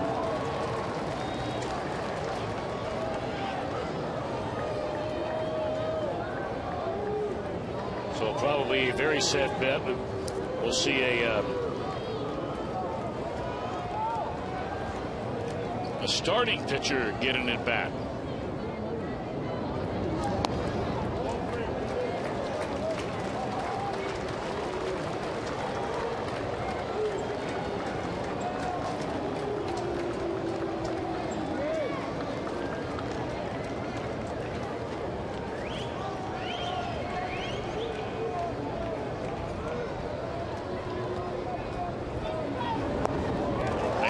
pitches, draws a leadoff walk from Brian Wilson.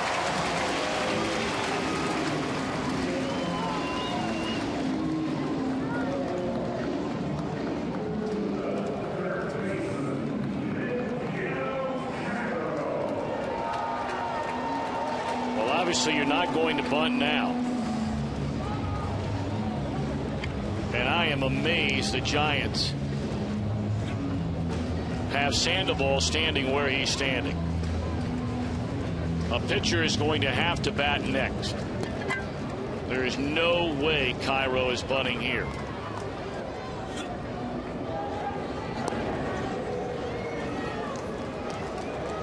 Unless I'm forgetting about a player, and I don't think I have. I don't think you are either. I'm wondering the same thing about why Sandoval is there. Of course, Cairo did try to bunt his way on for a base hit on the first pitch of an at bat back in, I believe it was the 8th inning, so maybe he's just making sure.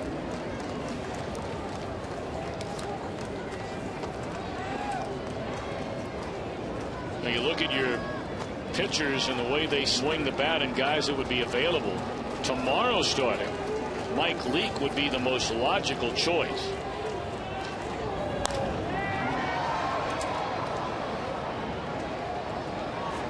One out.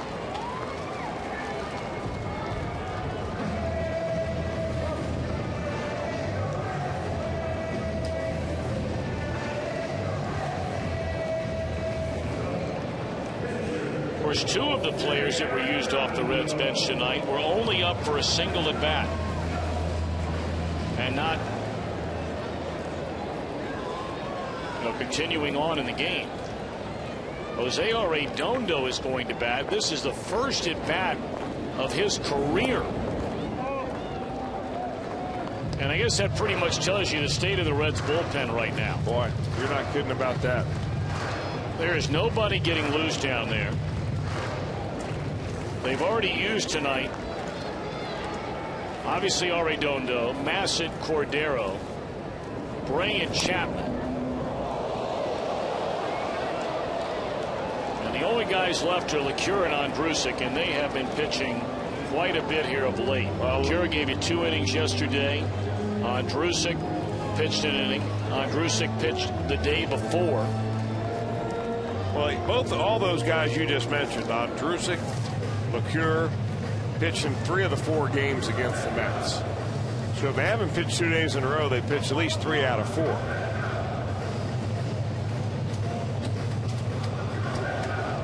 I don't know, maybe Porky's got an inning in him.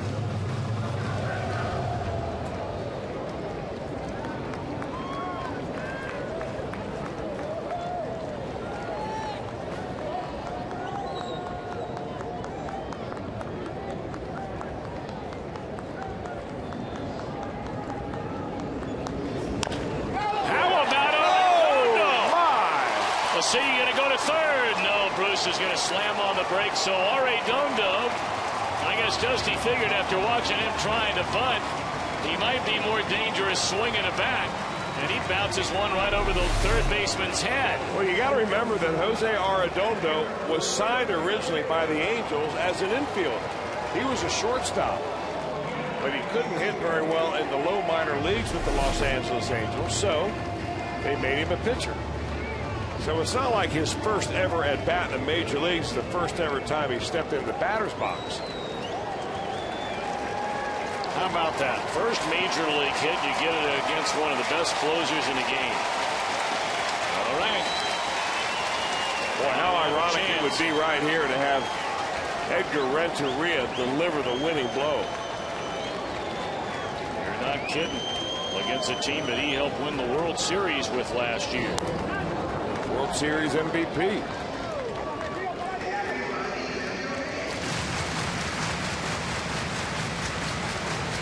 Outfield extremely shallow. We talked about that. We thought that might just be a San Francisco thing. But obviously their scouting report says to them, if we have any chance to take something away, let's face it, anything over their head that's a hit, the game's over. clearly they want to take away something in front of them. And then when you look at the extra base power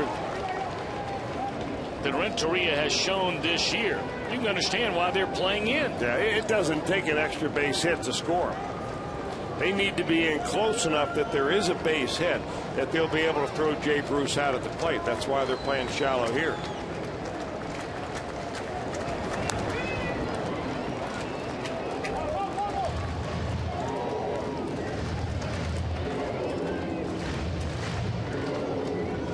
The only thing you risk when you bring your outfield in that much is a long fly ball to the warning track that would normally be caught at regular depth.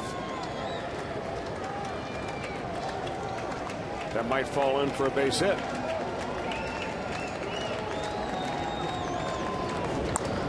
Down the right field line, game winner. Edgar Renteria won the MVP of the World Series as a Giant last October. Delivers a blow that chops down the Giants tonight.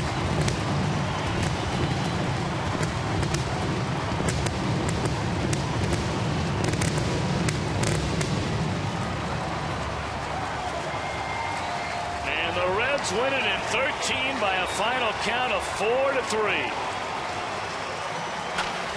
Jay Bruce secures the win with that run. He is safe and secure. New York life.